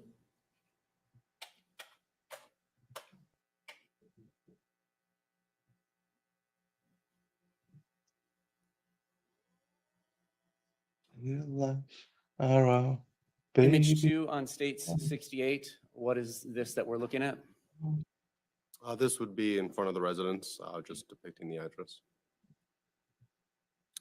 And then image 48, what are we looking at? Thank you. The Yeah, I deceased is mean, in the middle of what appears to be a bedroom. Okay. so we all saw Thank you, that, Mr. yeah. Clark. So he dragged her all the way there. That looks weird how he dropped her there. When you arrived, were there obviously members of law enforcement there? Yes. Detective Sprague? I cannot recall specifically if she was there. I believe her partner was there. And that was then Detective McClellan, but Detective Sharp now? Yes. And what were you asked to do for them? They were interested in the condition of the clothing, specifically if it was wet, as well as certain biological features that happen if someone is asphyxiated or choked or suffocated. Certain things will happen to the eyes that indicate that such an event took place. And what sort of background training, education, and experience did you receive prior to becoming a medical investigator, medical examiner's investigator in these areas of signs of death and so on that you were just describing? I received a Bachelor of Science from the University of Central Florida in Criminal Justice, and then I did a semester-long internship at the medical examiner's office. Following my internship, I was hired by the chief investigator, where I continued with, I think it was about a 4 or 5 months training process before I was able to respond to scenes on my own. All right, and so did you touch the decedent as well as her clothing to check for signs of dampness, wetness, or something in between or beyond that? Yes. And what were your observations? The clothing was wet. And how would you describe it? Absolute soaking wet, like submerged, somewhere in between? To the best of my recollection, it felt wet. I wasn't squeezing out large amounts of water, but it was not in a drying process, you could say. And did you touch her with gloves on? Yes. And then did you make these observations about the water content by looking at your gloves afterwards? Yes. Anywhere else that you manipulated the decedent besides her clothes? Her eyes. And what was the purpose of doing that? To look for those biological indicators, most commonly called petechiae. And could you spell that for Madam Court Reporter? Sorry to put you on the spot, and if you can't, that's fine. I can't spell that. All right. But pronounce it slowly and loudly for everybody. Petechiae. Okay. And what is petechiae? It's blood spots in the eye. When someone, again, is asphyxiated, these spots will come up in the eye. And are you just trained to know that that observation is indicative of strangulation, or do you actually understand the mechanism of how those occur? I was trained on it, and it's been explained to me, but I'm not a medical professional. Okay. And how do you go about making these observations to see whether there's petechiae in the eyes or not?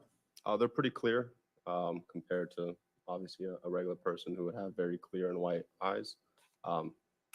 It's pretty clear if you can see it. All right, so you're looking at the whites of the eyes, I gather? Yes. As opposed to the colored iris parts of our eyes? It's all, you look at it all in together. And then take us, what do you actually physically do to actually make these observations? Do you lay hands on her? In this situation, her eyes were closed. There was actually some bruising on some of her eye that made it difficult to open one of her eyes. But you essentially just open the eye, make observation. I'll take pictures. The crime scene investigator will take pictures. And when you opened her eyes, did you observe any petechiae in either or both of her eyes? To the best of my recollection, I did. And was it either or both to the best of your recollection? I can't recall if it was both. Okay. Did you do anything else on this first visit? Not that I recall. All right. Approximately how much later are you called out for your second visit? I believe it was several hours. All right. Into the darkness at this point? I recall it being later in the evening. Okay. Now, ultimately, is it the medical examiner's responsibility to transport this body back to the medical examiner's office so that an autopsy may be performed? Yes. Is this something you do by yourself, or do you have people that help you transport bodies? The medical examiner's office here contracts personnel to do the physical moving. I maintain eye contact of the person as they're being transported. Once they're placed in a body bag, I seal the body bag myself. It's transported to the medical examiner's office, and then I meet the body there, where I would break the seal, continuing the chain of custody. So when you come back later, do you take additional photographs? Yes. And at this point in time, is that when you kind of, what they call, I believe, shroud the body and put it inside of this bag? Yes. And the bag, does it zip tight? Yes. And after you collect the remains, during this process, do you bag the person's hands and feet? Yes. Why do you do that? Preservation of evidence. And did you do that in this instance? Yes. All right. So you add bags to the feet and to the hands and then shrouding.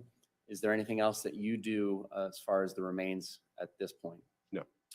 And then you supervise the transportation of the body to the medical examiner's office on East Michigan Street? That's correct.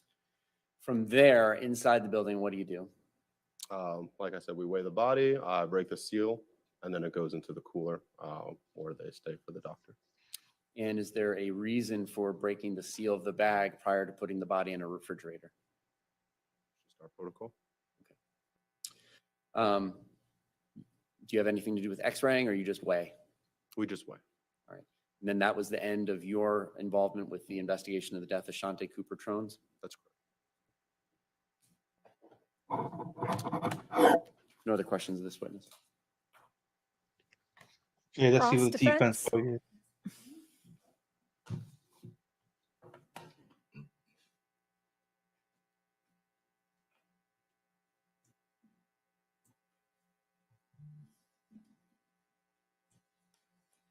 Good afternoon. As part of your job duties, do you report anything to the medical examiner in order for them to be more effective at the work that they do? We write a investigative report. Okay. Was that part of the purpose in you going to the scene that evening? Yeah. So we are essentially the eyes and ears of the doctor before they can see them for autopsy. So we make our initial assessment of the condition of the body. We make notations again on, rigor mortis, lividity, certain things like that, and prepare an investigative report for the doctor. Okay. And did you do that in this case? Yes. What is the timing for you to have that report prepared? By the end of shift. Okay. On April 24th of 2018, do you recall what the end of your shift would have been? I believe at that point in time, I was working the afternoon shift, 2 p.m. to 10:30 or 11. Do you recall when you would have been next on shift? Can't recall that. Most likely the next day. The next day, okay. So any reports that you prepared for the medical examiner, you would have had those done sometime before 10:30 or 11 p.m. that night? I believe so, yeah. You mentioned that you went to the scene twice. Do you recall what time, the first time that you arrived was? Not specifically, no. Okay. Do you remember approximately? Should have been in the afternoon, maybe 4 or 5 o'clock. How much time passed before you went back? I believe it was a couple hours.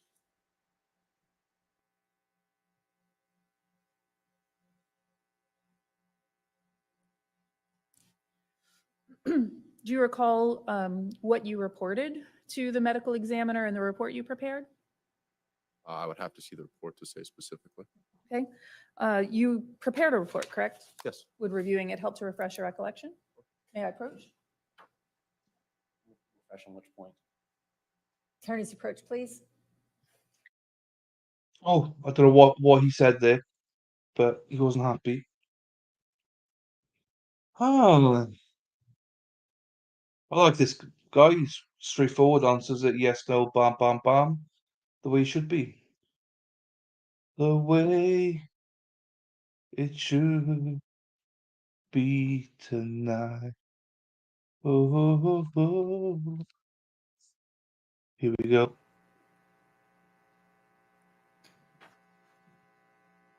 You may proceed. Okay, thank you. May I approach the witness? You may.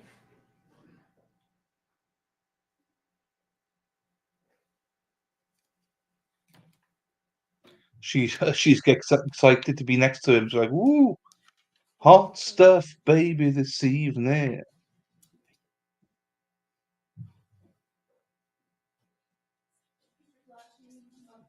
Is that a report that you prepared with regards to Yes.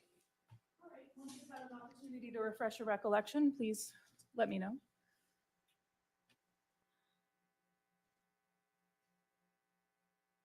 Oh, this is da ra ra ra ra ra ra da ra ra ra da da ra da da ra da ra da ra da ra da da da ra da da ra da da ra ra ra ra. It's one of these. Read your report. Hopefully, it's not bloody long.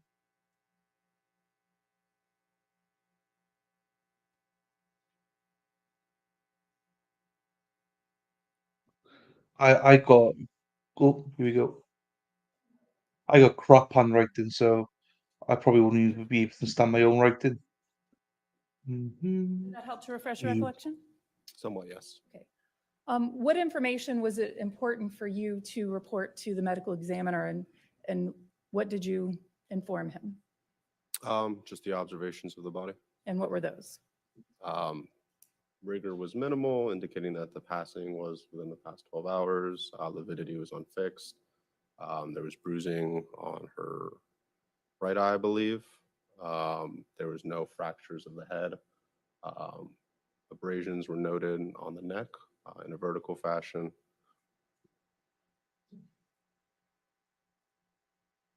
For the eyes. The prosecutor had asked you about checking for petechiae, and that was at the direction of Detective Sprague, I think you indicated? I believe so, yeah. And you said specifically that petechiae is a sign that you learned is a sign of asphyxiation. It's a hard one to say. Is that accurate? It's indicative of that, yes. Okay. And then the prosecutor changed that word to strangulation. Is asphyxiation always strangulation? Not always, no. Okay. In your training and experience, are there other types of asphyxiation? Yes. Okay. What are some of those types of asphyxiation? The most common other one would probably be self-asphyxiation. Okay. What about positional asphyxiation? Is that something that you're aware of? Yes. Okay. Are there other causes other than Oh. asphyxiation? I got it that time. For petechiae? That's the one that we look for primarily. If there are, I'm not well aware. All righty.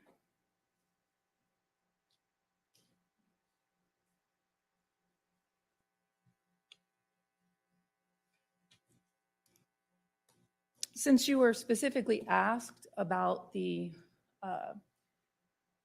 wetness of the clothing, and you were asked specifically to make that evaluation, did you report that finding that you found the clothing to be wet to Detective Sprague? I can't recall if it was her or her partner, but I reported to someone, yeah. To someone in law enforcement? Yeah. Okay, thank you. I have no further questions. Any redirect? Yes, ma'am. Wow.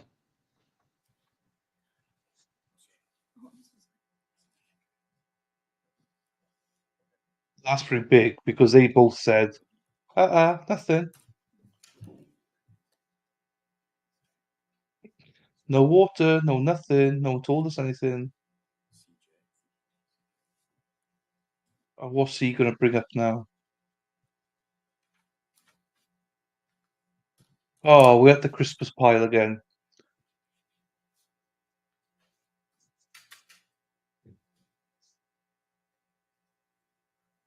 Interesting. The media story I read. I'll stop you there. That's what you did wrong.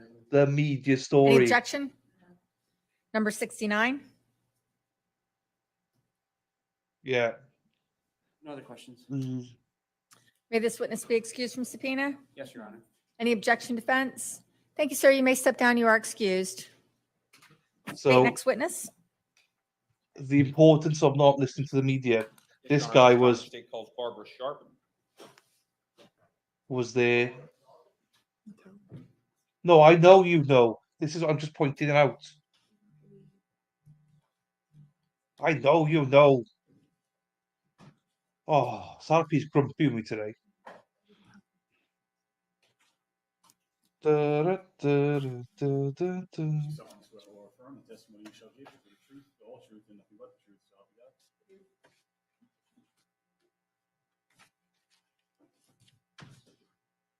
Thank you, Your Honor. Good afternoon. Good afternoon.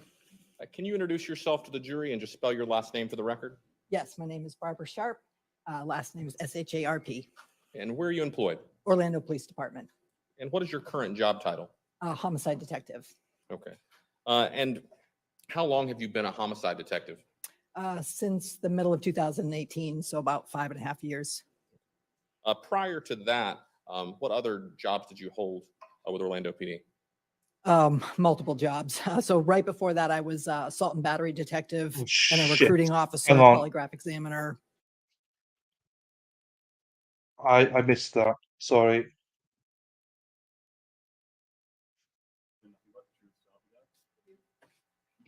That's why I'm quite glad we went into this blind. No preconceived Thank you, ideas. Good afternoon. Good afternoon. Can you introduce yourself to the jury and just spell your last name for the record? Yes, my name is Barbara Sharp. Last name is S-H-A-R-P. And where are you employed? Orlando Police Department. And what is your current job title? Homicide detective. Okay. And how long have you been a homicide detective? Since the middle of 2018, so about 5.5 years. Prior to that, what Thanks, other Sarah. jobs did you hold with Orlando PD? Multiple jobs. So right before that, I was assault and battery detective and a recruiting officer, polygraph examiner, multiple positions. Oh, that's fine. I could do that. I'll just check. I've got mine, so I'll just put that one in. I would suggest you go back because you've missed a fair bit, I think. It's been quite interesting. I think it's been quite interesting. Confusing, but interesting. I would go back if I were you and watch it after the break. You could do it at 1.5 speed, but they go through all the financials and everything like that. Plus, we've now got the guy that got the body, the medical guy, and I suggest you go back. I don't normally say that, but I would suggest you go back. I'll just play at 1.5.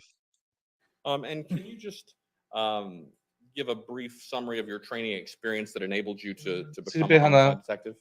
Yes, so originally I went to the police academy in 1999, and from there I was employed with the Palm Bay Police Department for several years before coming to Orlando Police Department. And while there, I have taken multiple classes in interview and interrogation, homicide investigations, multiple seminars and classes. So I want to take you back to April of 2018. Were you a homicide detective with OPD at that time? No, it was right before I came to the unit. I was actually in assault and battery at the time. But did you assist in homicide cases at that time? I did. Yes, I was training to go to homicide, so I was doing seconds with them. And did you become involved in that, I guess, training in the investigation of the death of Shanti Cooper-Tronnes? Yes, I did. And was that on April 24th of 2018? Yes. How was it that you became involved in that investigation? So that particular afternoon, I was at my desk. I heard the call go out on the radio, and I knew that Detective Sprague was up as lead for the next case. So I wanted to work with her because I knew that she was a phenomenal detective. So I went over there and said, hey, they're calling for homicide. You know, do you need somebody to go with you? And so essentially, you tagged along with Detective Sprague in her investigation? That's correct. Were you involved in the early morning hours, I guess later at night and then early morning hours of April 24th going into April 25th of 2018 of an interview of David Tronnes? That's correct. Would you recognize David Tronnes if you were to see him today? I believe so. Is he in the courtroom? Yes, he is. Can you point him out and describe something he's wearing for the record? Yes, it's the gentleman sitting off to my right with a dark colored jacket and a burgundy striped tie. Now, obviously, we're going to be going into the details of the interview more with Detective Sprague, but I do want to ask you about a portion of the interview. Do you recall at any point in the interview David Tronnes appearing to become emotional? When you say appearing, yes, I would say appearing. Did you actually at any point in that interview observe any tears coming from his eyes? No, never. At some point, did you show the defendant a photo of Shanti Cooper-Tronnes? Yes, I did. I placed a picture in front of him. And did you leave that photograph in front of him for a period of time? Yes, for the remainder of the interview, I believe. How long was that? Several hours. At any time while looking at that photo, did you observe him cry any physical tears? No, not once. Oh, geez, here we go. This So I again. want to fast forward a little bit. On August 29th of 2018, were you involved in a search warrant of a residence located at 5347 Tuna Lane, Orlando, Florida? Yes, I was. And what was the significance of that residence as it related to the search warrant? That was the residence where David had moved to. It was his mother's residence, and he was staying there after the investigation began. And was he actually arrested at the time that the search warrant was served at that residence? Yes, just prior to. At that residence? Yes, at that residence. Did you, and so you yourself were involved in the search of that residence? Yes, I was. And did you recover any ring during that search? Yes, I recovered Shanti's ring. Do you recall where it was that you found that ring? It was in the bedroom that David was staying in a suitcase. It was either under or on the side of the bed. And was that ring photographed? Yes, it was. Hi, Nancy. Showing opposing counsel what's been marked for identification. I think they're trained to look at the jury, is what other people have said. But everyone should basically. I believe that everyone in law enforcement and stuff are trained. You are to face the jury every time. But I believe it's pretty standard now. As states CC. This is a very complex one. Very complex one. Very complex. I thought the boy in the box thing was bloody complex. This one's fucking with my head even more. Me? Let the record reflect, I'm showing the witness what's been marked for identification as states CC. If you could just take a look at these and let me know once you've had a chance to look at all of the.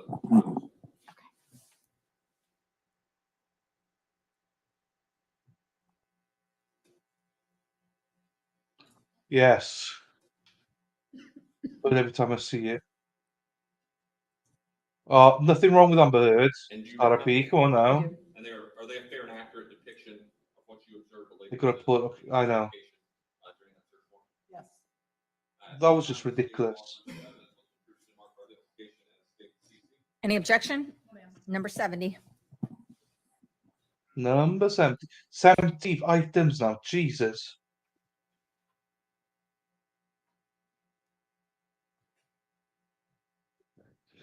Yeah, well, I mean, we might not like it, but this is what they're trained to do, so.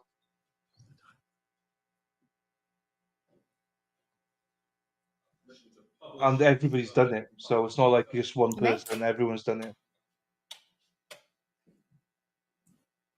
Well, I still like it because I'm not seeing the testimony. So she's still in my good books. The ring thing was ridiculous, though. There is this. Box and ring. Oh, don't say they're going to show it again.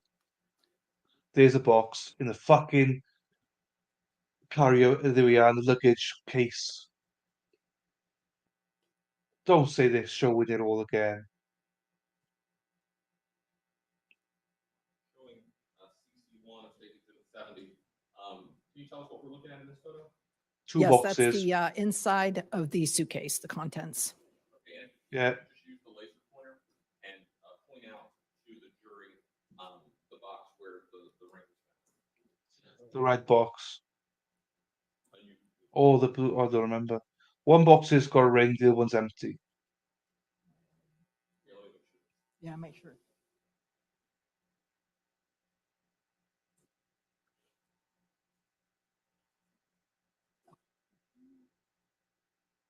This box right there. Are you sure it's the red box and not the black box that's lower in the photo? All right, but they are. If I can see the laser pointer, Yeah, I don't see a black. would be this box here. Oh, yes. My apologies.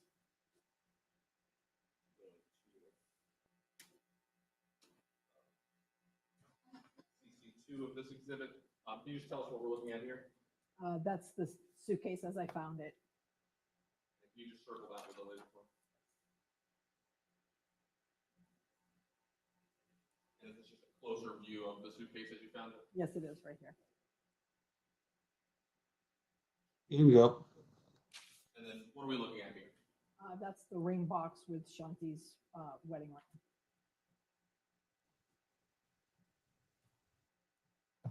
Is this actually your hand in this photo? I believe so, yes.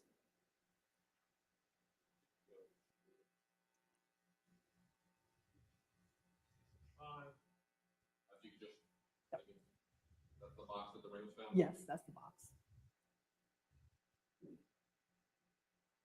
And then is this just another photo of the ring? Yes, just out of the box.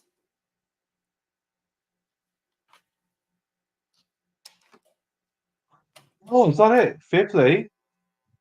We didn't get 50 samples of it then this time.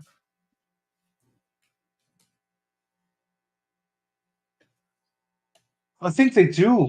I think they've done a survey. The Wisconsin one, they did a survey with jurors, and the jurors prefer it because the reason jurors You said you prefer it is yourself because, collected that. from my understanding, some jurors are deaf, so when you mouth, they can lip read at the same time. And some people obviously with sign language, wherever. But I think that's the reason they're trained to do it.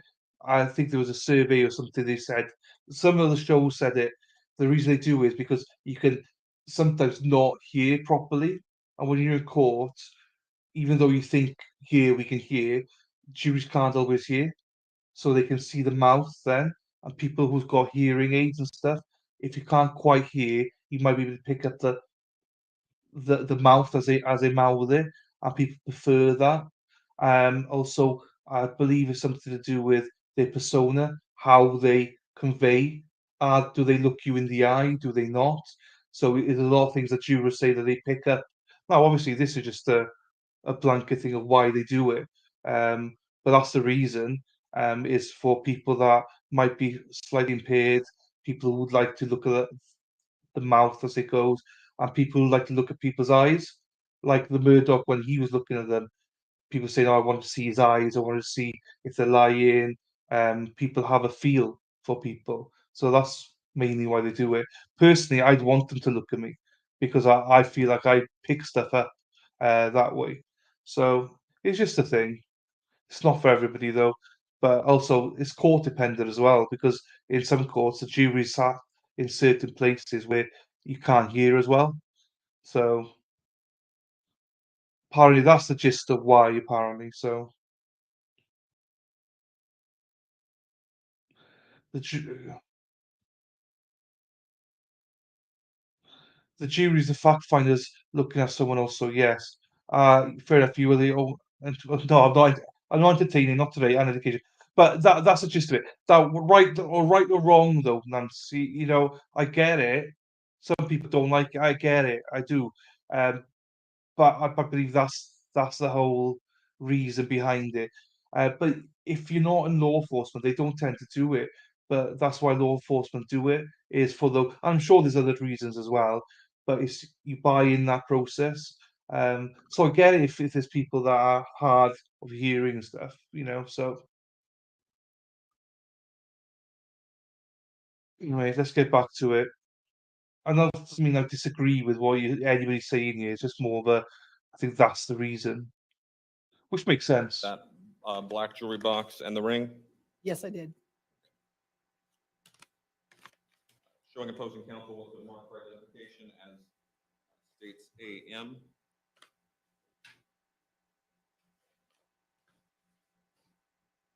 And did you also collect a red jewelry box that you'd pointed out earlier on there? Yes, I did.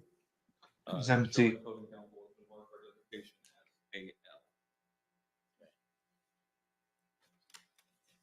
Where's your approach? You may. Let the record reflect, I'm showing the witness with the mark for identification as states A-L and A-M. You can just take a look at the packaging here and you're able to tell what that is. Yes. This is the red jewelry box and this is the black. And are those the jewelry boxes and like containing the ring that you yourself collected from the search warrant in August 2018? Yes. Is it a substantially similar condition as when you packed it up yourself? That's correct. Oh, I know it's a compliment. Offers into evidence what's been previously marked. I know it's a compliment. I was taking the piss out of myself by saying I'm not entertaining and not educational. I know it's a compliment, Nancy. I do. I just don't take compliments well. I'm not a compliment guy. I'd rather you say to me, look, you're a stupid prick.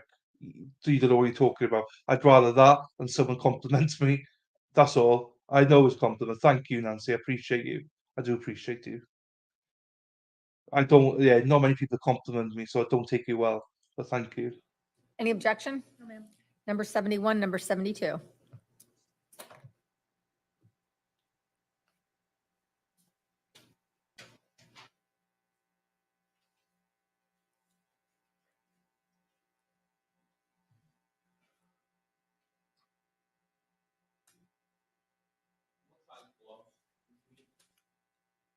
Prefer a large.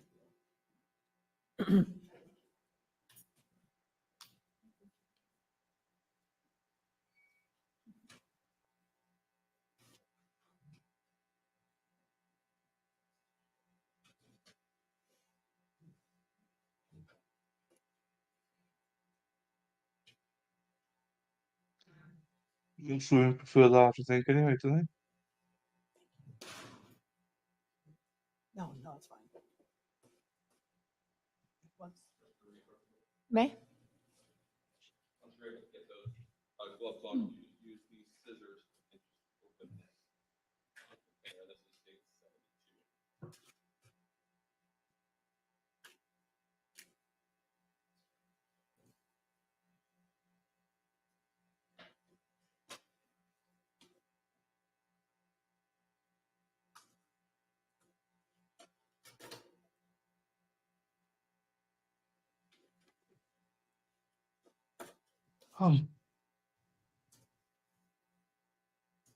So she's got large hands.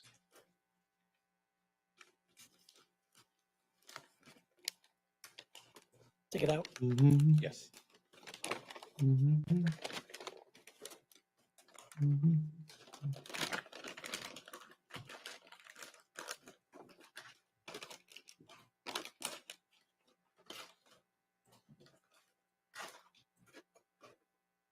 you go to the box. Your Honor, we have Detective Sharp step down out of the box. Absolutely.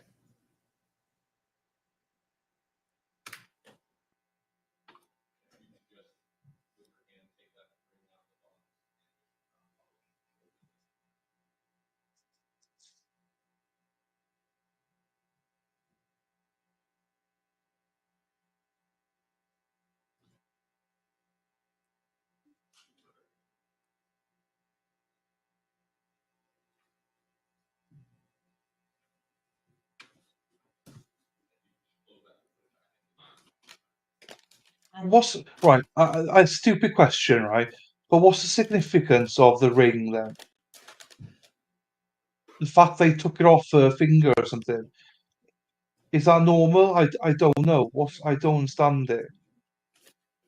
Are they saying that it's not like should she have been buried with a ring or something? Is that what you're trying to say? I don't get Defense it. cross. Yes, ma'am. Good afternoon, Detective Sharp. Good afternoon.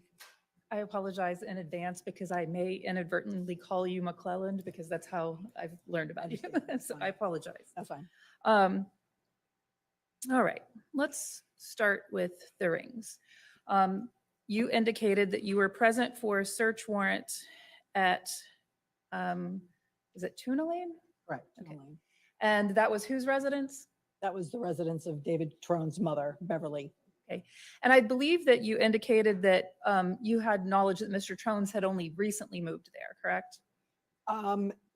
No, I don't believe so. From my understanding, he had lived there from the time he left the residence on Copeland. It's the media, I know. The Storing, yeah. rings that are, the ring boxes that are in evidence, those were located in a suitcase with other personal belongings of his? That's correct. Had you been present for a search warrant that was executed at 218 East Copeland in the loft apartment on April 30th of 2018? Don't worry, don't Yes, I you? believe I was. And if I recall correctly, you were there together with at least Detective Sprague and CSI Monroe. Do you recall that? I don't recall the CSI that was there, but I do recall being there with Detective Sprague. All right.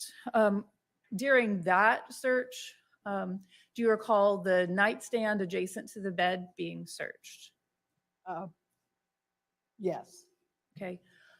The objects that were admitted into evidence were a pink or red ring box together with a black ring box? That's correct. Do you recall those ring boxes being present in that nightstand back on April 30th of 2018? Not specifically, no. Okay.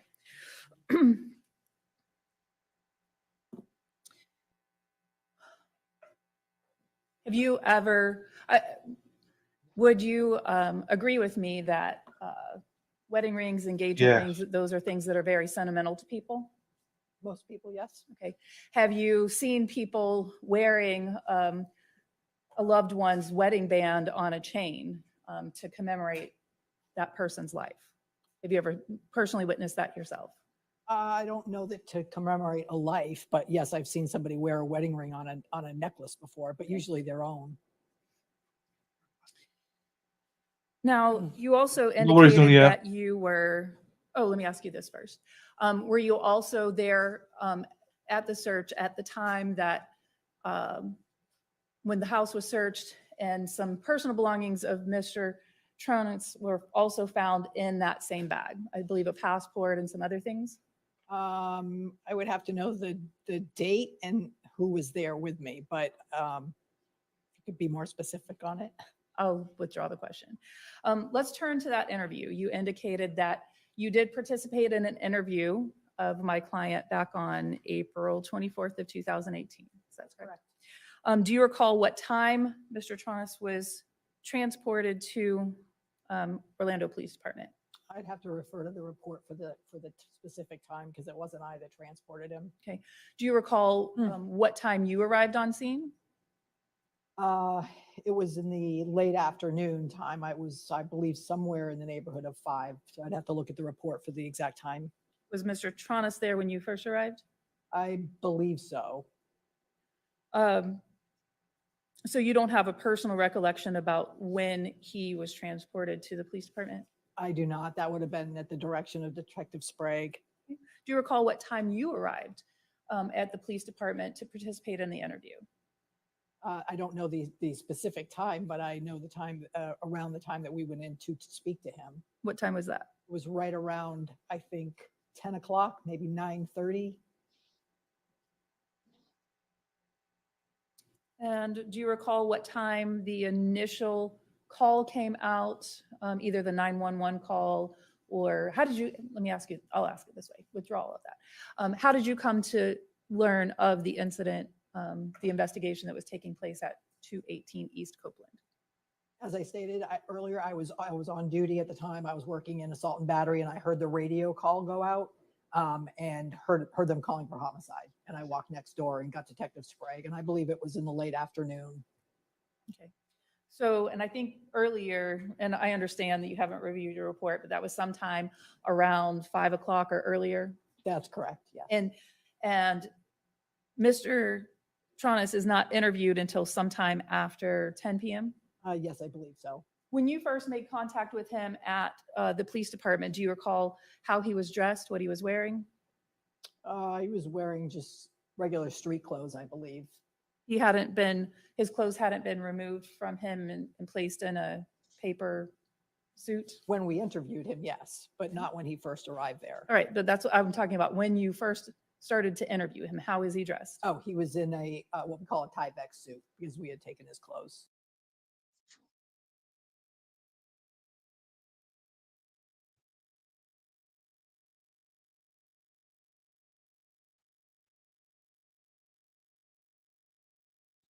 Okay, something happened there. Describe the room and the furniture. It's a basic interview room. Nothing on the walls, a table and 3 chairs. Uh-huh. Or are all the chairs the same? I don't recall. Are they comfortable? They're okay.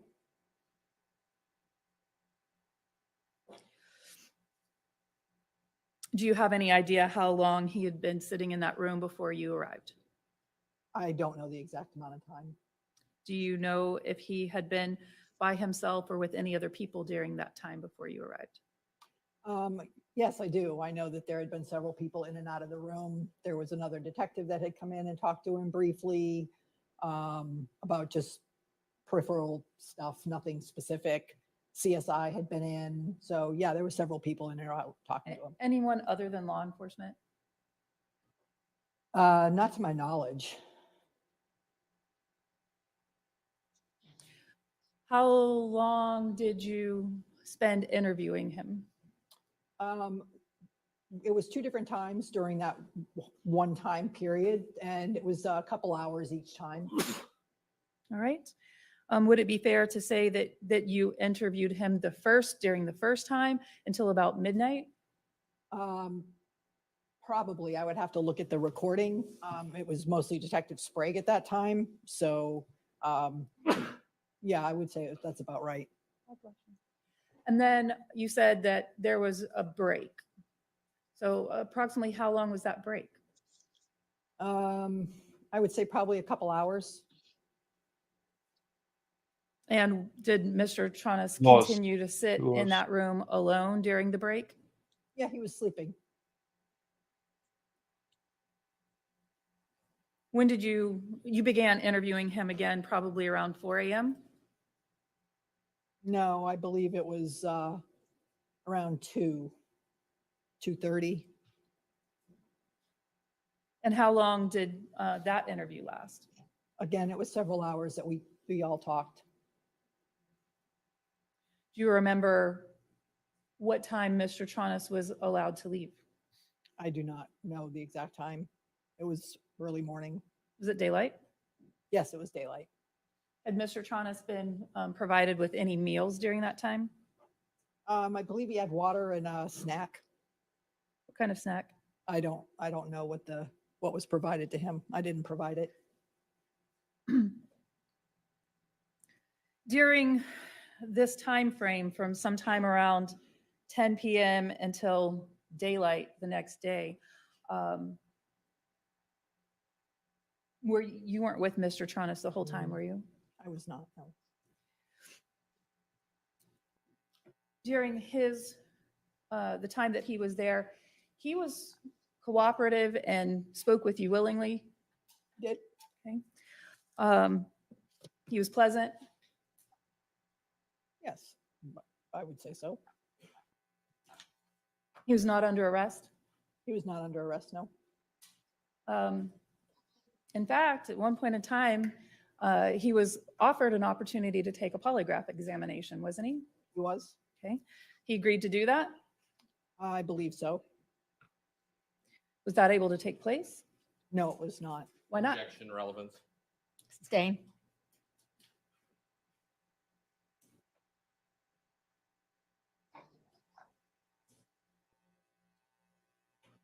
But he did remain cooperative, stayed there voluntarily, correct? He did. All right. He was able to leave of his own accord? You'd have to define that for me. He was free to go at the end of the interview. Yes, he was free to go. He was not under arrest. He was not under arrest. He was permitted to return to the residence. He was. He was permitted to live there, take his personal belongings, all of those things, no restrictions? You would have to refer to Detective Sprague for that. To your knowledge? He was permitted to return to the residence. He was permitted to return to the residence. You have a moment, Your Honor? May? It's funny how they don't want Thank to you. answer a question. It's Redirect. always the same. I'm not sure. I'm not sure. No further questions. May this witness be excused from subpoena? Yes, Your Honor. Any objection, defense? No, ma'am. You may step down. You are excused. We are going to go ahead and take a 15-minute recess if you will follow the deputy out. Yeah, they're on recess now. That's what it was. This is a good trial, but it's a confusing trial. I'm all over the shop with it. Literally, when the state puts stuff on, I'm like, yeah, that makes sense. Then the defense come in and just make it not make sense anymore. So we will rock you. I'll just go full screen for a second. We've not seen Emma, Unicorn. Everyone's missing today. Probably have a day off. If I had a choice, I wouldn't stream today, to be quite honest with you. No, I'm not feeling it today. But for you guys, I'd do anything. Do you know what I mean? So we're here streaming.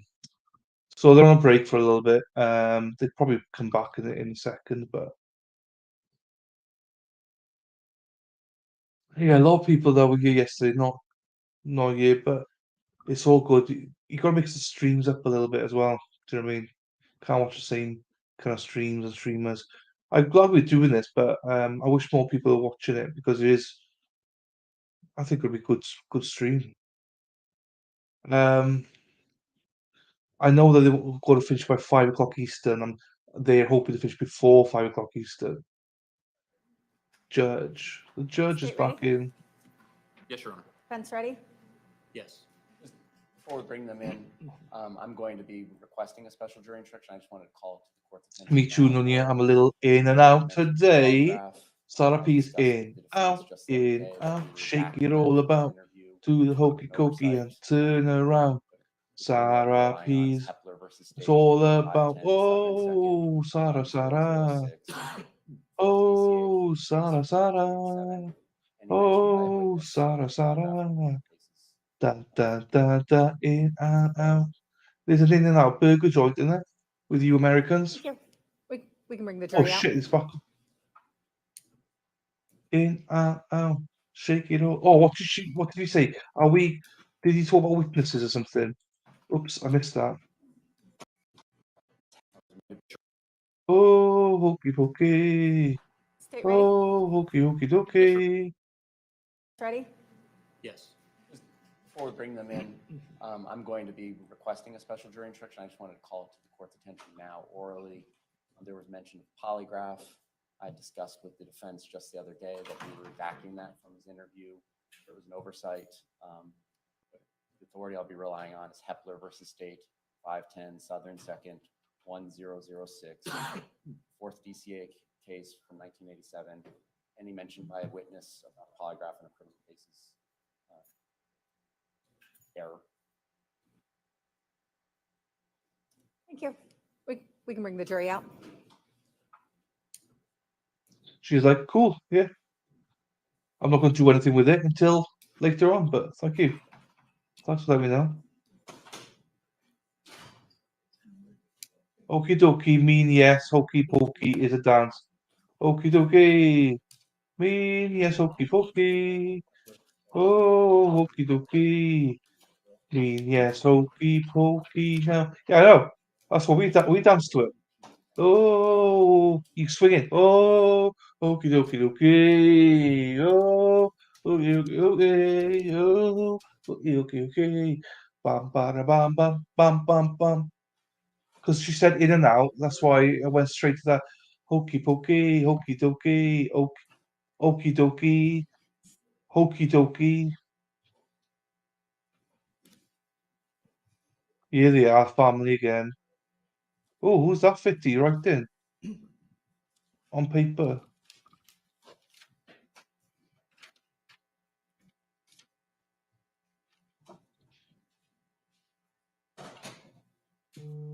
Point out the camera. And state you may call your next witness. Amanda McHugh.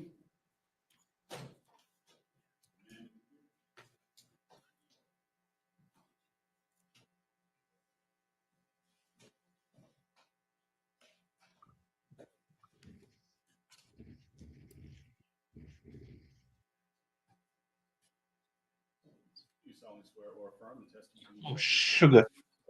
Right, I'll get the name here now. I got it. I got it. I got it. I got the name. I got it. Will you state your name and spell it, please? Amanda McHugh, AMANDA MCCUE. Got it. Good afternoon, ma'am. Good afternoon. Where do you work? Duran Orlando Police Department. What do you do for them? I am a latent print examiner.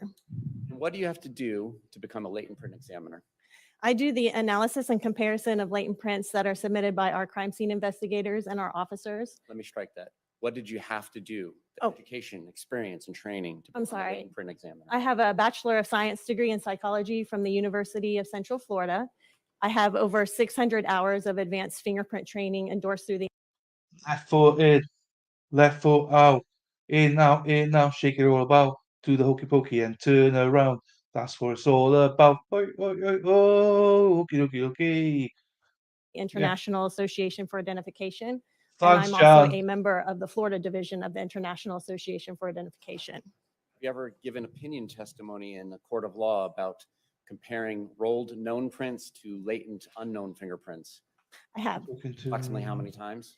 I would say over 65 times now. Have you ever not been allowed to give opinion testimony in this area? No. All right, now on to what you do. Go ahead. Okay, so I do the analysis and comparison of latent prints that are submitted by our crime scene investigators and our officers. I write reports on my findings and I testify to those findings in court. What is a latent fingerprint? A latent fingerprint is an unintentional recording of the friction-ridged skin that is found on your fingers, palms, and feet. We leave these prints when we touch a surface or an object. These prints are made up of the sweats and the oils that are secreted through the pores of our skin. Latent means hidden. So in order to make them visible, we have to use some sort of chemical or powder means in order to make them visible. And every time a human being touches the surface with any of this ridged skin of ours on our feet and our hands, do we necessarily leave behind a latent fingerprint? Not all the time. And what factors play into this?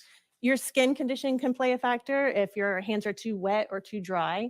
The surface type also plays a factor. If you have a raised surface or that's lumpy or bumpy, you may not leave a latent print there. And also, if you're simply wearing gloves, you're not going to leave a fingerprint. And once somebody does leave a latent fingerprint, handprint, or footprint, is it there for all of eternity? It is until maybe some environmental factors play a role. And what sort of environmental factors play this role? If it's raining or it's dirt or dust gets on there, it could wipe it off. How about less natural things? So for instance, a hypothetical of I wipe something down. Yes, if you were to wipe a surface or clean a surface, you will wipe any fingerprints off of that surface. In this particular case, let's start with some rolled fingerprints. May I approach the witness with BA composite for identification? You may.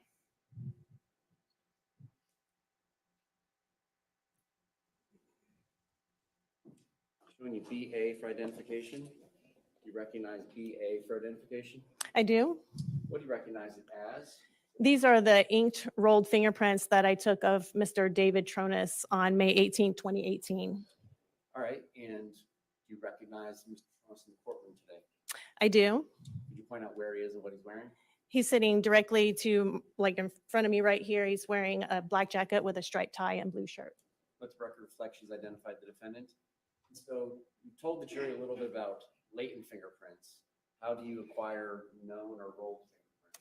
This is done by applying a thin layer of black fingerprinter's ink to all 10 fingers. You roll each finger nail to nail on a white piece of paper. You can do the same with palm prints by applying the ink there and then rolling the palm on the print. This can also be done electronically through a live scan system as well. In this particular instance, on May 18th of 2018, it was done with the black ink? Yes. Your Honor, this time the state will be BA for identification. in evidence. Positive. Any objection? Number 73.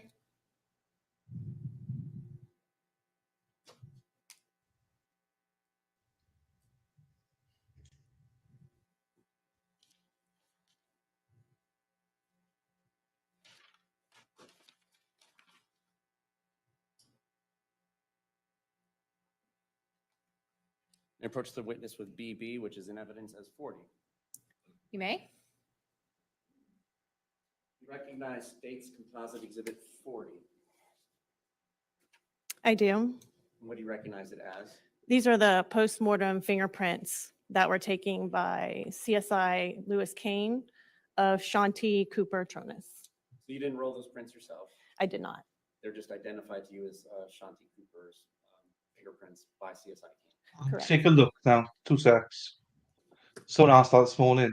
Push and pull asked that this morning. Known sets of fingerprints belonging to the defendant as well as the decedent to some unknown latent fingerprints. I was. I approach the witness with AU, which is 23 in evidence, AV 24 in evidence, AW 25 in evidence, AX 52 in evidence, AY 53 in evidence, and AZ in 54 in evidence. May.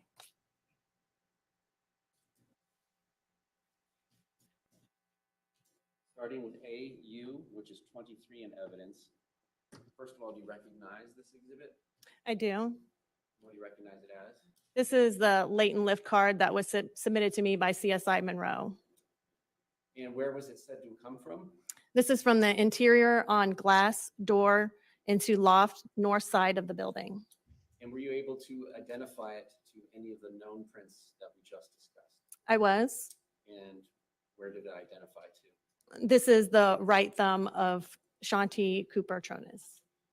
Now, can you just walk the jury through the identification process? How is it that one looks at a known print and an unknown print and makes the comparison and reaches a conclusion? Sure. We use the ACE-V methodology. That stands for Analysis, Comparison, Evaluation, and Verification. In the analysis phase, we look for class characteristics and similarities and dissimilarities within the prints. Class characteristics are pattern type, for example. We have 3 types of patterns. There's loops, arches, and whorls. We also look at the individual characteristics such as bifurcations, ridge endings, enclosures, and dots. And then we also look at creases, scars, and pores. And then in the comparison phase, we do a side-by-side comparison where we're with the latent print and the known print, and we start looking for those individual characteristics and the intervening ridges in between those characteristics. And in the Let me stop you there. Mhm. Having done that, is there any quantification or set number of things that must match before one can say a latent print matches a rolled print? What is this industry standard, for lack of a better term? There is no standard number of points in order to do a comparison or even make an identification. We also look at ridge flow and those characteristics and also those creases and scars. Now turning to AV for identification, if you could just read the exhibit number as well. Okay, this one is AV Exhibit 24. All right, and were you able to match that to any part of the known prints from the defendant or the decedent? Yes, this would be the right index finger of Shanti Cooper-Tronnes. And where was that said to have been lifted from? This was lifted from the exterior on glass door into loft north side of the building. AW for identification, and if you would, start by reading the number. Okay, identification AW Exhibit 25. And were you able to match that to any of the rolled prints? Yes, this was the right middle finger of Shanti Cooper-Tronnes. And where was it said to have been lifted from? This is from the exterior on glass door into loft north side of the building. AX for identification, and what exhibit number is that? Identification AX Exhibit 52. Were you able to match that to any of the known rolled prints? Yes, this was the left thumb of David Tronnes. Where was it said to have been lifted from? This one was located on the northwest side of the bathtub ledge. AY for identification. Identification AY, Exhibit 53. And was that able to be matched to any of the rolled prints? Yes, this would be the right palm of David Tronnes. Where was it said to have been lifted from? This is location is center of the bathtub ledge. And AZ for identification, which number was that? Okay, identification AZ, Exhibit 54. Where, and was that able to be matched to any part of the rolled prints? Yes, there were two latent lifts on this particular lift card. The first latent lift was a left palm of David Tronnes, and the second lift was also the left palm of David Tronnes. Where were they said to have been lifted from? These were both located on the northwest side of Bathtub Ledge. Were any of the latent lifts that were suitable for comparison in this case that were submitted to you identified to anybody other than the defendant or the decedent? No, just the defendant and the decedent. I have no other questions.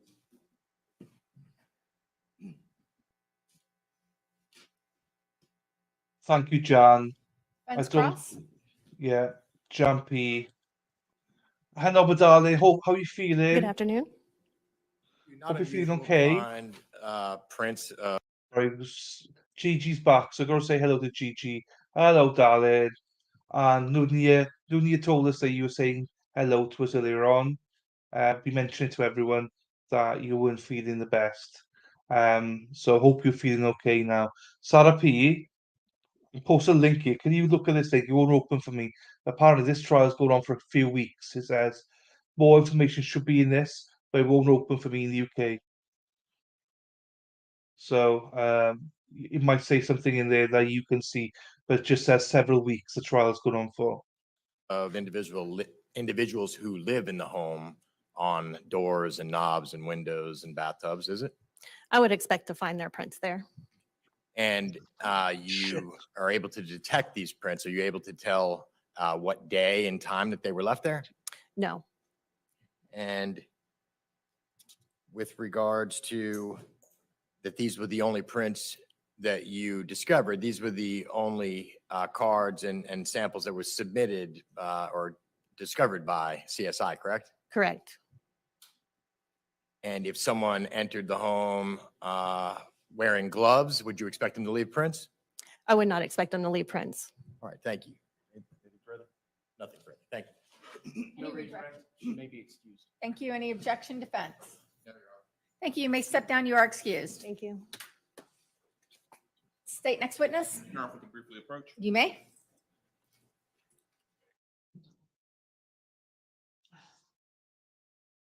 Yeah, I hope you feel better, Gigi. Rest up now. Don't do too much now. Rest up. Rest up, my darling. Gigi, my ride or die bestie. There we are. Sweet. Sarah P and Sweet in the same line. First time for everything.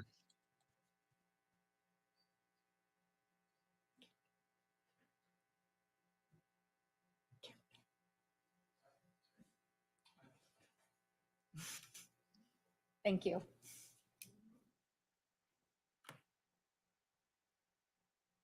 And state Oh, call your next camera. witness. Thank you, Your Honor. At this time, the state calls Randall Pennington. Randall Pennington. Let's see, I got it, Sarah. I got it.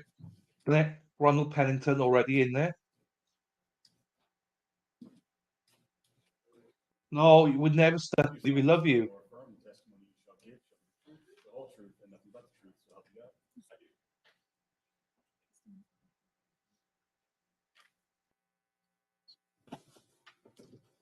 You may proceed. Thank you, Your Honor. Good afternoon. Good afternoon.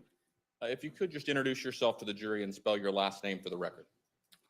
My name is Randall Pennington. Spelling is Pennington. Where are you employed? With the Orlando Police Department, and I'm currently assigned to the Metropolitan Bureau of Investigation. How long have you been assigned to that bureau? I've been over there since about 2012. And what are your job duties with them? Electronic surveillance, primarily forensics, digital forensics, dumping phones and computers.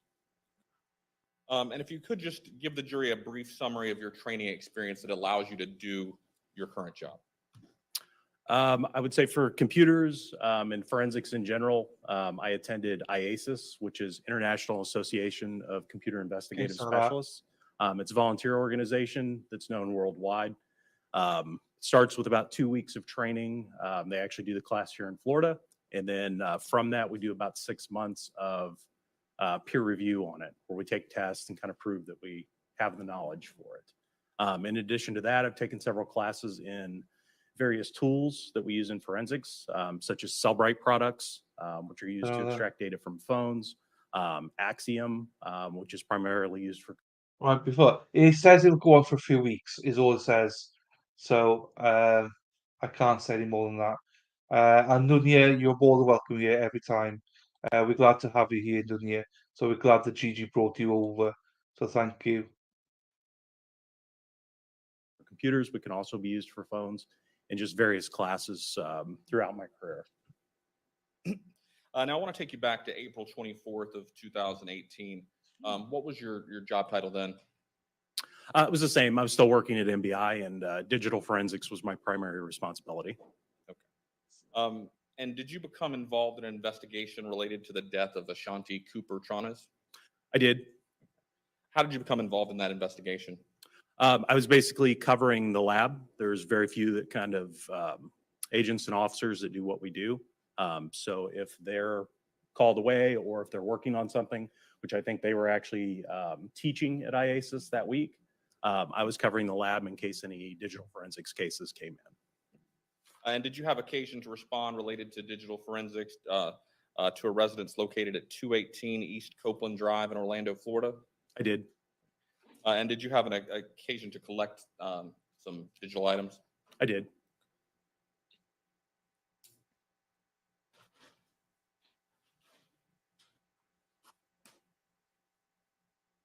Let the record reflect that showing opposing counsel has been marked for identification as states I.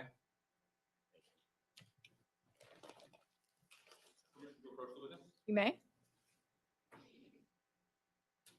Let the record reflect I'm showing the witness what's been marked for identification as states I. If you can just take a look at the packaging. Let me know if you recognize it.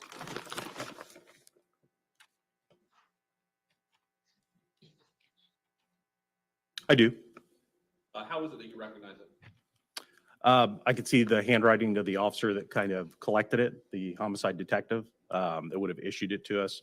I can see that it's been sealed at the bottom. And are these items that you yourself took possession of on that day? Yes.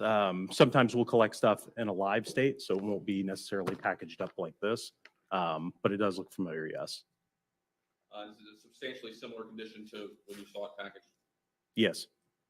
At this time, the state offers into evidence what has been previously marked for identification as state's I. Any objection? Number 74.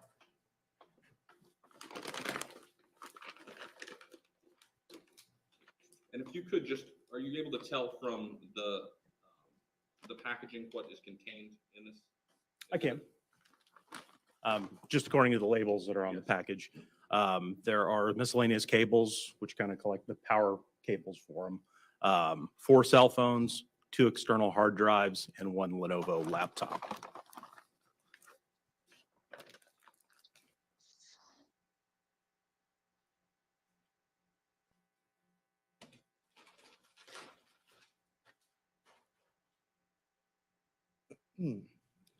Once you collected those items, what did you do with them? Once I collect the items, depending on what they are, the cell phones, if they're on, we usually like try to keep them on. We'll put them in airplane mode, which protects from a remote wipe and from getting additional, let's say, SMS messages, that kind of thing. So once I collect them, I'll try to put them in an airplane mode to protect the data and the evidence on there, and then I'll transport them back to the OPD lab. The item I want to primarily focus on is an Apple iPhone 8 Plus identified to Shanti Cooper-Tronnes.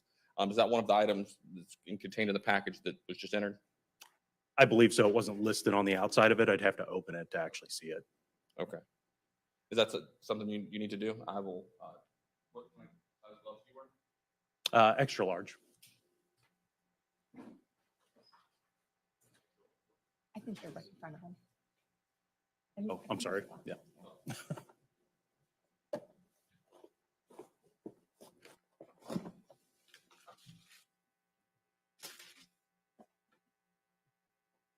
If you want to sit it down, I'll go ahead and take care of it.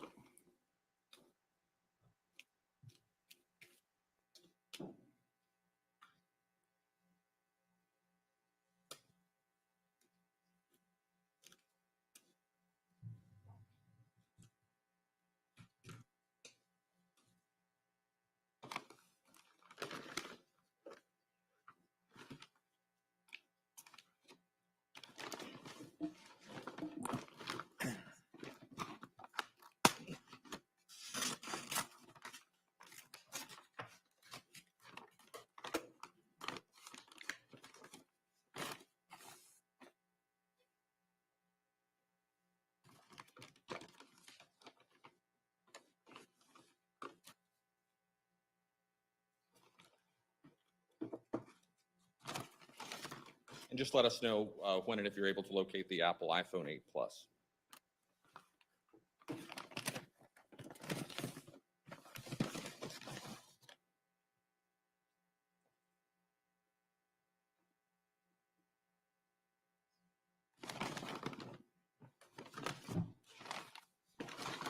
I believe this is it right here.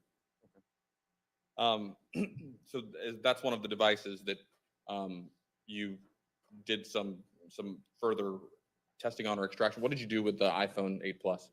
On that day, basically, I was a delivery boy. I went and collected the evidence. And the reason I was collecting is we have restricted access back at the digital forensics lab. So if we're going to put it into the Faraday room, there's only certain officers that can get into that. Let me stop you there. Yeah. If you could just explain to the jury, what is a Faraday room? Sure. So a Faraday room, the best comparison that I could give you is like your microwave at home. If you were to put your phone in the microwave and try to call it, it won't go through because there's stuff built into it that kind of protects signals really on a microwave from getting out. Well, our Faraday room is built for stuff getting in. So it's to cut off cellular service, Wi-Fi, and Bluetooth. So communications cannot be made with that device. Okay. So you took that phone and the other phones into the Faraday room. What happens there? At that point, we would have just kind of staged them or run power to them so that they don't die. I believe some of the phones on scene I was able to put into airplane mode. It's just really to kind of protect them. If we take them just back to the lab and just kind of set them on a desk, even though we were able to put them into airplane mode, there is a chance they still could connect by Wi-Fi or Bluetooth. So the Faraday room is just a stable platform for that, kind of an extra layer of protection. And at some point, did you do an extraction on that phone? I did not do any extractions on the devices. Was that passed on for Detective Woodyard? It was. And so essentially, you took the phones, particularly that iPhone we were speaking of, you put it in the Faraday room, made sure it wasn't turned off, and then it was turned over to Woodyard for his work? Correct. Like I said, I work over at MBI, so I have a different lab setting that I work in. OPD lab is different from where I work, really just because we're short. It's just to cover that when they're not there. So I'll step in and kind of do the same thing I would at MBI, but just with OPD. If you could just put those back. Sure.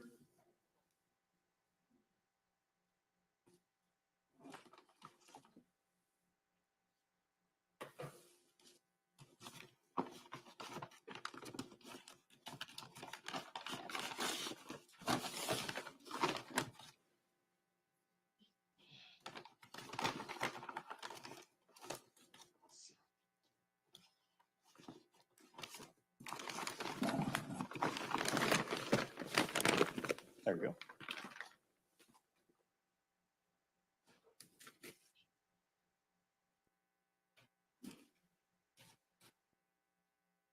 I don't have any further questions. Thank you. Thank you, State. Defense, Cross? No questions for the witness. Then, any objection to this witness being excused, state? No, Your Honor. Defense? No. Thank you, sir. You may step down. You are excused.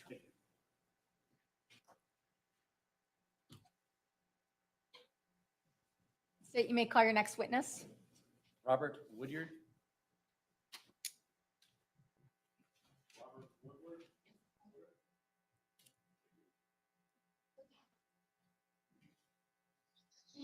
Okay, see who this guy is then.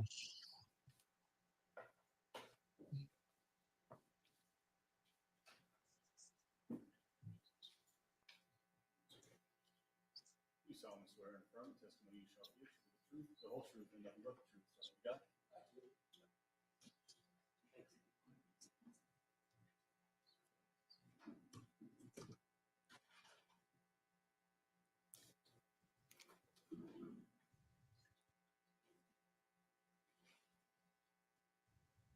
All right, good afternoon, sir.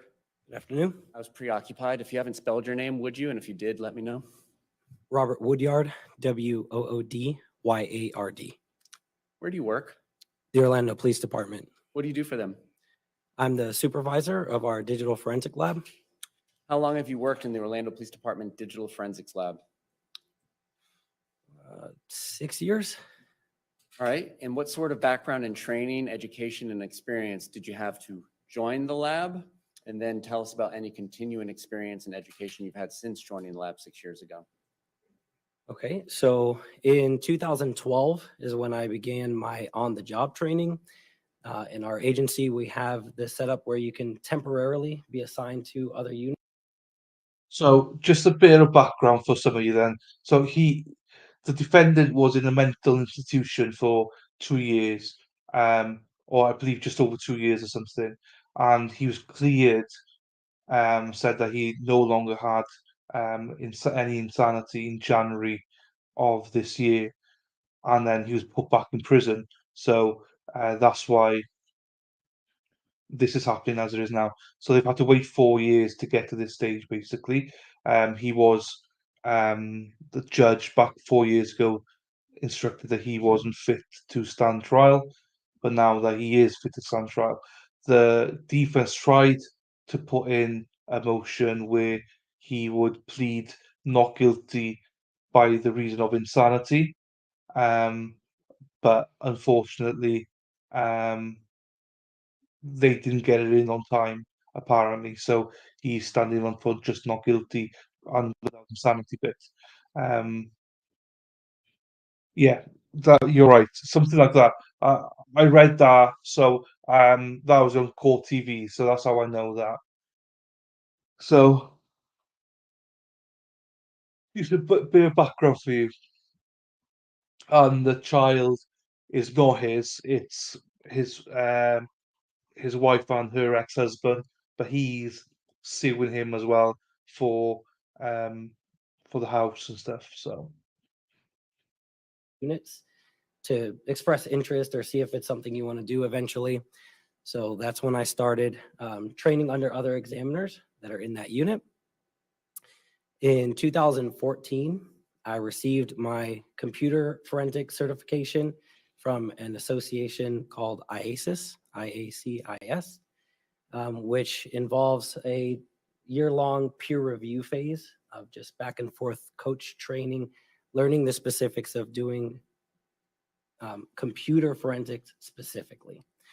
In 2017, I went through a similar process to get my mobile device forensic examiner certification. That's from a company called Celebrate, which same focus, learning the ins and outs of forensics as it relates instead now to mobile devices specifically. Since then, I've received hundreds of hours of training. In order to maintain my certifications, I have to show that I continually get furthered education. I'm also, like I said, the supervisor of my unit, so I now have to make sure that my examiners that work under me get the same education as well. And I also instruct on this topic. Soon, darling. Now, around April 24th or after April 24th in 2018, Did you receive a bunch of digital devices, including 4 cellular phone devices, in regards to an investigation regarding the death of Shanti Cooper-Tronnes? Yes, sir. And how is it that you come across these items? Where do you find them? How are they delivered to you? Take us through that process. So it can be a number of different ways. My unit is set up to support other officers within our agency. So anytime a detective or officer runs into a device that they believe might contain electronic evidence, then it ends up coming to us. The ways that can happen is they can call us directly to the scene, and we can assist with seizing the device directly from there, or they can have someone seize it and bring it to our unit to work on it there. And which occurred in this instance? A little bit of both. We had some some devices taken from the scene and brought to the lab, and some devices brought from the case agent themselves. A little bit of a mix. Okay. Specifically regarding an iPhone 8 Plus that was recovered on April 24th, how was that particular device presented to you? I believe that was one of the ones that was seized by Agent Pennington. All right, and how did he bring it to your attention? He was called to assist on the scene and delivered those devices to the lab. Once they were in the lab, I was notified that there were devices there waiting for examination. And going into the details later, through the digital forensic imaging and data acquisition from that iPhone 8 Plus, did you come to learn who its owner was said to be based on that data and other information? Yes, sir. And who is that? Shanti Cooper-Tronnes. And were there 2 devices, and we'll go into the details later, that were attributed to David Tronnes, the defendant in this case? Yes, sir. What devices were those? May I refer to my report? Refresh your memory, please read it to yourself and then let me know if it did. Okay.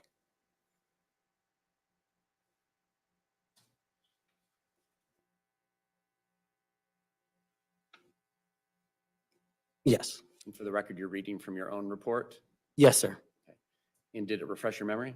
It did. Tell us about the 2 devices that ended up being attributed to the defendant, David Tronnes. I have a ZTE Z Max Pro and a Samsung Galaxy S7 Edge. And was one of those 2 devices a little bit in disrepair with cracked screens? Yes. Which of the 2? The Z Max Pro. We have some gloves in front of you, and we have eye for identification, which came in as an exhibit as well. Could you glove up and retrieve the phones from that bag to your left?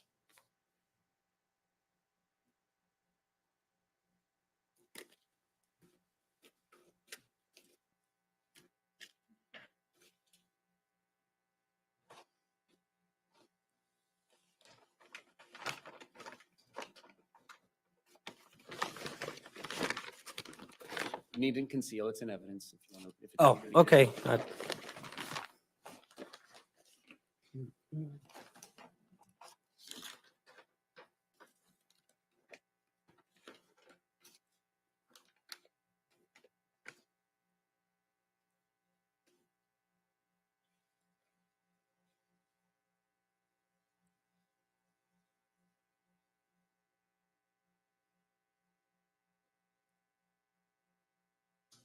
Yes. What do you have there in your hands? The ZTE. Okay. And what else is that the full brand name of this device is just ZTE? It's a Z Max Pro, the model number. It's kind of faded on here. Let me see. Let me stop you with this. Apple or another manufacturer? Who's the manufacturer of that device? ZTE. Okay. And that particular device, does it have a cracked screen? It does. Can you just show it to the jury? Right. And when you do these digital forensic downloads or imaging, do you take photographs of the image of the devices that you're imaging? Yes. So you've photographed this device before? Yes. Were you able to image it? Yes. All right. And can you get the other device? Just get all 4 phones out and we'll talk about them one by one. Okay.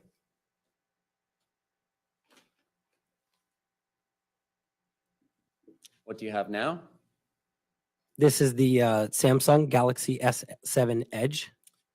And I see that these devices now have white stickers on them. I assume that's not from the manufacturer? No, that's from us. All right.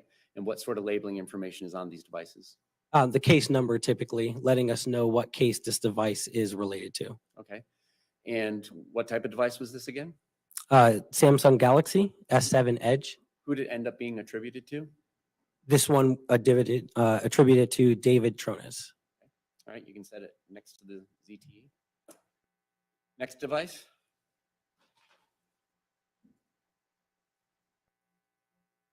That looks like an old phone. Yes. This is going to be the 5S, the Apple iPhone 5S. And who is that attributed to after imaging? I have one for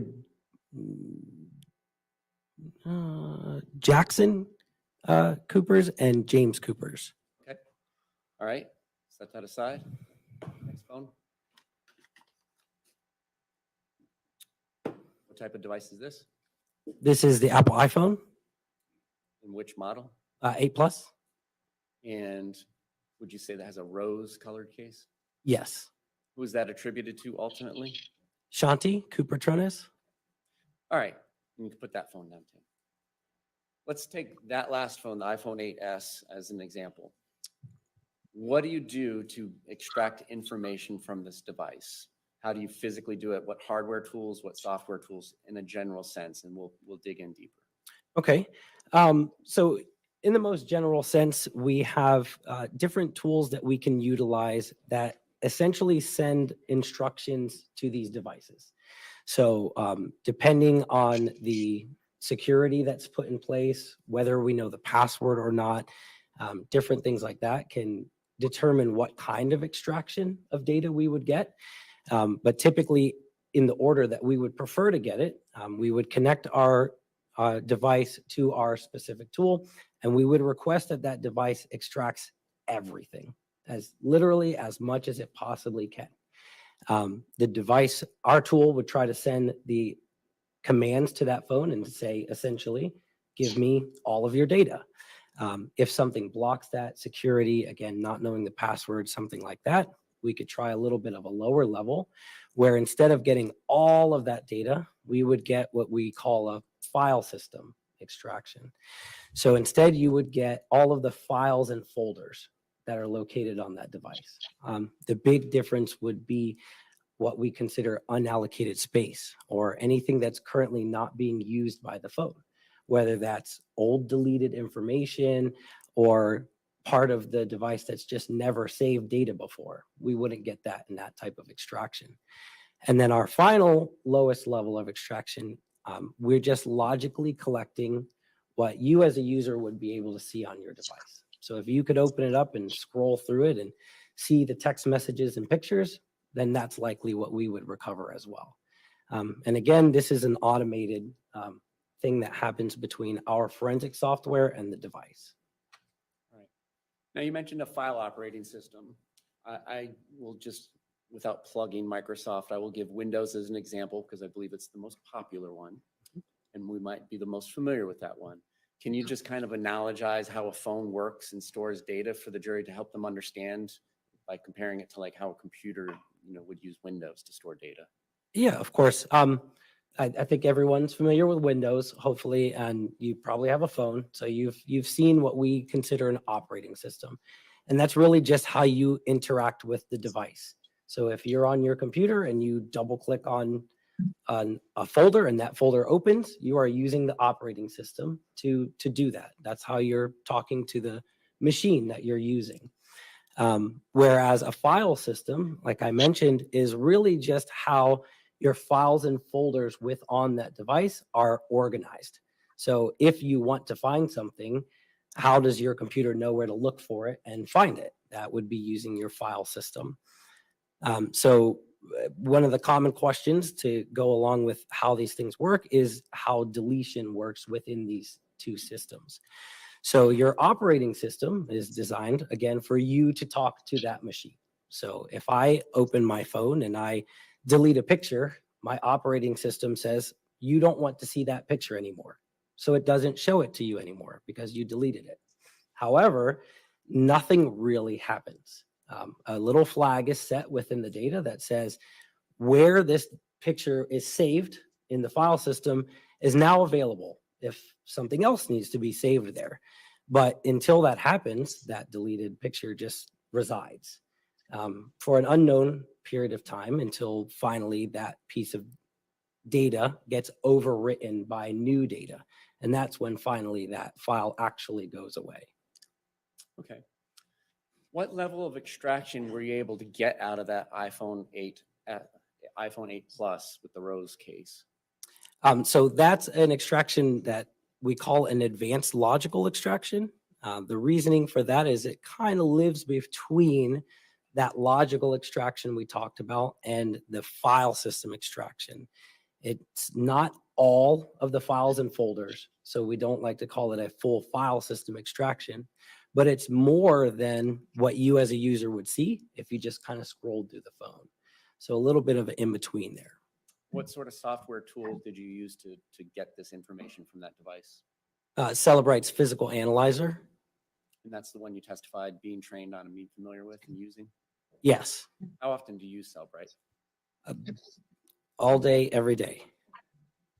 All right. And can you get what we would call text messages? And are those called SMS at the lowest level of text messages?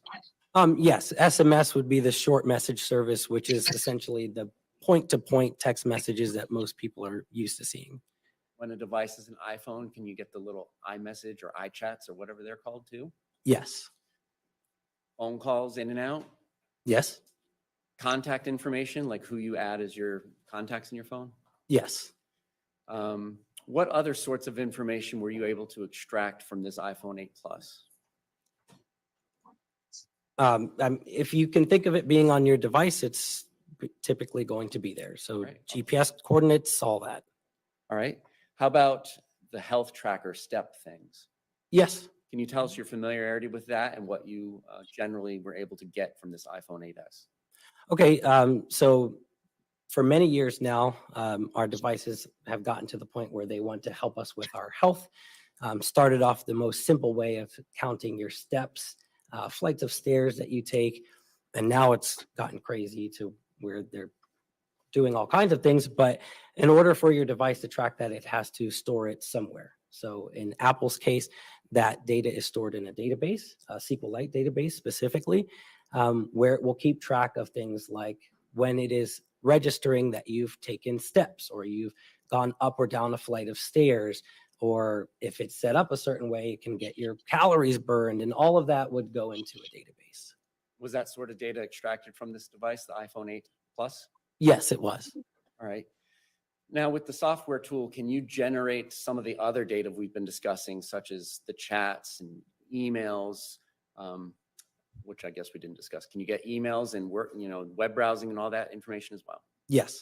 All right. Can you get it put into all in one place called a timeline, which shows all of this activity that the phone's involved in by date and timestamp? Yes. And can you just explain the timeline to the jury? Yeah. If you think about what's stored on your phone right now, you'd probably think that there's a lot. And you'd be right. So your web history, phone calls, text messages, anything like that, they're all going to have some form of timestamp related to them. So the timeline feature allows us to chronologically lay out these artifacts. So it's not really artifact specific. And yeah, I missed it. I'm talking about like emails, phone calls. Those are each individual artifacts. This is more chronologically based. So by a day and date and time, it will lay out kind of a view of everything that happened during that day. And can you tell the jury what an IMEI is and what other information goes into identifying a particular device physically, and then the type of information that shows who may be the owner or user of a device? So an IMEI is a device that, or a number that uniquely identifies the transmitter within a handset. So in order for that particular device to talk to a network, make phone calls, receive phone calls, it has to be able to be uniquely identified. Or I would try to call you and it would call 7 different people. That's a number that we use in lieu of a serial number. Essentially, if that number is on that device, there will be no other devices with that same IMEI. And that's a number that we use to uniquely identify that device. In terms of ownership or user attribution, what we typically look for is common signs of use by a particular person. So when you set up your device for the first time, it usually asks you what your name is. It'll ask for your email address. It'll ask for information such as that. Then if you're logged into Facebook and Instagram and people are calling you by your name and you're texting people and saying, hey, this is insert name here. Things like that. Eventually at the end, we say it is reasonable to say that this person is the person that is primarily using that device. And what was the name attributed to the iPhone 8s when it was set up in the operating system? That was Shanti Cooper-Tronnes. Was there a phone number associated with it? Yes. What was that phone number? May I look? Yes, sir. That would be 321-444-8629. And how does a particular device get a phone number that the phone companies in the rest of the world will recognize as that? So typically you'd just, go whatever service provider you want to go to, and they'll give you a phone number, and they'll usually give you a SIM card along with it in order to facilitate communication with their network, so that number will be the number that's used to dial your phone. All right. Now, were you able to extract the health information data, particularly for April 23rd and April 24th of 2018 off of this device? Yes. And were you able to extract a timeline and then specifically carve out that timeline for April 23rd and April 24th of 2018? Yes.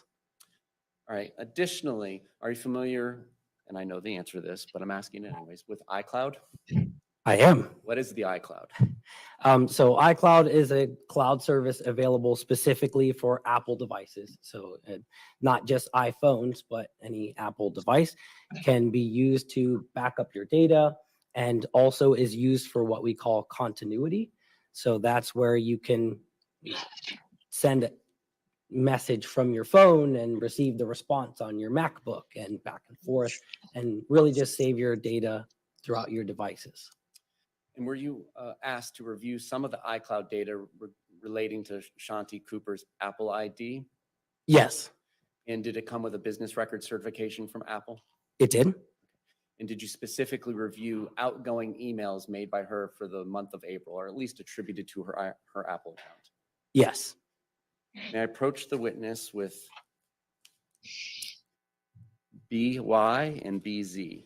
May.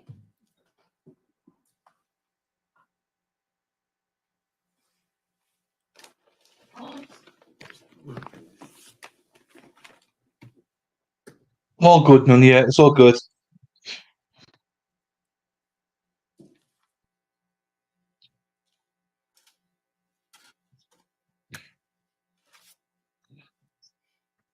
Oh.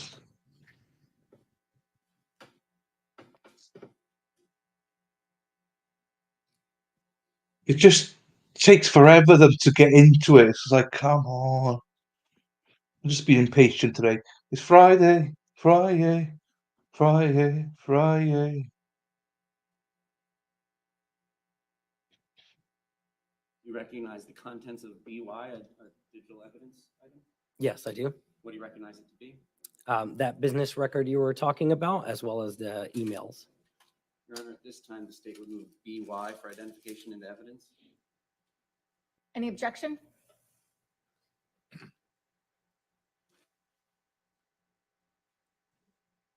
No, Your Honor.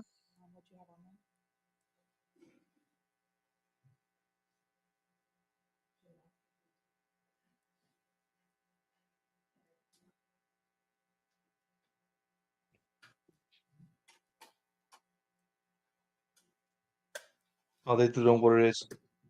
This might be the last witness of the night, because I know they said there's one witness that's going to take forever. Not forever, but it's going to be a longer witness.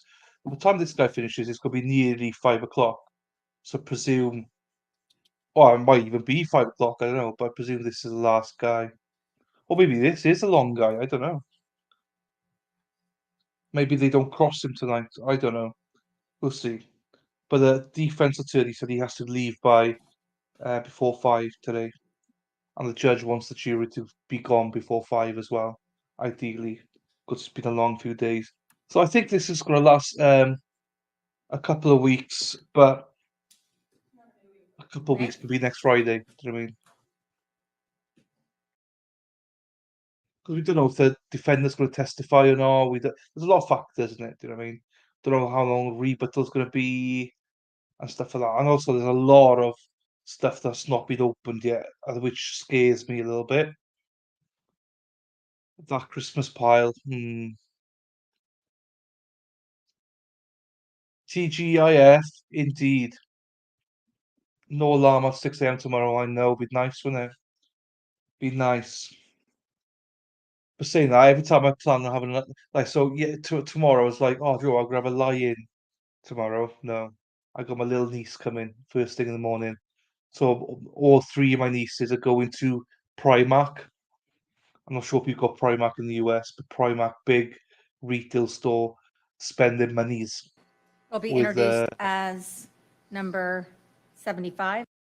they go with my sister, they're shopping, so the little one's coming over to me. So that's my lying gone. That's my lying gone. But I wouldn't trade it for the world. Well, saying that, ask me tomorrow when she's here. Then I might trade it in, but I'm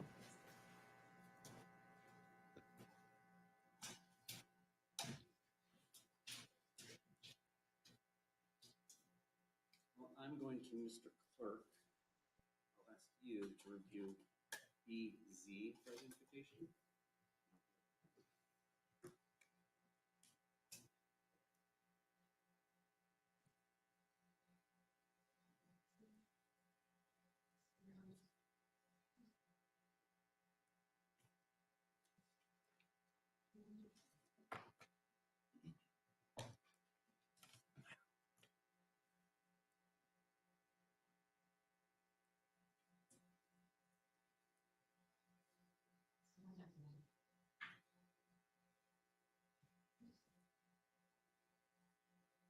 I don't know what they're doing now. Watching something. You have an opportunity to review the PDF and the Excel spreadsheet on this exhibit? I did. And what do you recognize them to be? The PDF is the export of that timeline that we talked about, chronologically breaking down some artifacts. And the iPhone 8 Excel in there is a export of the health database. Is that limited to April 23rd and April 24th of 2018? Yes. At this time, the state removed BZ for identification into evidence. Any objection? Number 76. Number 76. Whoa, whoa, whoa, it's magic. You know.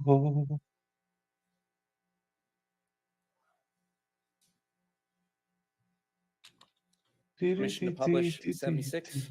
You may proceed. Oh, here we go. It's down. Starting with the file that's a PDF labeled 42318 and 42418 timeline.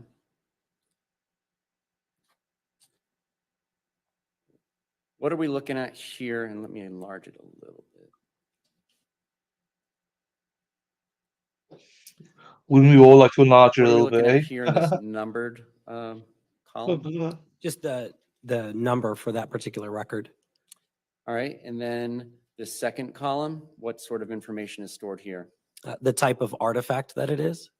So web history, probably self-evident. What about searched items? Again, just typing in what you would be searching for. Activities? Those would come back to those steps or different items within the health database. Going over to the far column that's visible on the screen, 179850, that's not suggesting anybody took that many steps in that amount of time? It is not. What does that suggest? Without seeing the database entry, which would make it a little bit more clear, it has to have a baseline number to count off of in order to show activity. Okay.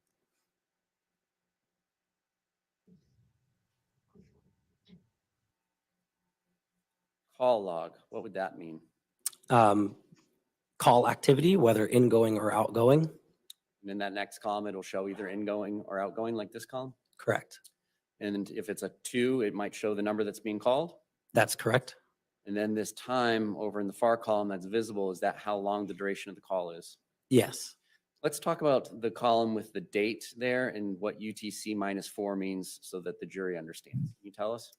Yes. So most electronic devices store time in what is called a UTC time, or a 0 hour. So time without an offset over in like England or wherever 0 hour happens to be.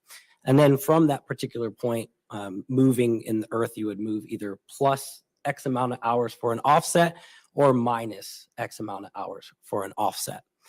Here on the eastern coast of the US, we jump back and forth between -4 and -5, depending on if we're in daylight savings time or not. And late April is in daylight savings time, the same time frame we're still in for another couple weeks. Yes. All right. Log entries, that's a new one. What is that? So that would have to, you see on the far right, what's actually happening there. Log entries are going to be coming out of logging databases or artifacts that are showing either usage of an application, usage of data, different things like that.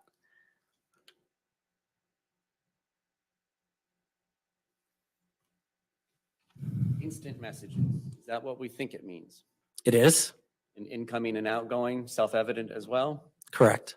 Now, we see that there's a phone number attributed to this one here at 829, also a name. When there is a name, is that somebody that's in contacts? Yes. And then below in row 831, we see from 321-444-8629 Shanti Cooper. Is that the phone identifying itself? It is. And the name that the person that chose to put into the phone? Yes. Okay.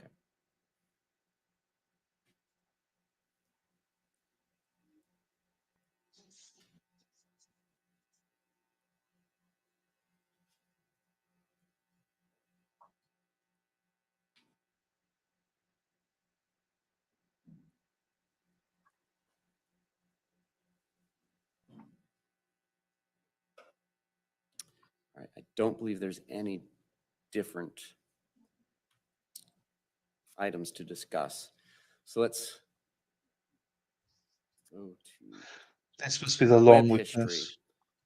There's several entries at 1806 and 1807 for Pizza Hut. First of all, 1806, does that mean 6 p.m. for the rest of us? It does.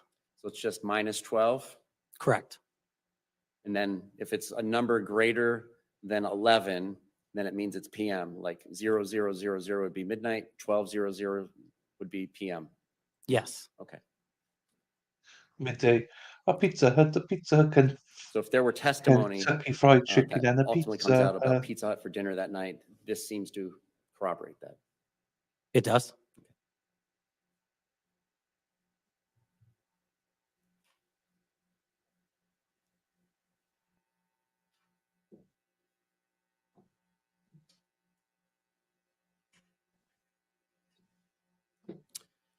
Looking at row 1068 or 1068, that is an outgoing call made to James Cooper with his phone number? Is that Yes. Duration of 3 seconds? That's correct. And a quick return phone call almost immediately, like overlapping, it looks like. Yes. Is it fair to say that after that call at line 1068 at 10:22 p.m. on April 23rd, 2018, there were no more outgoing calls or text messages or outgoing anything from the device? Yes. Turning to the second file, the Excel spreadsheet.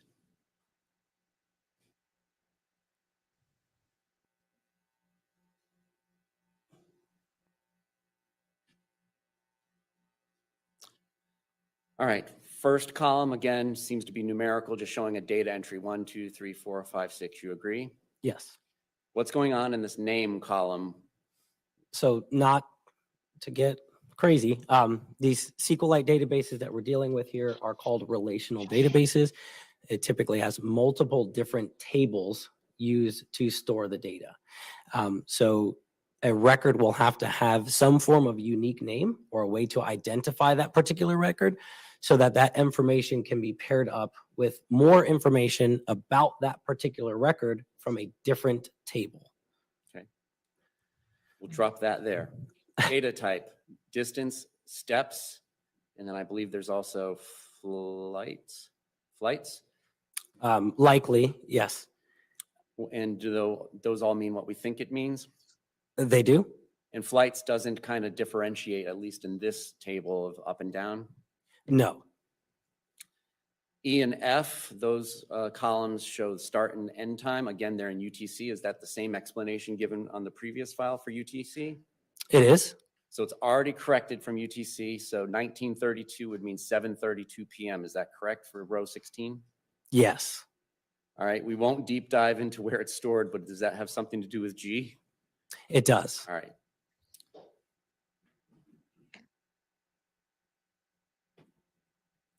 So looking specifically at row 13 and row 12 above it, row 13's entry according to E and F is 4/23, 2018, 11:19 p.m. and ending 4/23, 2018, 11:25 p.m.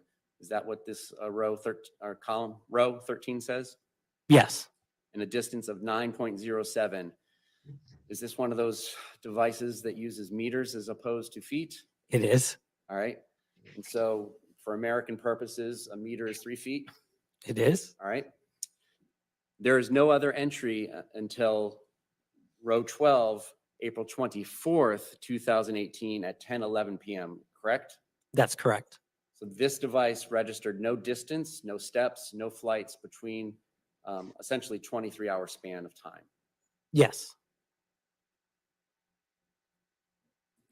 All right, Mr. Clerk, when we have the lights for a little bit.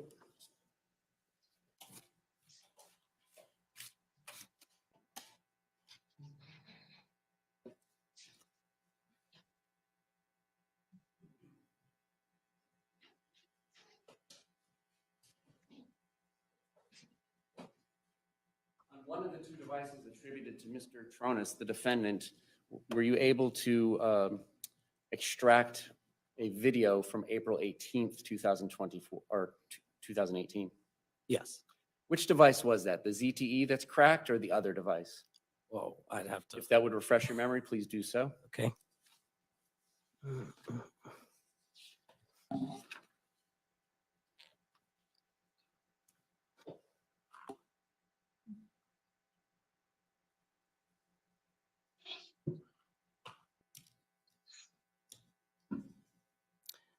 Actually, that video is not specifically mentioned. I just have that I took a lot of videos and pictures out of the S7 Edge.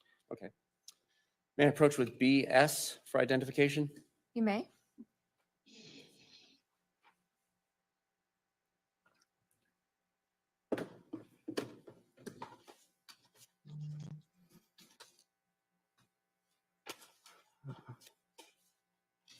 Before we get into BS, did one of the two devices attributed to the defendant not even have a SIM card? It wasn't really being used as a cell phone? That's correct. Yes. Which one was that? The S7 Edge appeared to be primarily used as kind of like a camera.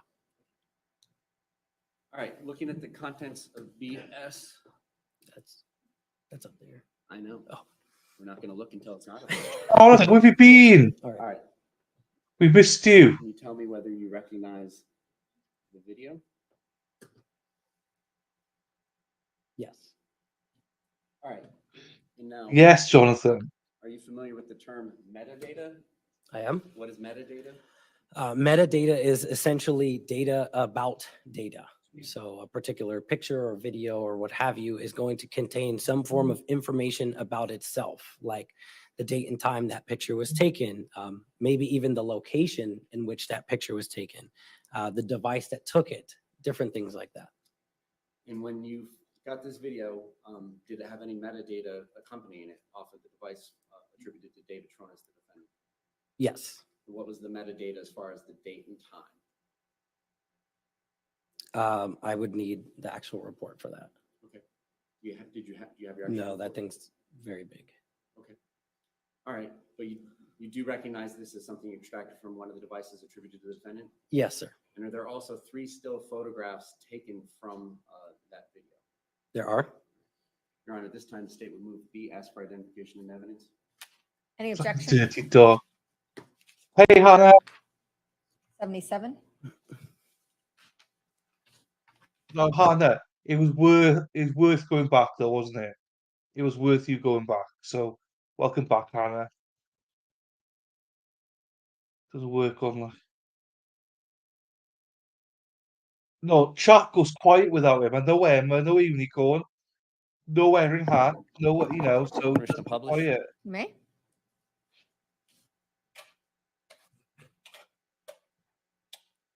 Welcome back, Hannah. Ingrid, we're missing Ingrid today. Carol came in earlier on, but not seen her since.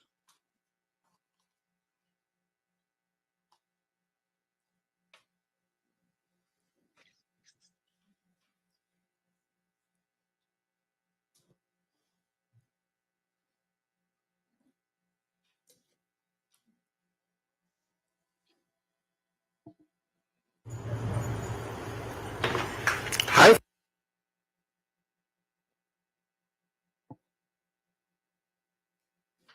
Family. My dad, I didn't know my dad has a new job and he has to go on labor. The AC's on time. Love you. Sure.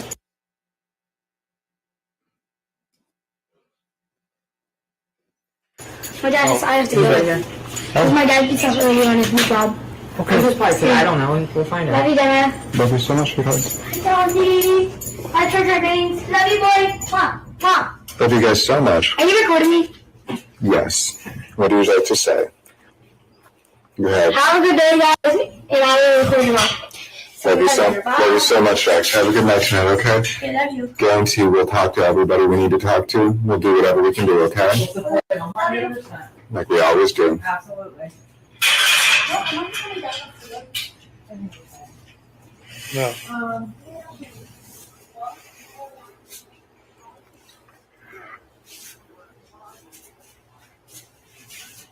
Okay, Dolly, come on, boo. Come on, baby, go. That's a girl. That's my girl. That a girl, sweetheart. Okay, are you guys ready? There we go.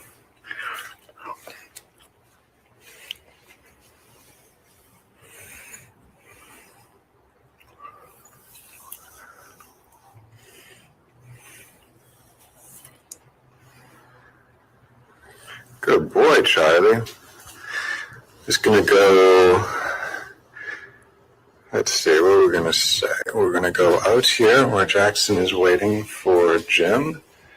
And we're gonna take a quick look at a pick-a-bean. I think we may have had more frost damage than we knew. There's the cactus.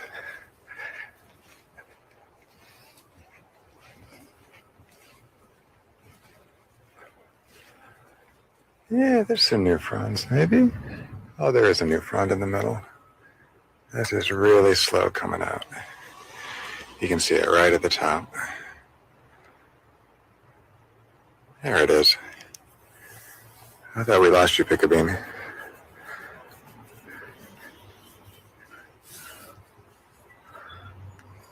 What is going on, though? And there's the bougainvillea, which is all blooming.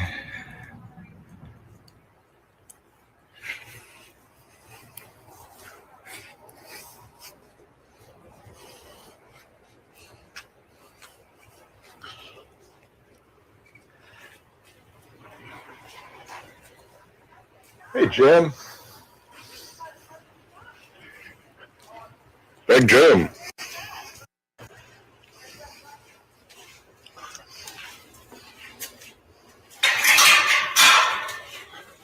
All right. And here's the breezeway.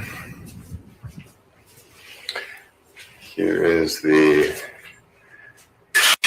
house with the center supports and the first set of trusses up.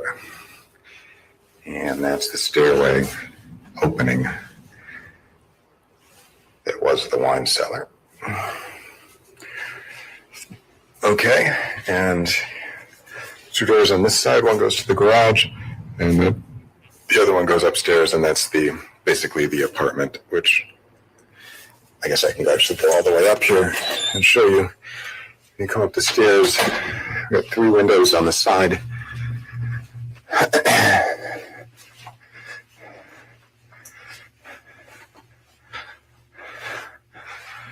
And then it's just a full open. It's about 800 square feet at the top of the stairs. And there's a full bath as well back in the corner. The windows let in a lot of light. Also a lot of heat, of course. And then we've got a door here that goes to the rooftop deck, which is above the family room.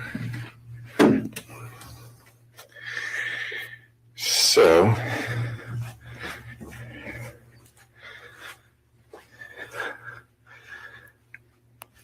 all right. All right, I think we got it all. Let's go, Jonathan. And here's Charlie and Dolly. Hi, sweethearts. Good boy, good girl. That a boy, that a girl. Charlie has his Frisbee, and Dolly is looking for hers. Love you guys. See you soon. Does the file name refresh your memory as to the possible date and time of this video? Yes, that's a normal naming convention for a lot of pictures and videos. Just has the date there, 2018, 04/18, underscore followed by the unique name of the file. And would 17:01:33 correspond to 5:01 p.m. 33 seconds? Yes. Turning now to the 3 still images.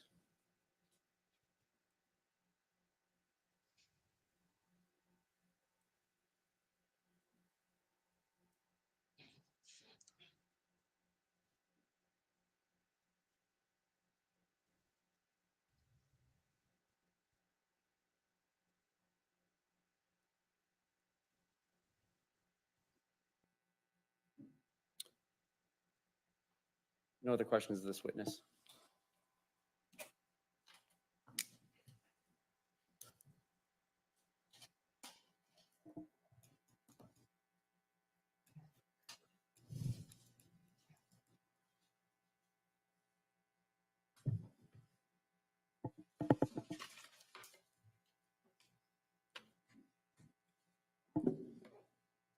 In defense, you may cross. You sure?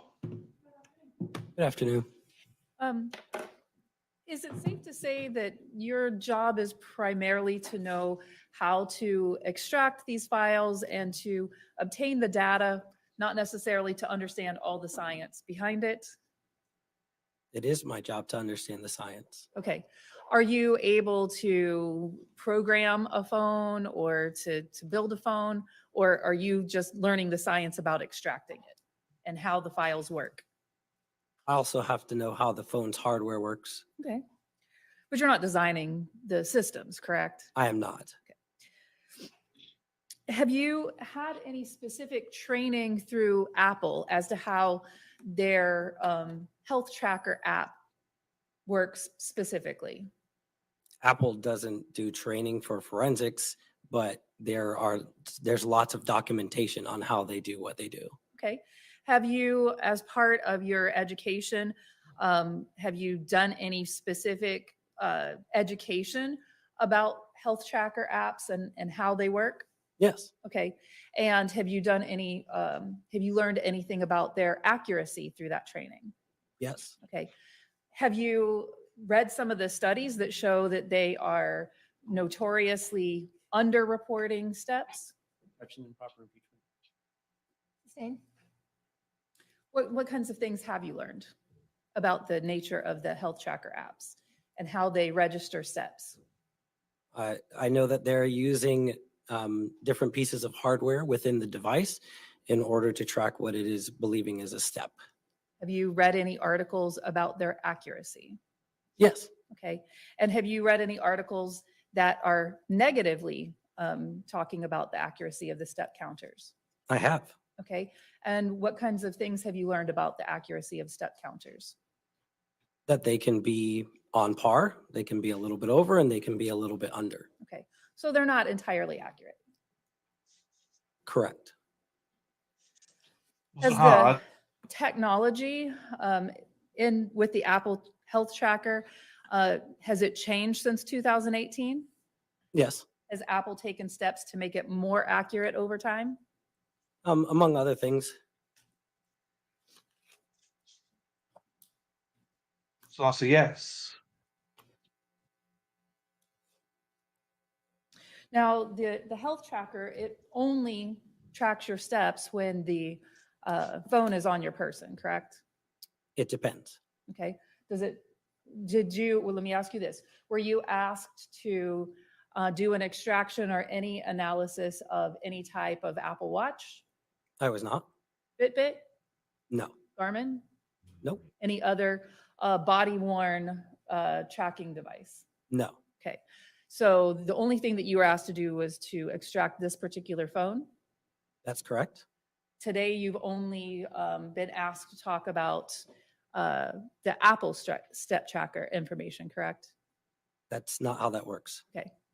Tell me about that. I don't have to examine the devices that can feed into that database to see the results from those devices. Okay. As far as that Apple tracker, do you have any personal knowledge of whether it was tracking based on a body-worn device or just the phone itself? I do not. Okay. I'll leave that alone.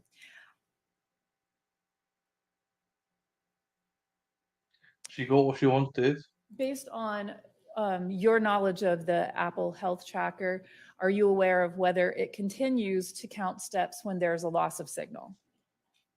Signal in terms of, Cellular service? yes, it will. It will continue? Yes.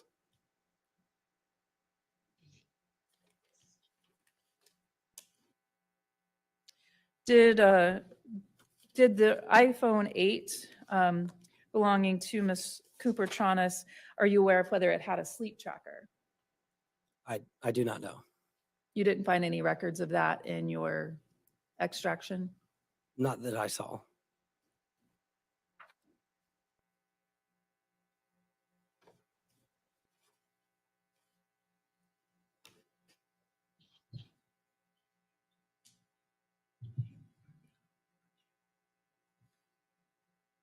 Based on your training, do you have any knowledge about whether if you pick up your phone to look at it, to check a text message, if that registers steps?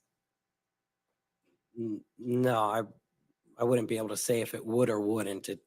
You'd kind of be hit or miss. Okay. I don't have any other questions. Thank you. Any redirect? Briefly. Did you check whether or not those devices had been connected to any Wi-Fi's? Yes. And was the iPhone 8 Plus in the Rose case connected to the Wi-Fi in the residence as of about 5:30 that evening? It was. Acceleration. Are you familiar with that physics term? Yes. Is that something that is measured by these devices in order to generate step counts? That is one of the many sensors, yes. Do they also have gyroscopes? They do. What's a gyroscope?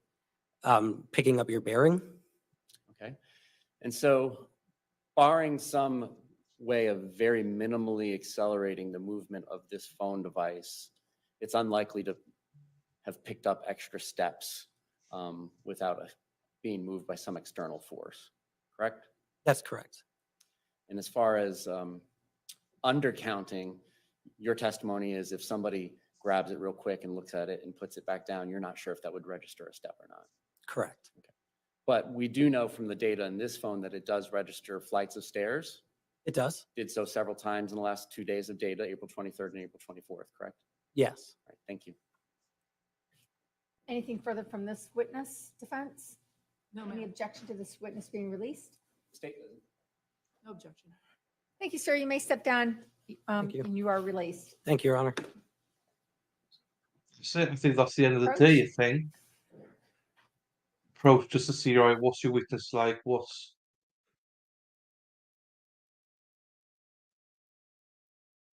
I think he's quite polite. I think he's a good witness. Obviously, does not want to be challenged about his work, but that's fine. That's obvious. I think we're done for the We're going to day. go ahead and recess for the weekend. What did I say? I want to remind you again, you'll be able to recite this by the time I'm finished, but that you're not to talk to anyone about this case, including each other. You're not to do any research about the case, look up anything about the people, places involved. It includes newspapers, computers, anything else, television. You're not to allow anyone to say anything to you or in your presence about the case. If anyone attempts to, stop them, tell them you're on one of the jurors trying the case, ask them to stop. Persist, leave them at once, and immediately report the matter to the court deputy. We will be in recess until 9:30 on Monday. 9:30. Have a good weekend. You can follow the Thank you, deputy out. Judge. Thank you, Judge. I appreciate you for that. 9:30 Eastern, 2:30 UK, 3:30 for Hannah in Europe. Yeah, we've missed a lot of the Europeans today. Ingrid's not been here.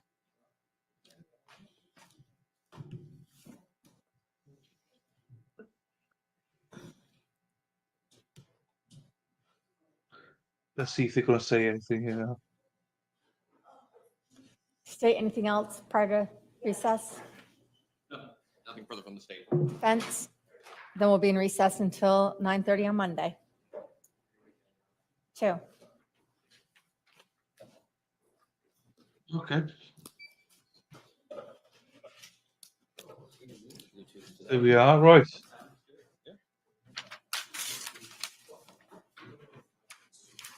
Hannah's celebrating. It's Friday.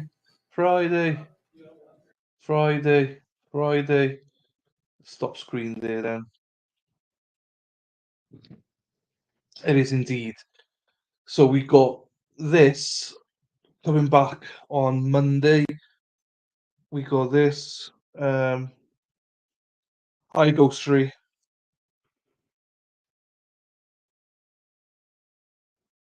Back on Monday, Hannah. 3:30 your time. I'll start the stream by 3:15 your time, 2:15 UK time, 9:15 European time, 8:15 Central time, 6:15 Pacific time, 7:15 Mountain time. The Swedes. Yeah, Swedes. Where's she gone? I don't know where she's gone today. She said she'd be back, but she never came back. But anyway, we got that on Monday, Tuesday. Wednesday, we have got Connie, juror number 8 in the Matheau Moore trial. She's coming here for an hour for a Q&A at the start of Wednesday. And then we've got Matt then for the rest of the day.